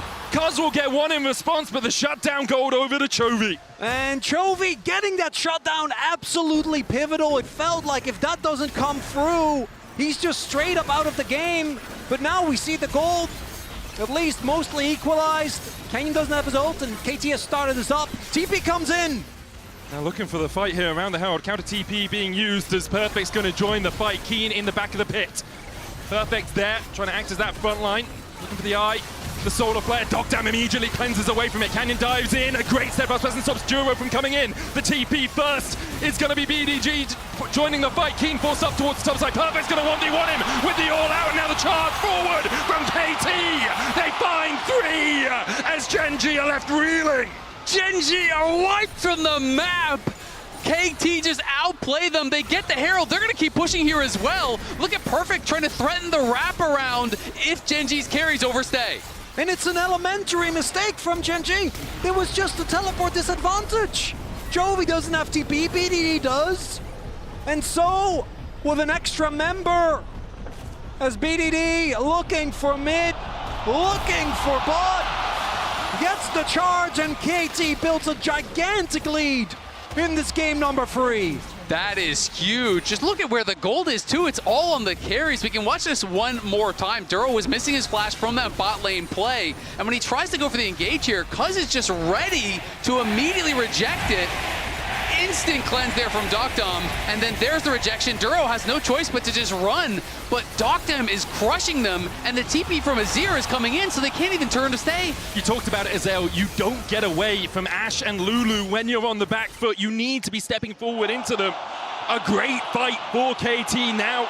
The game truly in their hands. 4,000 gold ahead at 17 minutes. 3.5, 2 Drakes, a Grub. This is the largest gold lead we have seen this early in one of these games. And KT, there are a lot of comps where you look at Camtech and you go, I don't know. This is a really good one, gang. There is Cassante, there is Poppy, and there is a Lulu, and those 3 alone are going to get you so much value. Poppy is already harder to kill thanks to her passive when she gets low. We have Perfect, who obviously is in that fight, by the way, which we didn't even really get to talk about. Just straight up 1v1 Keen. Enchanted Crystal going down. There's Keeper's Verdict as well. Ruler doesn't get the chance to move. Duro has the flash, takes the Chemtech Blast Cone to get himself to safety, but KT will take the blue. They'll steal the jungle. Gen.G on the ropes, reeling. It feels like one more punch will be the knockout blow. It really is feeling that way. And Cuz and BDD, I'm remiss to say it, but it's starting to feel like that upset series where they are just playing out of their minds in this one. It took incredible performances from Cuz and BDD. It took some uncharacteristic mistakes from Chovy as well. And I really am starting to feel the possibilities ramping up more and more for KT here. They're fully in control. 4K lead, sole point. This will put them to match point against Gen.G. And it's Chovy making so many mistakes. It's Docdom. Grand Starfall onto Docdam. Does have the flash. He's going to use it to get across the red pit. Can't do it in time. Solar Flare from Duro finds its mark. Chovy gets the shutdown and closes that gold gap. And this is where the resilience of Gen.G really will get tested. Their composition, there are elements of scaling that work well. Aatrox, once you get towards those 2 free items, the Orianna, the Sivir, but for me, it's much more about how they look, the hesitancy in teamfight. You can see the doubt creep into their play in real time, and this is coming from a team that within the LCK, within MSI, within the entire year, has played with the utmost confidence. They absolutely have, and I mean, that's the first KP that Canyon has this game, right? You're 19 minutes in on the Pantheon. He hasn't been able to find any successful place until that moment, and Docdom decides to hold on to the flash, which I think was the right call, right? You know, because there's no objective for them to grab after that. You want to be ready to go if there's a big Otacon fight. You want to be ready to go for this potential soul fight here in 3 minutes and 45 seconds. And KT has got to stay laser focused, eyes on the prize. It's all about objectives in this game. The one thing KT needs to avoid at all costs is either Docdom or BDD getting caught, but this is where I think the composition really does favor them, because look at the tools they have to keep their 2 carries alive. There is Cuz with his ultimate and his W. There is Perfect with the Cassante, and then there is a Lulu to add on top of that. So actually taking down Docdom, who by the way has Flash and Cleanse, or BDD, who by the way still has his Flash, or really any of the members that isn't Peter if he massively oversteps, just seems nigh impossible, and in 3 minutes, Gen.G is going to force to fight that. And KT, all I want to say is respect Otacon, please. You absolutely have, and we already talked about the power, the chase down power that KT's comp has. Well, Rylai's is done now for the Azir as well, so there's so many slows, there's so many tools to chase you down and punish you if you misstep at all on the Gen.G side. KT know this is a game that is going to be about objectives. They're sweeping out this vision. They do kill it fast, but do not flip from this position. You can just play from Soul. There's no need, in my mind, to be able to just force an Otacon. Canyon looking for the flank here. BDD's going to push the wave in. Does still have that Empress Divide in the flash. And puts the ward in. Canyon backs away. BDD slides forward, uses the Empress Divide. The Aegis Assault didn't even need to block it. Just a little bit quick there from BDD. Thought perhaps, oh, we can pick the enemy jungle and then start the Otacon. KT clear out the vision once again. I was going to say, for KT, don't fight before you're actually stronger as well. There's 2 items on Chovy and 2 on BDD. Although you have a gold lead in the jungle, it's still an item apiece. Your gold lead hasn't actuated into actual items yet. It hasn't become that strong, so you can just wait it out. You're already 4K ahead. Just take it slow. Well, they are not going to do that. They are pulling it for now. And we'll see. It looks like they are going to let this one reset. But that was a really risky moment here because Canyon, when he got spotted out, I mean, if you get connected there, you probably at the very least lose your flash. But had he gone down, then the Otacon is a very real possibility. In the last game, it was Cuz that had a big mistake, was the one that kind of inadvertently set up Ruler in a position to carry, right? Gave over the early shutdown, not this time! Yeah, to Chovy, perfect here! Pathmaker will find Chovy, and he doesn't get a chance to move! KT once again, kill off the enemy mid! What a beautiful CC chain! That was flawless! The Ash Arrow, then the Flash Pathmaker, then Cuz comes in from the side, stuns him against the wall. Now you force the Otacon for sure! You have to flash that. There's just no excuse. Chovy thought he could walk it off with the movement speed. Not the case. That's just Otacon gonna be gone. And Gen G are looking at yet another semi-final of despair. Battered and bruised. They'll have one more game to try and get themselves back off the mat, but for now, KT take total control of Game 3. Keen will get a tower down towards that bottom side, 22.5 minutes in. BDD will get KT's 3rd of the game. The Petals relatively close, even though KT picked up the Otacon, but they have feats. They have more than 1,000 gold lead in 3 of their lanes. And they have Gen G on the ropes. And they have still every summoner except for Perfect Splash. That's all they expended. So it wasn't like they fully oversent it. They're ready to go for this fight. This soul fight, you have to stop them right here as Gen G, or I think this game is just wraps. We'll have to see.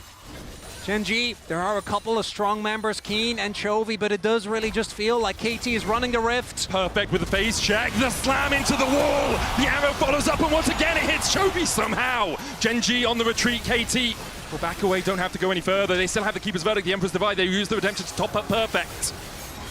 They turn their eyes towards the Drake Soul for them. Canyon a long way away, has that Grand Starfall. Keen gonna try and flank across here.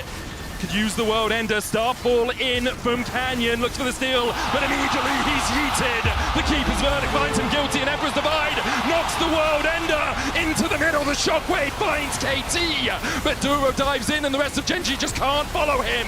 KT claim the soul, they claim the kills, and they claim Gen G's lives. KT is just running through the fight. Chovy's in trouble. BDD's going. BDD can still chase him in. He's the only one left alive. Chovy stands alone as KT clean up the fight. And that is a 5-for-1. Soul for KT. The Shockwave doesn't matter.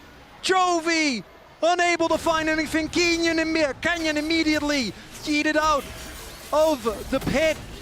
And that is KT about to go up to match point against Gen G. Cuz the timing was perfect. Canyon ults in, immediately knocked out. And then BDD on the side catching Keen, knocking him into the stun of Cuz.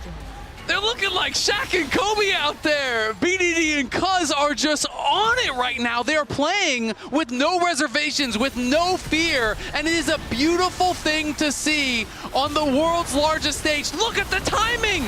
He's not even there for a moment, then BDD says that is not enough. We will take even more, ends the world of Keen, and just keeps the pressure going. And there's not enough damage. Rula doesn't even have a second item. Chovy Shockwave is only set up for a play that never comes. And Gen G are staring down a roller coaster of all the teams.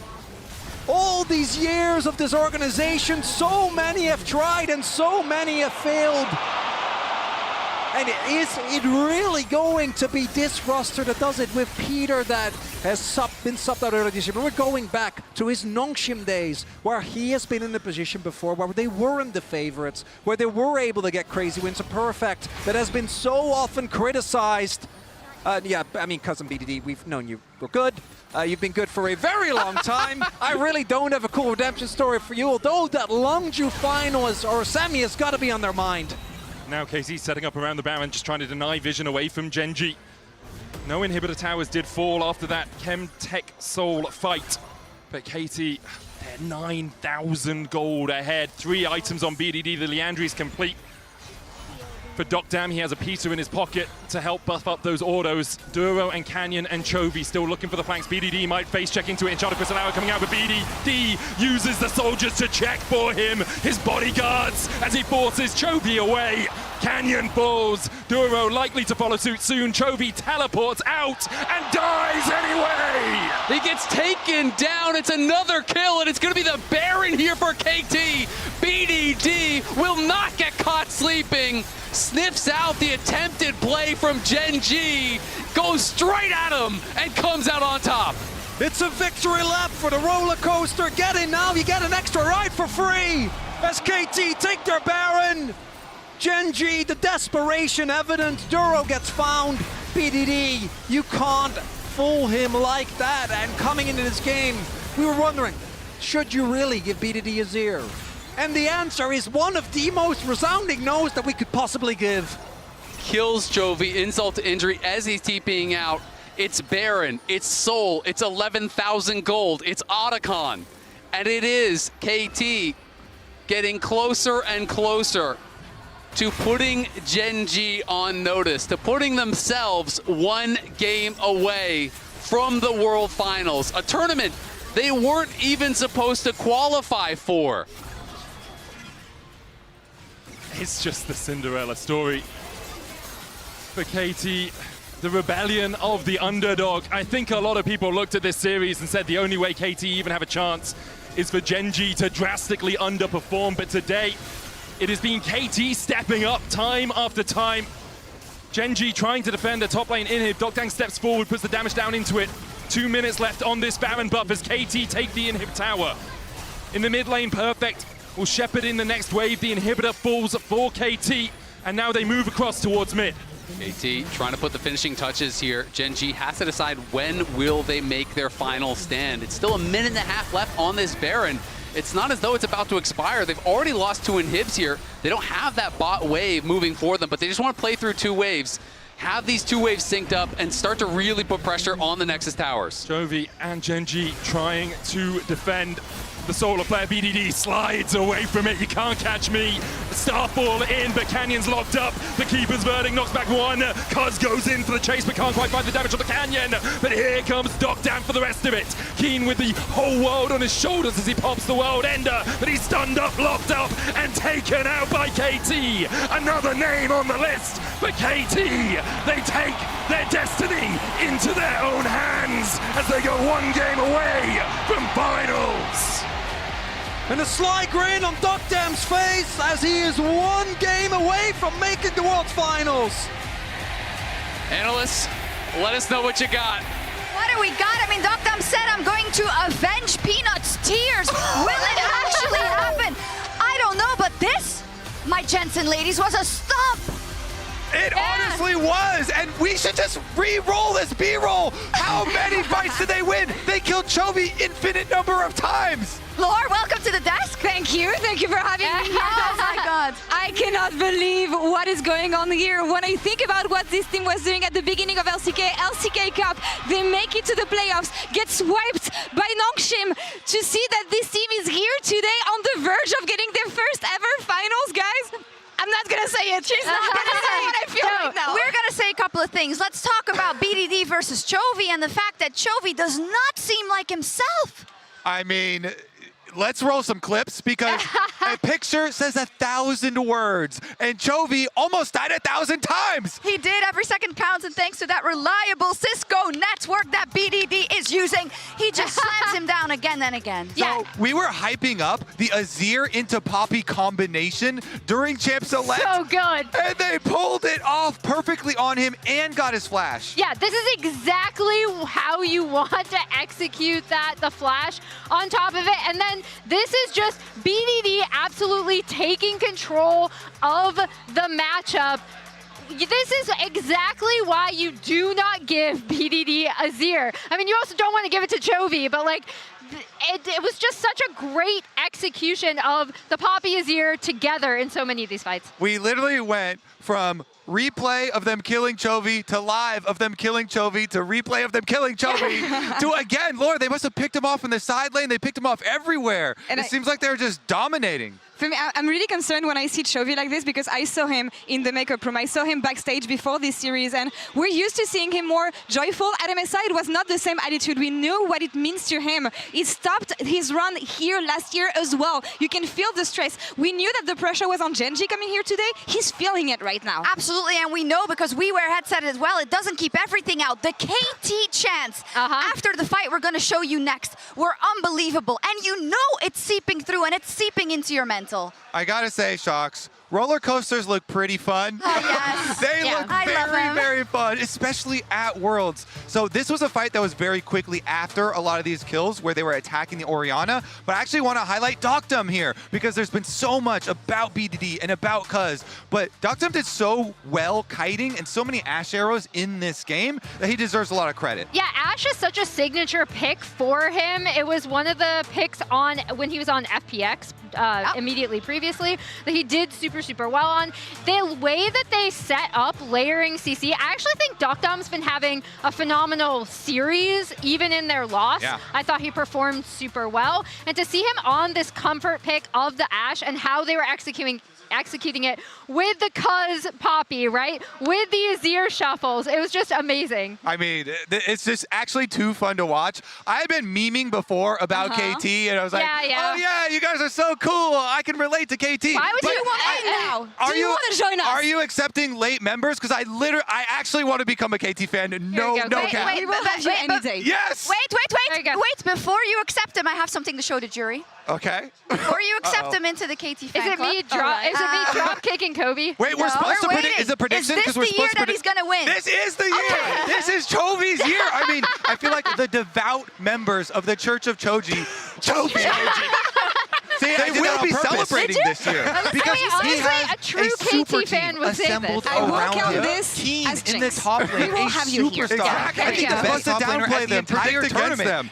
Honestly, this team is so fun to watch here at Worlds. Goat over next to him, and then of course, Ruler literally deserves to be in the Hall of Fame. I think we can parlay this in what we want to parlay it in. We don't need to hear this other And Dolan was supposed to be this value pickup. He's turned into rapturous superstar. about Gen.G for a It's the while. long con, you know? But tell me a little about that because that is some of the reasons that we have so many predictions that go for Gen.G.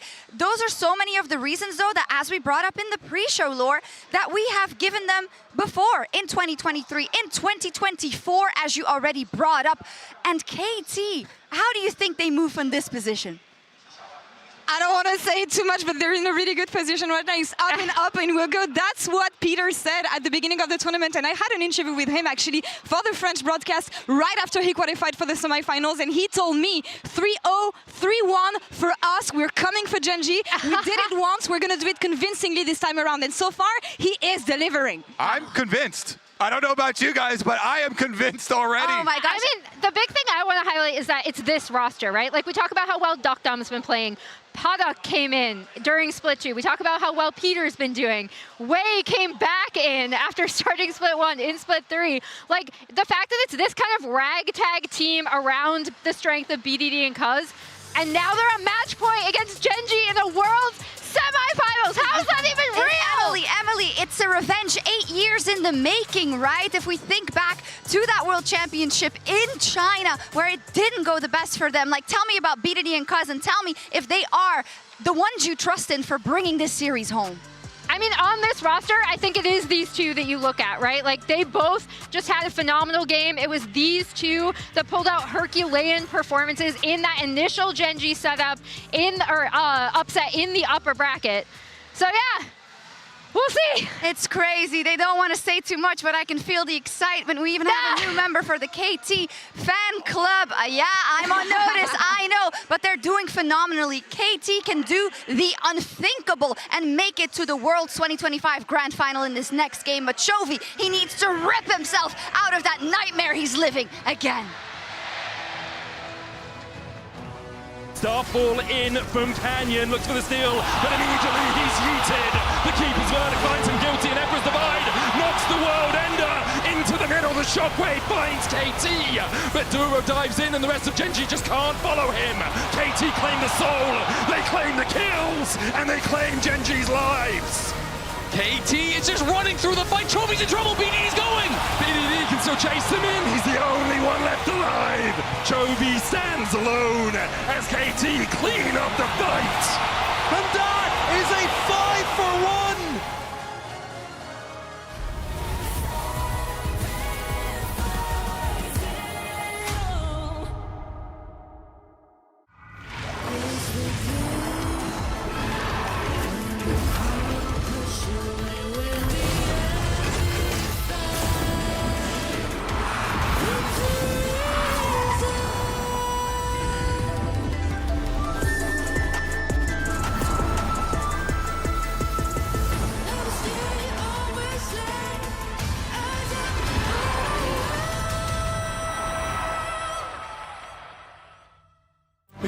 Players in the world are here.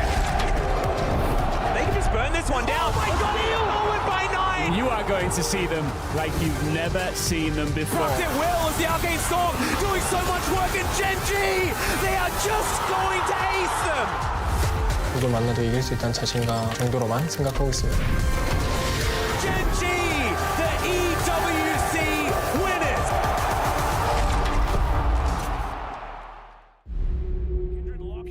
Drake is now Doran, decent position, doubles. Break down my walls, but I won't rise again. Cause I stand tall in my environment. How could I ever close my eyes and stay silent since they try to take me down with their violence? Oh, they go back in! Betcha flashes in, and down goes Knight!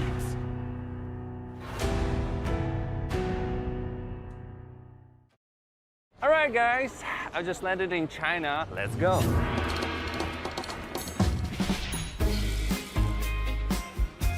Play the local way, pay your way. Have you ever seen the Great Wall at night? Play the local way, pay your way.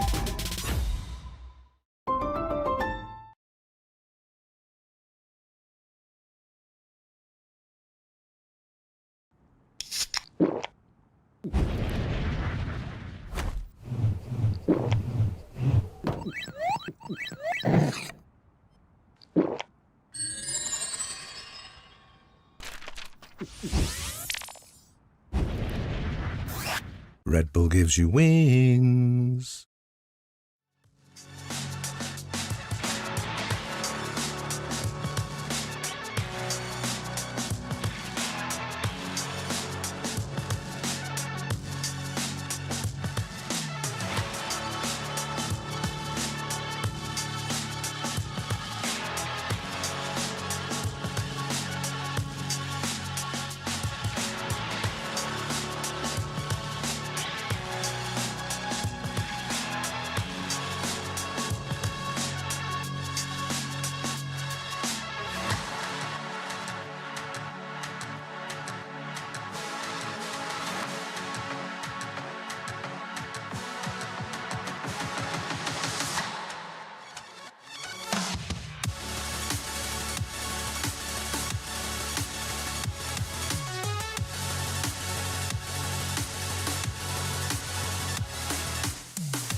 Welcome back to Worlds 2025, where we are one game away from the rebellion of the underdog.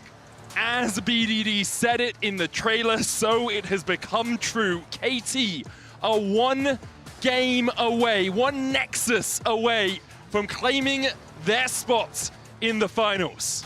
And it's just been incredible to watch. KT just feel like they are playing as though they are the favorites. They are playing with so much confidence. They're playing with so much poise. When things go wrong for them in game, it doesn't matter. They seem to regroup. They go right back at them.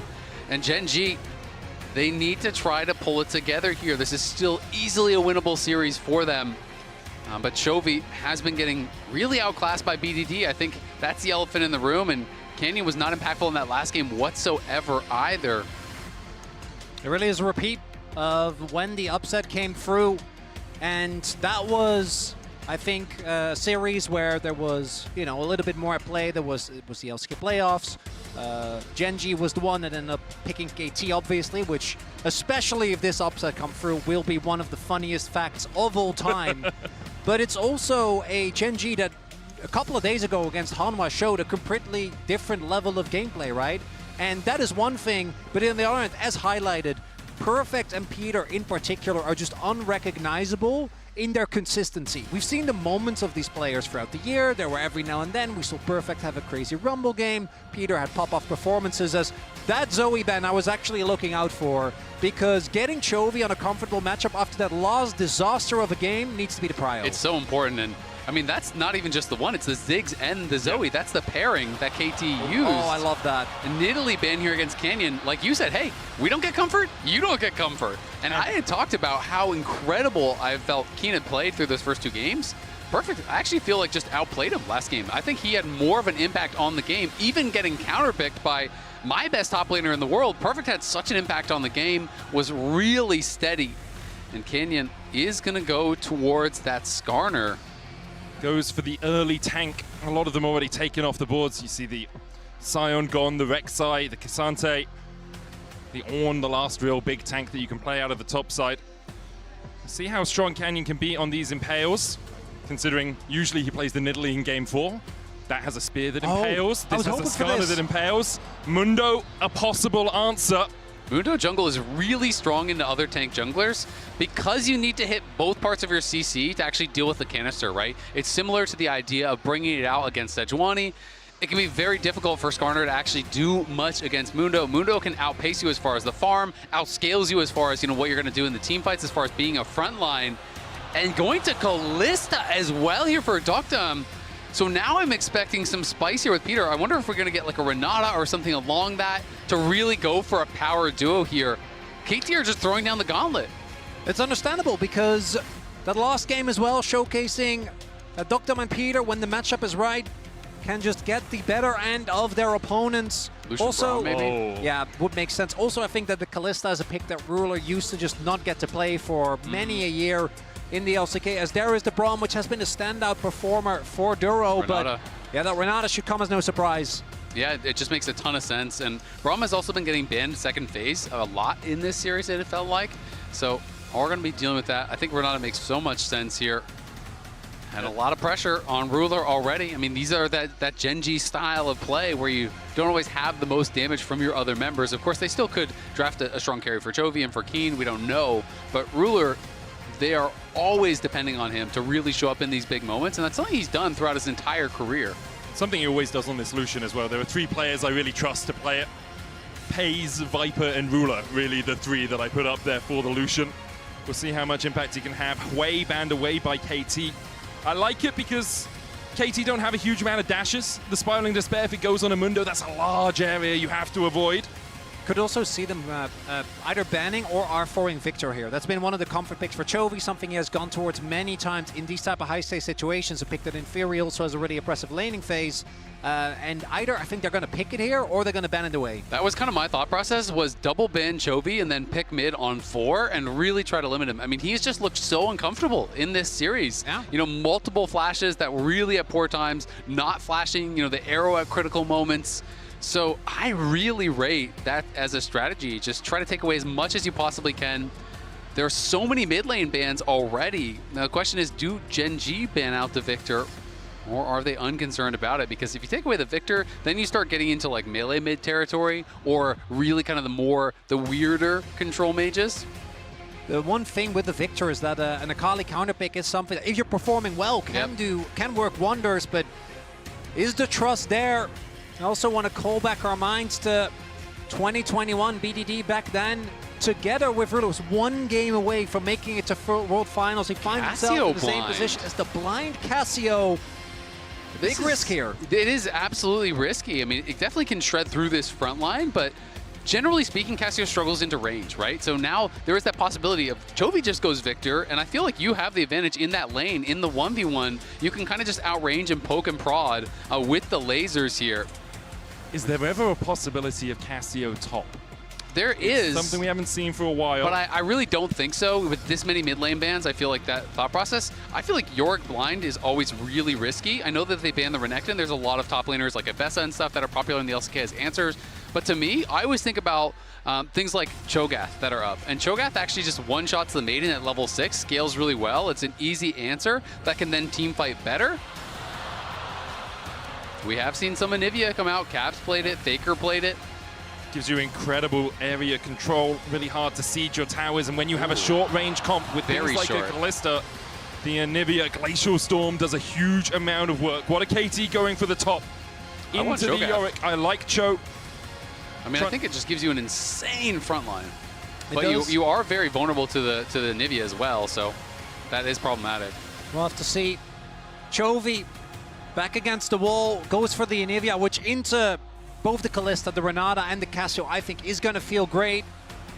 And Perfect just going to keep doing his job as he has been this series. Going to lock in the tank, try and get as much impact as possible, but I do have to say, I don't love picking Ornn into Braum. That to me is always a matchup that there is a ton of value. It's so easy to deny the second activation of the ult. One thing about the Cassio though, trying to play Skarner, who really is their only engage, into Cassio is a bit of a nightmare. Yeah, that is a nightmare for sure, but I feel like it's easier for Gen G to play that kind of like poke and prod, the disengage game, because you have Anivia, you have the side lane that should have, you know, Keen with the advantage on the Yorick, so he can be playing through sides, and I feel like it's more on KT to be able to force fights then, where, you know, you can have Ruler every time Culling's up, just looking for chunks, just trying to soften you up. If you try to enter the fight, you're getting walled off, you're getting the Braum wall thrown up, so I do feel like I prefer Gen G's draft in this one, but that being said, the way that the play has gone, it's been KT that's playing the better series, and they do have some strong scaling options on their side, of course. You know, you do hit a certain point in the game where Cassio can become quite tanky. You have Mundo, you have Ornn upgrades that are going to be coming through. And as Score walks off, he was on Gen G when they got stranded in quarterfinals in 2023. Found his way back to his old team a year later. And now, match point. Everything on the line. And KT, even if they lose the next game, they'll get side selection going into that possible game number 5. Once more onto the breach for Gen G and KT. For Gen G, a game in which you can turn the tides into your favor, but really at the back of your mind always, there'll be that leering doubt, that looming threat of elimination in a series that you should have dominated. For KT, it's one step closer to those finals. It's one step further into Never Neverland, into a miracle. And they have constantly shown throughout this series that they will bend but not break. I mean, this is a KT that at Worlds now is 9-1. It's crazy, right? And there were those questions being posed. Yeah, well, you were 7-0 coming in, but it's Gen G. So now you're going to go 3-0, and then you're going to go home, right? And now they have proven that they can take it to Gen G as well. They really are just rising to the moment. You know, they're playing with no fear, and their players are stepping up and really shining, it feels like, on this world stage. And it's the power of the vibes, right? It's something that KT themselves have talked about a lot.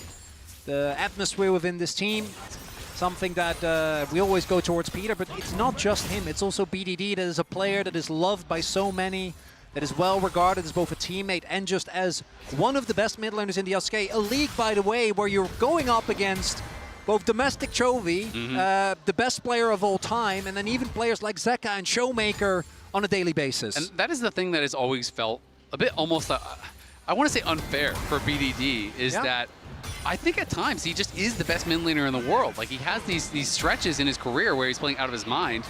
That's perfect. You've got to respect that level too. You cannot allow York to get these free E's because the ghouls do so much damage. But you know, BDD hasn't always had the same luxury of some of these other mid laners to be surrounded by superstars, to be set up in that same kind of way. And it's just beautiful to see him playing this well. I mean, his career has spanned such a long time at this point. He has been able to maintain his play at just a world elite level for years and years and years and years. And there are years that would have broken a lot of players, right? I keep going back to that Nongshim roster of 2022, a roster that historically underperformed despite some big names on there. A team that then was followed up by Peter's team as they won challengers, were fully promoted, and that team had glimpses of brilliance, but by and large, we're still a roster that didn't really make too many waves, although, I did love them very dearly, funny as they were. One thing I do want to highlight is that Cuz this time around doesn't have the same jungle pressure that he does. As strong as I think the Mundo is in this position, I do feel like we need to highlight that early ganking possibility isn't quite as strong, because walking in and hitting a cleaver, not quite a flag and drag.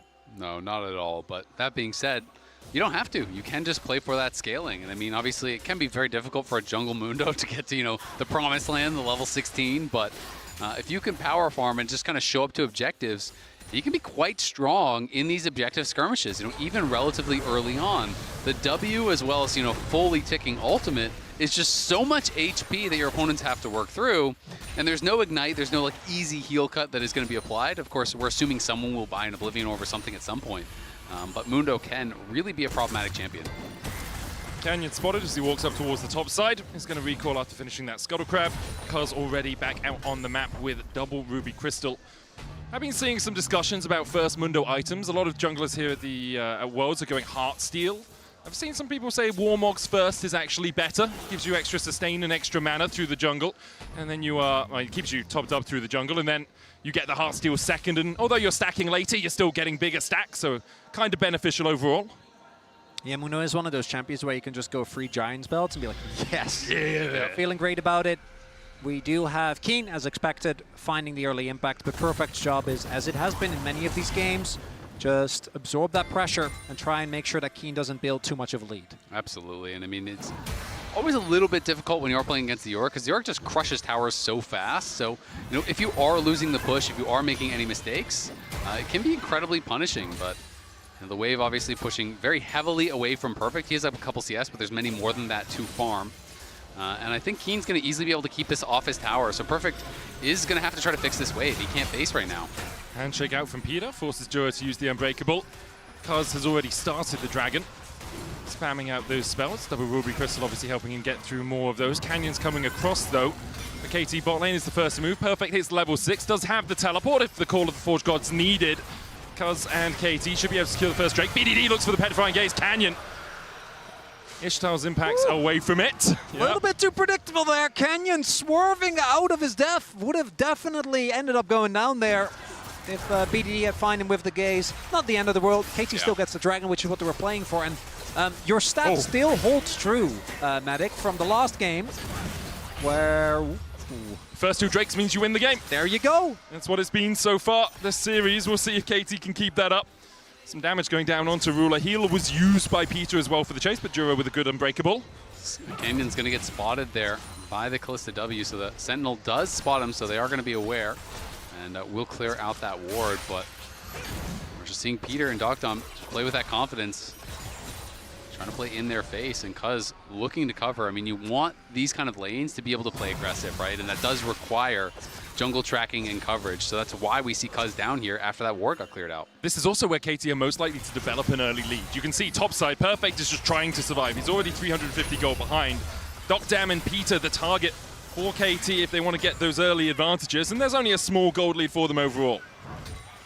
Right now, neither team really wanting to get too much going. This is also one of those games where I think you can look either way when it comes to the power of the composition, right? There are some parts, the Mundo to me is always the standard, but even Ornn and Cassio both have incredible scaling as we get into the late game. But on the flip side, you have the side lane threat of the Yorick as well as the Anivia that does become really, really tough to engage in. Yeah, and the question is always one of range for me, right? Because if the Cassio can get a range, if the Mundo can get a range, if you can get up there, it is really, really powerful, but it's sometimes very difficult to close the gap against champions with really powerful slows, right? Because the canister is going to stop your point and click stun, but it doesn't just make you immune to slows or anything like that. You know, the Anivia can be still walling you off, keeping you out. You know, that can be difficult to deal with, and I think that is going to be the question. You know, can they actually play around the creatable terrain, you know, the Yorick Cage, the Anivia W, all of these tools to kind of keep them at arm's length and try to whittle them down. And we have seen a suspicious amount of Mundos in this tournament just like get one-tapped, where I think you feel safe, right? You have the canister, you have the W, you have the ultimate. And that's something that hopefully will not be happening to Cuz if you are a KT fan, as we do have some movement towards the top side of the map. It's all about that CC layering, because he can't pop the maximum doses when he's crowd controlled. So if you can get him CC layered through the canister and take him down before that effective HP comes back, it's easy enough to kill off the Mundo. Grub started by Gen.G. Chovy the first to move from mid. BDD forced back underneath his tower. Cuz trying to make his way in here, but with the concussive blows about to proc, I think he might back away. Puts the Q back into Gen.G. The first Grub's gonna go. As Peter begins to step up, BDD still looking for the flank. There's the second Grub as they pull it in with a hostile takeover, even by the Unbreakable. BDD with a great petrifying gaze, finds 3. Juro chased away here, has to flash. Ruler doing the same. Dogtime still on the chase. Chovy able to pick up BDD on the back line. The wall enough to save Ruler. Gen.G get out with 2 Grubs and a 1-for-1. Yeah, Ruler barely limps out of that one. That was incredibly close to taking him down here. KT will be able to go back and grab 1 Grub. BDD walks away with first blood, but Chovy gets one here too, and this is just such a close fight. Credit to Peter, he kind of just forced his way through here, putting the pressure onto Chovy. And it really did feel like the series was teetering on the edge here, as BDD initially doesn't hit the mark, but then that ultimate right there, it's only because of the Impale that I think this fight is even remotely close. And then Chovy here is able to just keep Ruler alive. If he goes down as well, that's another kill for Dogdom. And I think that phase from Helper, very appropriate given the situation. They are denied the triple grab for the Yorick though. That was really close. Did Dogdom rend before the barrier expired? It looked like he just might have. It was just on the edge of that barrier expiring, but I think he might have rendered a split second too early, which definitely would have been the difference for Ruler surviving or dying, but of course difficult to stay in range there as well as he's running back under that tower. Very close start to this game here. Gen.G about 300 gold ahead, nothing too consequential. Peter and Dogdam back towards this bottom side. Cuz on his way across. A big gold lead for Keen in that top lane. Building up towards the Triforce, a big spike for the Yorick overall. Canyon, Ishtar's impact's not going to get him across the wall. There's the Miasma to follow up. KT on the chase, Canyon's going to flash. And that will be down for the Drake in 10 seconds time. I like that from Peter. The flash is definitely a lot less valuable, especially when you have Kalista, though the ultimate is not up right now for Kalista. They have to delay a little bit. All these key ultimates are long cooldowns for KT. Mundo, 5 seconds till that's up, 5 seconds till Cassio ult, a little bit until that hostile takeover. KT want this to be played slowly. They need to be careful though. If you lose control of an area into Braum and Anivia, retaking it is an absolute nightmare. As Dragon gets started up, Keen just straight up walked all the way down, but there comes the teleport from Perfect. Teleport from Perfect. They're looking for the call of the Forge God here. Cuz going in, maximum dose juice. Hostile takeover. Lands onto Canyon. Cuz stepping into Duro. Cuz CC flashes away. The smite comes out from Canyon. Gen.G secure it. Call of the Forge God from Perfect as they flash forward. BDD looking for the petrifying gaze, but can't quite find it. Keen falling lower. Perfect on the chase. KT find 1. But the Drake's already gone over to Gen.G. KT will look for a little bit more. Noxious Blast from BDD. The Fates call. Calls the Braum to an early grave as KT find a second. And the 2 Drakes are denied to KT, but they will get a bunch of extra kills, so I don't think they're going to be too sad about it.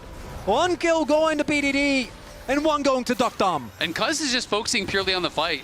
you'll notice he doesn't even try to actually go for the smite fight. Canyon commits to this as Cuz just goes straight in onto Duro. This fight could have been so much worse, but watch from Perfect here. He's not really able to land the combo very well and then whiffs the stun on the wall. If he caught Ruler and Chovy there, I think it's a wipe, and he barely missed to the right.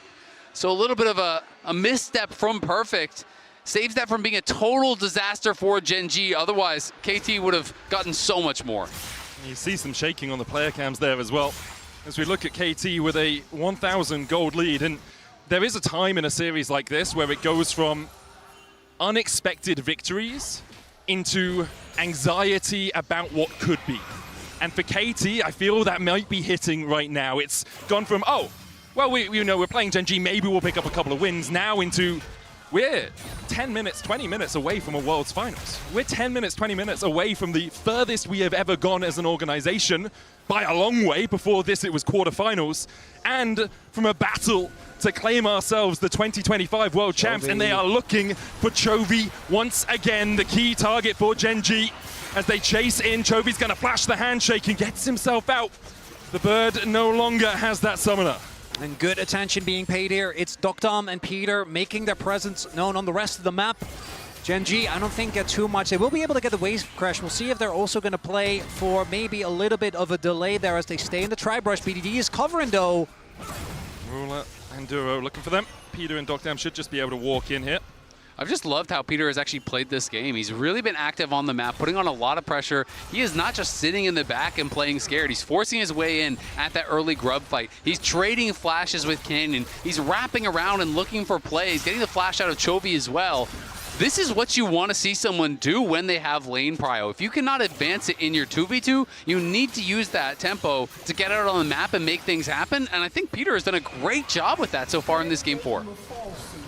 Looking at the item spikes, Dokdam has his blade. BDD ahead on the stacking. I think we'll be about 2, possibly even 3 ahead of Chovy by the time that Chovy finishes his, obviously having to invest his money in boots, unfortunately for him.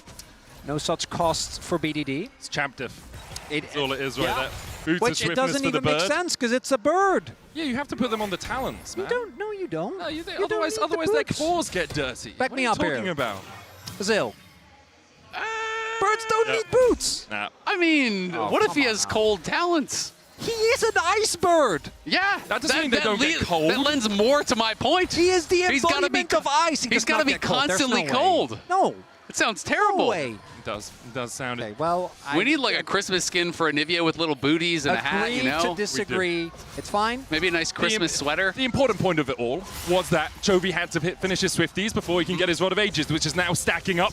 It's about 2 stacks behind BDD, who has a Fiendish Codex to buff up his Tear of the Goddess. 1,000 gold, still the lead for KT. Herald up in 20 seconds time. You can see their bot lanes on the top side. Keen is matching them though, as Ruler and Duro actually commanding the middle of the map right now. And this is where the tenacity for Gen G really is going to get tested, because KT, I want to again reiterate, they will have side selection going into game number 5. They're the team that there was no expectations on today, and they're a team that coming in was full of confidence as well. Peter was like, you know, I'm feeling good. Did an interview with Kenzie, said, I think it'll be 3-0, 3-1 maybe. And those are the type of vibes, the confidence that is hard to match as we go into another team fight for Herald. Gen G have all 5 players here immediately. TP to the mid lane from Perfect. He's a long way away. The Herald already down to 5,500 HP as Gen G look for it. BDD on the flank. Duro flash, Winter's Bite into the Glacial Fissure. They dodge a petrifying gaze, but Duro's still caught by it. Flash hostile takeover coming out into the Fate's Call. The Cuz is able to get the Herald as Keen tries to get onto that back line, but so much work here from KT. They've already found 2 in the fight, and the tides are very much in their favor. They'll chase down Canyon. KT raw to life in game 4. Duro thought he found an angle onto BDD, but it's so hard to engage past the miasma. Gen G can't really follow up whatsoever, and then everyone else from KT swoops in behind the Gen G members. Dokdam was untouched throughout that entire fight. So much space was created. It's the engage Braum that puts Gen G in a serious deficit. The Chemtech Drake, second one, going to get picked up for KT, and That's again a good Chemtech angle with Mundo, with Renata. As we take another look, I think this is where you see the desperation. Duro tries to go in, does hit the ult, but with PDD's flash and the response from Peter, flashes over the wall, hits the ultimate, and then immediately gets pulled back. And Canyon, he's impaling, but for what? I mean, Peter knows exactly how an engaged Braun wants to play. That's how they beat CFO in game 1 of the quarterfinals. The chase continues from KT, and you can see for Gen G, they just never wanted to get into that choke point. No, not at all. And I mean, it's impatience from Gen G. They're a team, to me, that is synonymous with being able to play towards your win conditions, play towards the strengths of the composition. But we had talked about how you need to play around your range. You need to play around the fact that you can wall people out and outrange the Casio, outrange this Kalista, utilize the created terrain from the Anivia and the Yorick to create problems for the KT members. But instead, you're trying to flash for the engage, you're trying to make the big play, and your team has to try to walk through hostile takeover Miasma to try to follow up. There's just no way that can ever work. And Gen G get antsy and are massively punished for it. And now a 3,000 gold lead for KT, 17 minutes into Drake's to them. Dokdam 1.2k ahead himself as Canyon here to try and defend the mid lane tower. The bone saw from Cuz goes wide. The turret's still very healthy. There's a Herald in Dokdam's pockets. I expect to see that waited for a little bit as Cuz walks up towards the top side. Chovy backs away, realizing that he doesn't have support right now. And Dokdam playing with Kalista with a 1.3k gold league now into the Lucian. Gonna be feeling good about that. Miasma down, there's the wall. BDD needs some backup and he finds it immediately as Cuz chases Canyon out.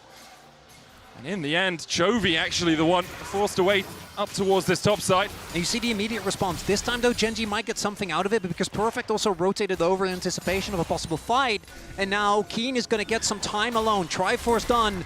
This turret not long for this world. Yeah, it is really dangerous anytime you're leaving Yorick alone, especially if he's playing Demolish. The towers just melt completely. You always have that as a backup plan here. Allow Keen to get pressure. Try to just stall out these fights. Yorick really not very powerful in the 5v5 in most situations. So maybe that's what they need to do. Try to force their opponents to overgroup, try to create advantages through that side lane, but they just haven't really been able to find it. And it feels like KT are completely in their comfort zone right now. Dokdam is going to have his second item here pretty shortly. Has a 1,000 gold lead. Cuz has just been power farming throughout this game, 160 CS, and he has got level 12 already. If you're a KT fan, I'm not sure how happy you are about that win probability, because for a lot of people, they're going to get excited when they see that. It's time to get excited. That meme is dead. They made semifinals. They're on the precipice of beating Gen G. Yeah. If you're not excited, I don't even know if you're breathing at this point. Get out of here. I don't want you to actually get out of here, man. No, you can stay. I'm just here for the best League of Legends in the world, and at the moment, it is KT that are bringing that to us. 2,000 gold ahead. Has shrunk with that tower falling on the bottom side. Too Keen. Herpet's going to try and get the push in the top side. A minute 40 before the next dragon. Chemsoul for KT would be absolutely devastating for Gen G. Looking at some of the spikes here. Keen about to hit a second item. We do have Ruler with the Flicker Blades now done. Actually, Dokdam also, as I say it, finishing his Rage Blade. And Gen G, the fact that Perfect is even up in experience, right, against Keen is such a big deal. Ornn is one of those carries that, or characters rather, that loves being on at least par with his opponent, but that is even better. You're going to be able to give out the ornaments at a moment's notice, as this might end up being the fight that decides the series. Kalista so good at securing objectives like this, but KT started up, then back away, realized Gen G are on this side of the map. They weren't sure, they didn't have the vision in the Gen G jungle. And because of that, they then back away. BDD will have a little bit of time to push out mid. Keen working his way down from the top side. Arakan begins to reset. Herald down. Can be an escape route or can be Peter. Where are you going with this? He's taking it into terrain. Cuz caught out as Canyon looks for the flank. The wall down. Cuz trying to get on the right side of it and is able to walk away. Riftail charging in to Gen G, but isn't going to be able to do too much. Keen still looking for that flank from the top side as Gen G continue to leash the Atakan. Yeah, Gen G trying to force KT's hand. They got some critical cooldowns there. No Mundo ult is massive, and they're getting zoned by the Anivia. There's a hostile takeover. Duro will be looking for that Unbreakable. Chovy forced away towards the Tribush. 6,000 HP on the Atakan right now. Impale lands. Hostile takeover coming out as well. It's eaten by the Unbreakable. BDD flashing forward with the miasma. Redemption's coming out as Dogdam dances around the fight. Keen forced to flash away. Perfect able to escape with a sliver of HP, as is Peter. Ruler now on the front line. He stares into the eyes of BDD and he's turned to stone. His tombstone litters the rift as KT win the fight at Otacon. It's KT winning the fight, getting the Otacon, and they are going for the Dragon here as well. It's going to be KT on soul point, on match point, 8-1, and on the precipice of one of the most unlikely finalists in World's history. And it is KT that punish a Gen G that thinks we can make it work. Some of the cooldowns are down, but this is such an awkward position to fight. Yes, they find Perfect, but he still gets off his combo. It doesn't actually end up mattering. And with Chovy unable to do the damage, with Keen having to back off, Ruler tries to find his window, but instead just gets ulted. BDD takes out so much of the damage. BDD has just been so stalwart for KT in this series. Moving in, flashing forward, creating so much chaos in the fight, and then finding the ulti onto Ruler, who has no cleanse, who has no QSS, gets stunned up and taken down. You can see the top side as well, the Mundo as well as the Orin getting a lot of damage out. I don't know if you misspoke when you called Orin to carry. He's getting in there, man. Chovy and Ruler topping the damage charts for Gen G, and every fight it feels like they're trying to do everything they can, but they're preaching to the choir. KT have heard this song before, and for the moment they constantly are outplaying in team fights. Gen G have not had the macro dominance that you expect from the LCK #1 seeds, and KT constantly are pushing them back. And you can see ornaments coming through. We already had the one on Ornn before that fight. Now we have the upgraded Rage Blade as well. And that is more stats backing KT here as we move closer and closer to what is starting to really feel like a one-fight game. You just don't think you can give over Soul. A triple Chemtech Soul for Mundo of all champions. It's just how are you going to be able to burst down Cuz? And I mean, he's almost level 14. He's kept his farm up so damn well throughout the game. He's almost a full level up on Canyon. There's also the Renata. Even Ornn becomes so much harder to kill, and this is going to be a test for Gen G, and it's starting increasingly to feel like they're just not able to have the answers. Normally it's about the Keen test, but Perfect currently passing with flying colors. Cosmic Drive done for BDD. We'll see what item finishes Gen G can get to. And the pedals was really the one advantage they had. I think they were sitting at like 23 to like, what was it, like 4 to 6? Yeah, coming up on the fight. But that small advantage that they were clinging onto, gone after that Otacon. Item breakpoints, I think, might be too far away. 2 minutes until we will see that Chemtech Dragon to come through. The thing for KT is as well, if they ever get a small moment with a neutral objective and Gen G are misplaced on the map, Cassio, Kalista, and Mundo, they just wipe. It's just gone. It's immediately deleted. So Gen G now have to be so cautious about not overstepping somewhere else. Keen has been designated the side lane pusher, as you'd expect it. He has a Maiden to help him do that. But now Perfect's moving to the mid lane as KT look to try and take this tier 1. Cuz on the right side of the wall that time escapes the clutches of Canyon and Chovy. And Chovy has gone for just a very slow build, right? You know, you are going for so much scaling. Once you get to Leandries, finally there's going to be some real damage coming in behind it. But a tremendous amount of pressure on Chovy and Ruler to really get the damage done. And you have to say, there's no one else other than Ruler you would rather have in this high-pressure situation on a Lucian. To me, this guy really does make Lucian look like a hyper carry in the late game at times. He can walk that nice edge so incredibly well, but one step wrong, you're playing no cleanse, you're playing no QSS, you get hit by a hostile takeover, you get hit by a stun here from BDD, and you're cooked. There's just so much, right? There is Peter, who, by the way, has been flashing in on every single handshake, as we have seen, flashing into hostile takeovers. Then there is Cuz, who, if he walks you down, can just blow you up. There's all the CC from Perfect. You already highlighted the miasma. And Dokdam is also sitting on a lead. And it really does feel like KT just one more fight away, 40 seconds on the clock. Ruler does not finish his third item, will not be getting that Executioners here for this fight. Dokdam yet to get that third item as well, just has the recurve bow, must be sitting on a sizable chunk of change as the control wards come out in the mid lane. Gen G get control of the Dragon River to start us off. Cuz can walk wherever he pleases as the Bella's Breath from Perfect blocks a bit of CC. Dark Possession down. KT corralled back into the mid lane. Chovy takes a chunk.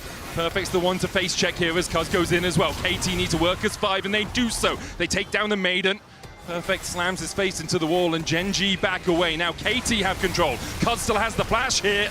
With the culling coming down, Cuz able to survive it. The redemption used and the maximum dosage pops on him as well. Gen G now, without their AD carries ultimate, have to fight around the Chem Soul. KT started up, Dokdam looking to put the spears into the Dragon Face, call out the Impale only lands on the Perfect, and he doesn't really care that he's in the middle of Gen G. He flashes out, escapes the storm of Chovy, and KT can just back away. They can look for more of a fight if they want. Yeah, the question is, can Gen G find something? Because I don't know if they want to play patient from here. They feel the pressure right now.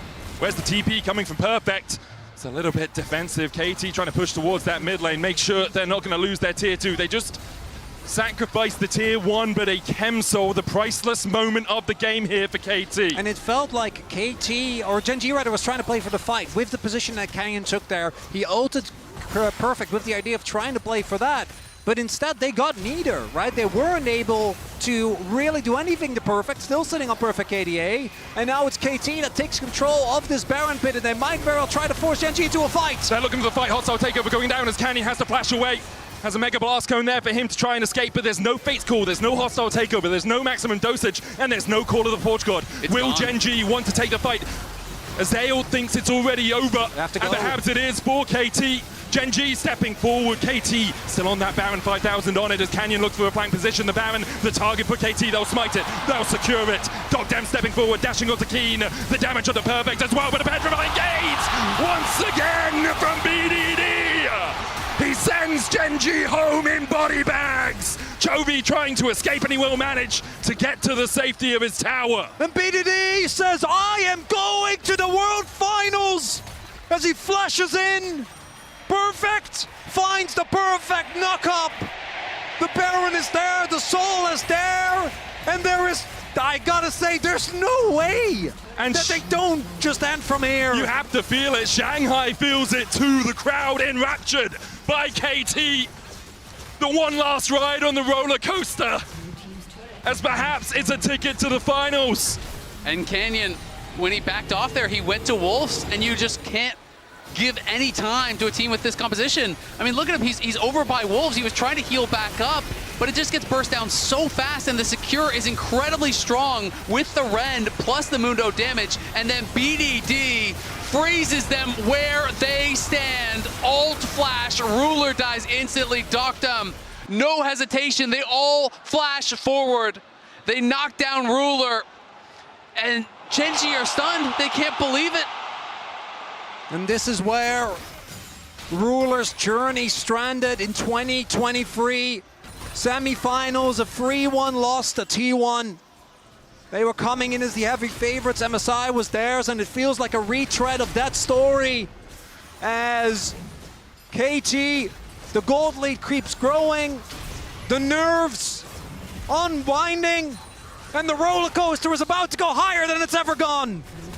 One last gasp for Gen G, one last breaths to read KT their last rites, but at the moment it is KT who are composing Gen G's eulogy. They try to defend in the bot lane, KT will push up as 4, meanwhile in mid, Perfect and Keen bashing heads against each other, the hostile takeover eaten by the Unbreakable. KT back away. Glacial Storm doing a lot of work here from the Anivia. Chovy just trying to delay as much as he possibly can. They do have such strong wave clear with this Anivia, but Perfect has been pushing mid lane. And the question is, can they clear this wave out as well? Dark Possession coming down, will catch on to Peter, who falls below half HP. Perfect, the same, the Redemption, outface Cool. Used to pull Peter out of harm's way, but because of that, Gen.G know one of the engage tools for KT is down. I mean, Gen.G are doing a great job holding at the inhibitors here. It's so tough to siege into an Anivia, even with the Baron buff. But the problem really becomes, how do you ever have an even fight outside of your base, right? And this Elder is coming up here under 2 minutes now. Gen.G Mega Blast going on to Perfect. Got to try to find something. They're looking for it. Perfect. There's Canyon comes in. Ishtal's impact for the CC. Perfect's going to try and walk his way out of this one, but even with a Bellows Breath, even with a double knockup, Perfect cannot survive. His KDA goes from Perfect to Imp as he goes 2-1 and 6. That doesn't really line up with the timing that Gen.G were looking for, though, because by the time that this Elder spawns, Perfect will be up, teleport in hand, unbothered. Keen might get a bounty for his effort. I don't know if it is going to lead to anything meaningful, as you can just feel the wheels of fate turning here in favor of KT. And if Keen over pushes, you can see BDD and Cuz are moving up. I think Keen is going to die, and Chase this timing might matter. BDD going in, Dark Possession being used. BDD needs to auto that down because has the flank position on towards this Yorick. Keen has no flash, no hope. They're delaying it. No life left. They'll delay it because in 55 seconds, the Elder will spawn. Cuz can chase him down with the Bone Saw as Keen has no one here to help him. BDD in the end will claim the kill with Twin Fangs and with hope of an Elder to win the game. It's just brilliant here from KT, the presence of mind in a game like this, delaying the respawn. Keen will be up about 10 seconds too late for this Elder. He will have his teleport though. And it's BDD taking down his old teammate in the sideline. They tried to make it in 2023. They were unable to get past JDG. It was another KT performance that, even though it was admirable, they put up a good fight, it just wasn't enough. Cuz is 16, that is massive for the Mundo. Did get there before this final fight. Dogdam just finished his Guardian Angel as well. He's on his way out of the base, so it's going to take him a little bit of time to arrive here. Cuz steps forward. As the Mundo, he's going where he pleases right now. BDD, BDD, BDD! He's looking for the flank, and here comes BDD! Miasma onto Juro, Gen.G forced up towards the top side of the fight. The face call onto Peter, handshake going wide, culling out, hostile takeover used as well. And KT haven't found the engage that they wanted out of this as Gen.G begin to turn it around. A good wall, but Perfect breaks it. Slams his noggin in the gate against it and cracks it in twain. Gen.G still looking for the fight here as BDD once again is on the flank. Yeah, BDD looking for the flank, but Perfect already got low, and Cuz has no ult now. Chovy just controlling that space beautifully. Gen.G have a chance here. They're trying to buy time for the Ornn to TP back. It's the last stand here from Gen.G, desperately trying not to give it over, but there we go, Ornn's back. His cooldown still available. Chovy on the flank, Blast Cone down, Cuz cleansed away with them. Mikhail's Canyon in the pit, Cuz has to flash. As they look for the engage, Canyon going in, Cuz in the middle of the pit as well. The Redemption coming out from Gen.G. Cuz trying to get out of that Dark Possession. The Morning Mist landing on towards the backline. The Elder down to 7,000. Good stun coming out. The corner of the port got Juro blocks it. Glacial Fisher out as well. The Elder secured as KT. They get it, and Dogdam is flashing forward. Ruler rules no longer. KT clean up the fight, and they'll march down mid. But KT! I can't believe it! The roller coaster is not done yet! Peter was right! We're going up! Up! Up! In the most unbelievable World Semis! No one thought they could do it! KT! All the years, all the tears, all the fears forgotten! It is one step closer to the promised land! As we see no defense available for Gen.G. KT are going to finals! And Peter had never left Korea! He took his first plane out, and now he has a chance to write history What an incredible run for KT so far. 10-1, their record here at Worlds. A team, again, that wasn't even expected to be here, that beat Gen G, but then swiftly was destroyed in the next series. People didn't think it could happen again, but they have made Gen G's nightmare a reality.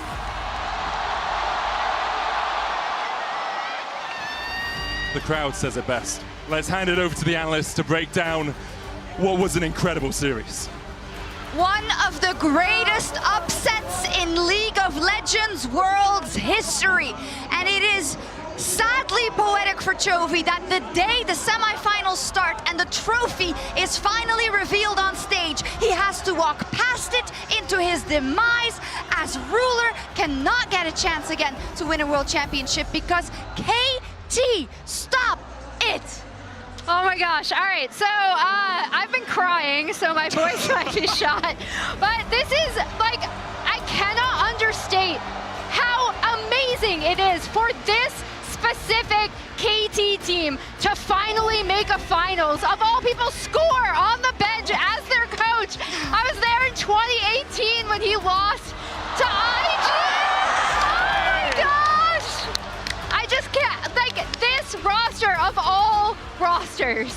The immortal score, the tenacity of coming back as a coach, bringing this team to finals. They'd done it before, we doubted them. They had not dropped a game coming into this series, we doubted them. I don't hear any sounds of doubt in Shanghai now. This is absolutely insane.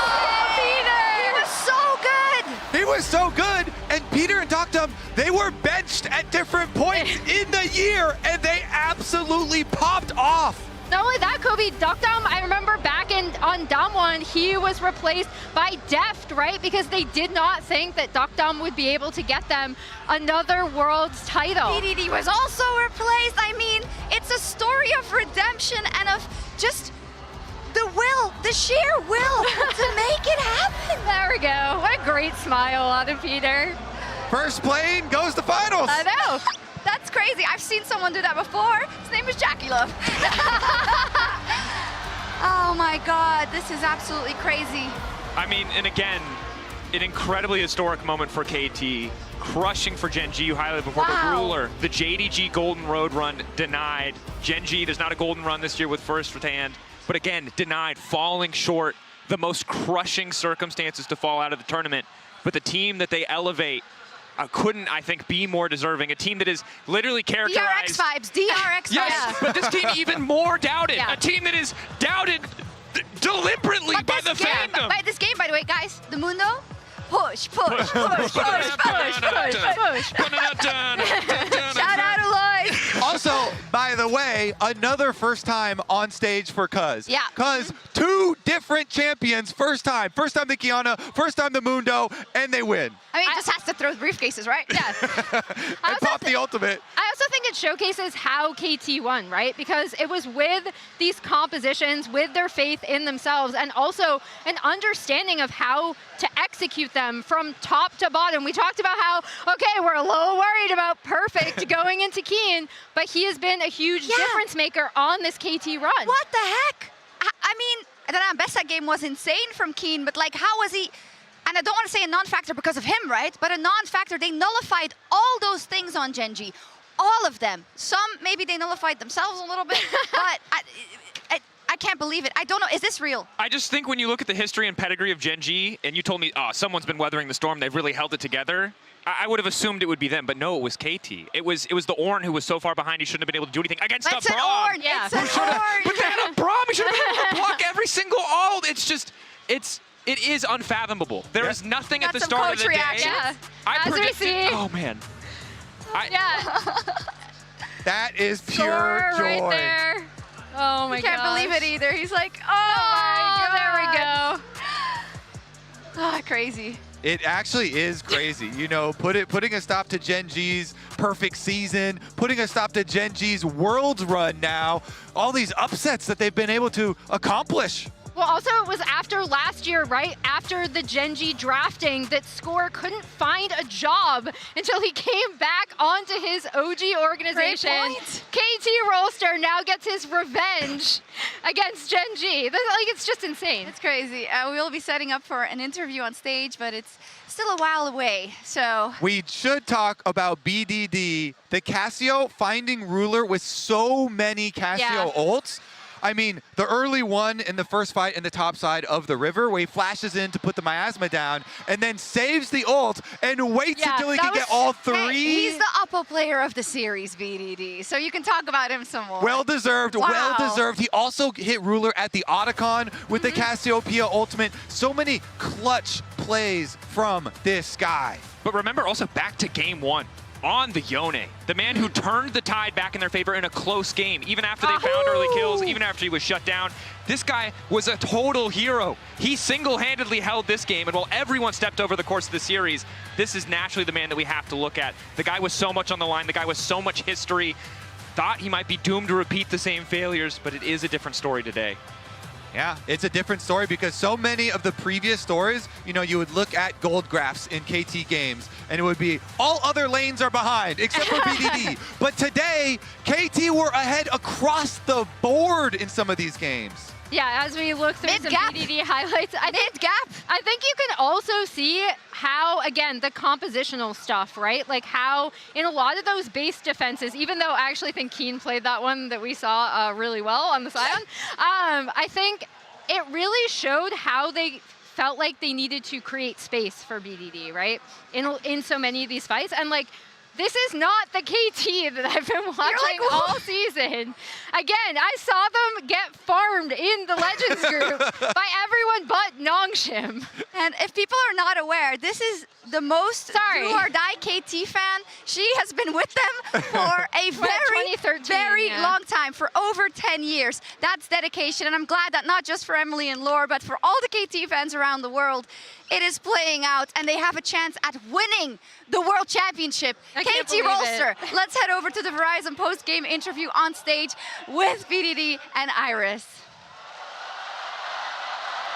各位好，欢迎来到赛后采访，我是主持人欣然。恭喜 KT 拿下了本场BO5的胜利，进军到2025英雄联盟全球总决赛的舞台。我们请到的是中单选手 BDD 来到赛后采访席。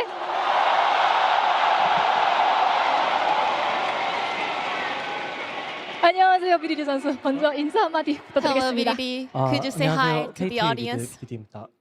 Hi, I'm KT's mid laner, BDD. 可以说，今天这场比赛对他来说非常重要。在这么多年的努力之后，终于在世人面前证明了他自己。作为一个强力的中单选手，进入到了他的职业生涯当中第一个全球总决赛的最高舞台。 这一路真的非常的不容易，想问一下，此时此刻感慨万千的他有怎样的一个想法，以及这一切来说对他又意味着什么呢？네, 먼저 승리 축하드립니다. 정말 First off, congratulations on the victory. After so many years and so many hard works, you have made your way to the world's final stage. How do you feel? What does it mean to you?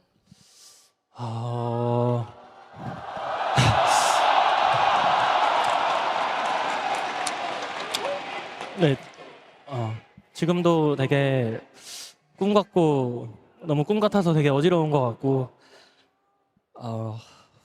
모르겠어요. 너무 그냥 현실이 아닌 것 같아서 너무 기분 좋은 것 같습니다. 说实话， I mean, even right now, it feels I'm still dreaming. 乎乎的，但是 I'm even dizzy because it's so unreal to me. I don't know. I'm just really happy, but it doesn't feel like a reality to me yet. 那他们在季后赛的时候是以3比2。 战胜了 Gen.G， 那今天他们在世界赛的4强舞台上面是双杀对手。很多人可能在赛前都会觉得说，在本次的全球总决赛舞台当中 ，Gen.G 可能是非常强力的队伍之一。他们在赛前的心态又是怎样的？包括说，他觉得今天队伍做的最好的一点又是什么呢？ LCK 풀업 때에 이어서 지금 롤드컵 After your last victory up against Gen.G in the LCK playoffs, this is your second victory over Gen.G. What do you think worked so well today? And how did you kind of keep your mentality strong going into the match? 일단 오늘 경기 준비하면서 마음가짐은 저희가 실력적으로 당연히 부족하다고 생각을 하면서 좀 되게 할 수 있는 최대한을 다 하자 이런 마음가짐을 했던 것 같고 젠지를 이길 수 있었던 이유는 저희가 팀적으로 더 잘 움직였었던 것 같아요. During the preparation, we always kept in mind that our performance is not perfect. You know, we still have a long way to go. So we just wanted to make sure that we are giving our best. And I think we were able to beat Genji today because our movement as a team was better. 他刚刚在舞台上面戴着耳机有没有听到？但是今天整场 BO5一直以来都有非常多的观众一直在为他们欢呼，在为他们应援。所以也很想问一下，在今天哪一个瞬间，他觉得今天这场比赛的胜利已经是稳操胜券了呢？ 오늘 인이어 있어서 혹시 들으시는지 모르겠지만 I wonder if you were able to hear the crowd going loud for KT Roaster. 오늘 어떤 순간에 우리가 When was the moment that you had the confidence that we got this, we are heading to the finals? 사실 1세트에서 저희가 되게 쉽지 않게 이겼는데 그때부터 승리를 할 수 있겠다고 느꼈던 것 같아요. Going all the way back to the first game, actually, it was a very difficult situation for us, but we managed to get the win, so it gave us a lot of confidence. 从2017年两位在龙珠到现在，两人再次成为队友，并且也要携手去马上要挑战整个英雄联盟最高的舞台。想问一下，在这里有没有什么想跟他的打野选手说的话呢？ 다음 질문은 특별하게 커즈 선수랑 Next question is about Cuz. 2017년대 롱주, 지금은 In KT에서 2017 Longzhu, now 2025 KT Roaster, you have been playing together, but finally you two made it to the highest stage of League of Legends Esports with the World's Finals. Anything you would like to say to him? 뭐 고맙고 아직 한 경기 남았으니까 잘해보자. 他想跟科子选 Thank 手 you 说 so much. We 谢谢 have 我 one 们 more 现在 match to 只 play. 剩一场 Let's 比 do 赛 our 了 best. 好好干。最后一个问题，其实，在1周之后，他马上就要坐在成都的总决赛舞台上面去争夺最高奖杯——我们的召唤师奖杯了。其实奖杯就摆在他的身后，如果有机会能够和那个时候马上进入到第1局比赛的自己说一句话的话，他又会说什么呢？ 일주일 뒤에 청도에서 2025년 In 롤드컵 1 week in 결승전 Chengdu, 소식이 we will have 2025 World Championship Finals. You can see the Summoners Cup behind you, right? 혹시라도 만약에 기회가 된다면 일주일 뒤에 첫 번째 매치 들어가기 전에 You can say anything to the BDD a week after, right before his game number 1 in the finals. What would you like to say to him? 하던 대로 해라고 할 것 같습니다. 按照 BDD, 一直以来做的 do 那 as you 样 normally 就会 do. 好的。我们再次感谢 BDD 选手来到我们的赛后采访的环节，把掌声送给 BDD。 다시 한번 승리 축하드립니다. 감사합니다. 감사합니다. 我们最后当然 KT Roaster 他们有一个自己的 slogan， 我们最后有请 BDD 选手一起来说一句 KT 선수가 당연히 그 슬로건 하나 있겠죠. 저희가 KT Roaster가 올라갑니다 하면서 마무리하겠습니다. 혹시 괜찮으실까요? 네. 네. 하나, Before 둘, we 셋. go, KT 롤스터 올라갑니다. KT Roller Coaster keeps going up. And that was BDD on the side of KT Roaster. Thank you so much, 我们明 everyone. 天同一时间不见不散，拜拜。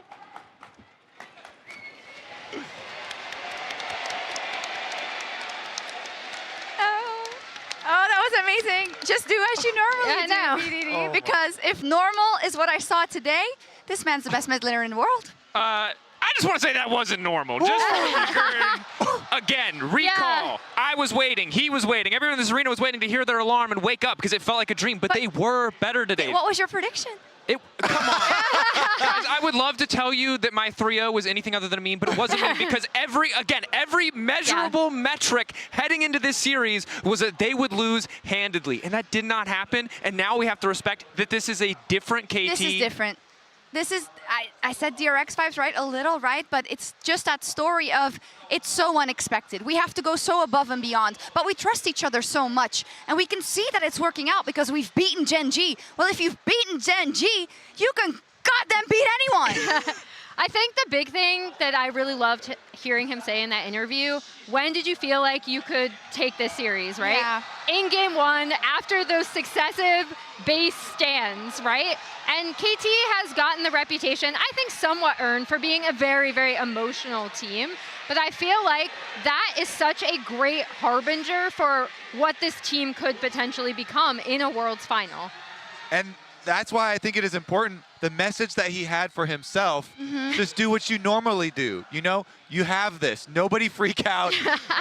There's no reason to doubt at this point because they are at the pinnacle of our sport. They are. The finals. Before we stop this topic, there's only one thing I still want to have mentioned because I think it would be remiss if we don't do it, and it's Dogdam, and it's his performance, and it's just versus Ruler, right? Like, I think that always has to be brought into the equation, and the long road he's had, it's insane. Well, and again, someone who was replaced because his team didn't think, okay, you maybe can't take us to a World Finals. Now he's in the World Finals. I thought he had a phenomenal performance today. I loved, in particular, his team fighting. I thought it was absolutely amazing as we see BDD exit the stage. All right. But yeah, like, what a redemption arc for him, right? Especially on signature picks, like the Ashe that we called out. It was a pleasure to watch. Oh. Okay. What makes it really special, too, upsets in general and underdog stories in general, is all of the work that Gen G put into establishing themselves as the favorites. So much domination in the LCK. MSI champions. And so that's what makes it so meaningful for BDD, for Dogdam, for all of KT to get this big upset. I mean, and the other thing is, we talk so much about consistency when you want to play at the top level. But for Dogdam to be this clutch on the day is huge, because I don't think he was on anyone's radar for top AD in the world. But now he's at least top 2. He's in the damn finals. And from here, if he takes it, we'll never not be talking about this player. It's crazy because it reminds me so much of 2022 because it's up against people who are always at their best, who have the most insane consistency of all time, yet they lack it in the most important moments. And that's when people who are underrated and who are not expected to win can step up. And I'm not trying to dance on anyone's grave, but these are my favorite stories in all of sports. Well, and I think the other thing is, DRX came in when the meta was perfect for them, right? They stumbled into Zeka, and their run was incredible, but this is fearless. Yeah. You have a top laner who can play 3 champions who just managed to take down Keen. It's mad. It's unimaginable. Hey, we're going to have a lot to talk about when it comes to the grand finals. We will also be talking about their opponents, because tomorrow we're going again. TES versus T1 is our matchup on the docket, so we get either KT versus T1 or KT versus TES. Telecom War for finals, or I think the final no one ever would have expected, KT versus Are your pick'ems alive? They're dead. The people who would meme, the meme pickers would pick TES versus KT. The actual memes. We joked about this today entirely as a joke, but the thing is, the form that they're in has changed this entirely. If Gen G had collapsed, if it had been terrible from them, the joke might have been alive, but they're a different beast now, and I want to see who comes to face them, because I believe it's going to be an incredible best of 5, and I want to see someone that's going to push this new KT, this reborn KT, to the limit. This is why Worlds is so enjoyable. It's the best. It's every single year. It's crazy. Thank you for a wonderful desk. Thank you. It was fun being on this roller coaster with all of you. Let's do it again tomorrow, shall we? Same time, same place. T1 versus TS. Goodbye.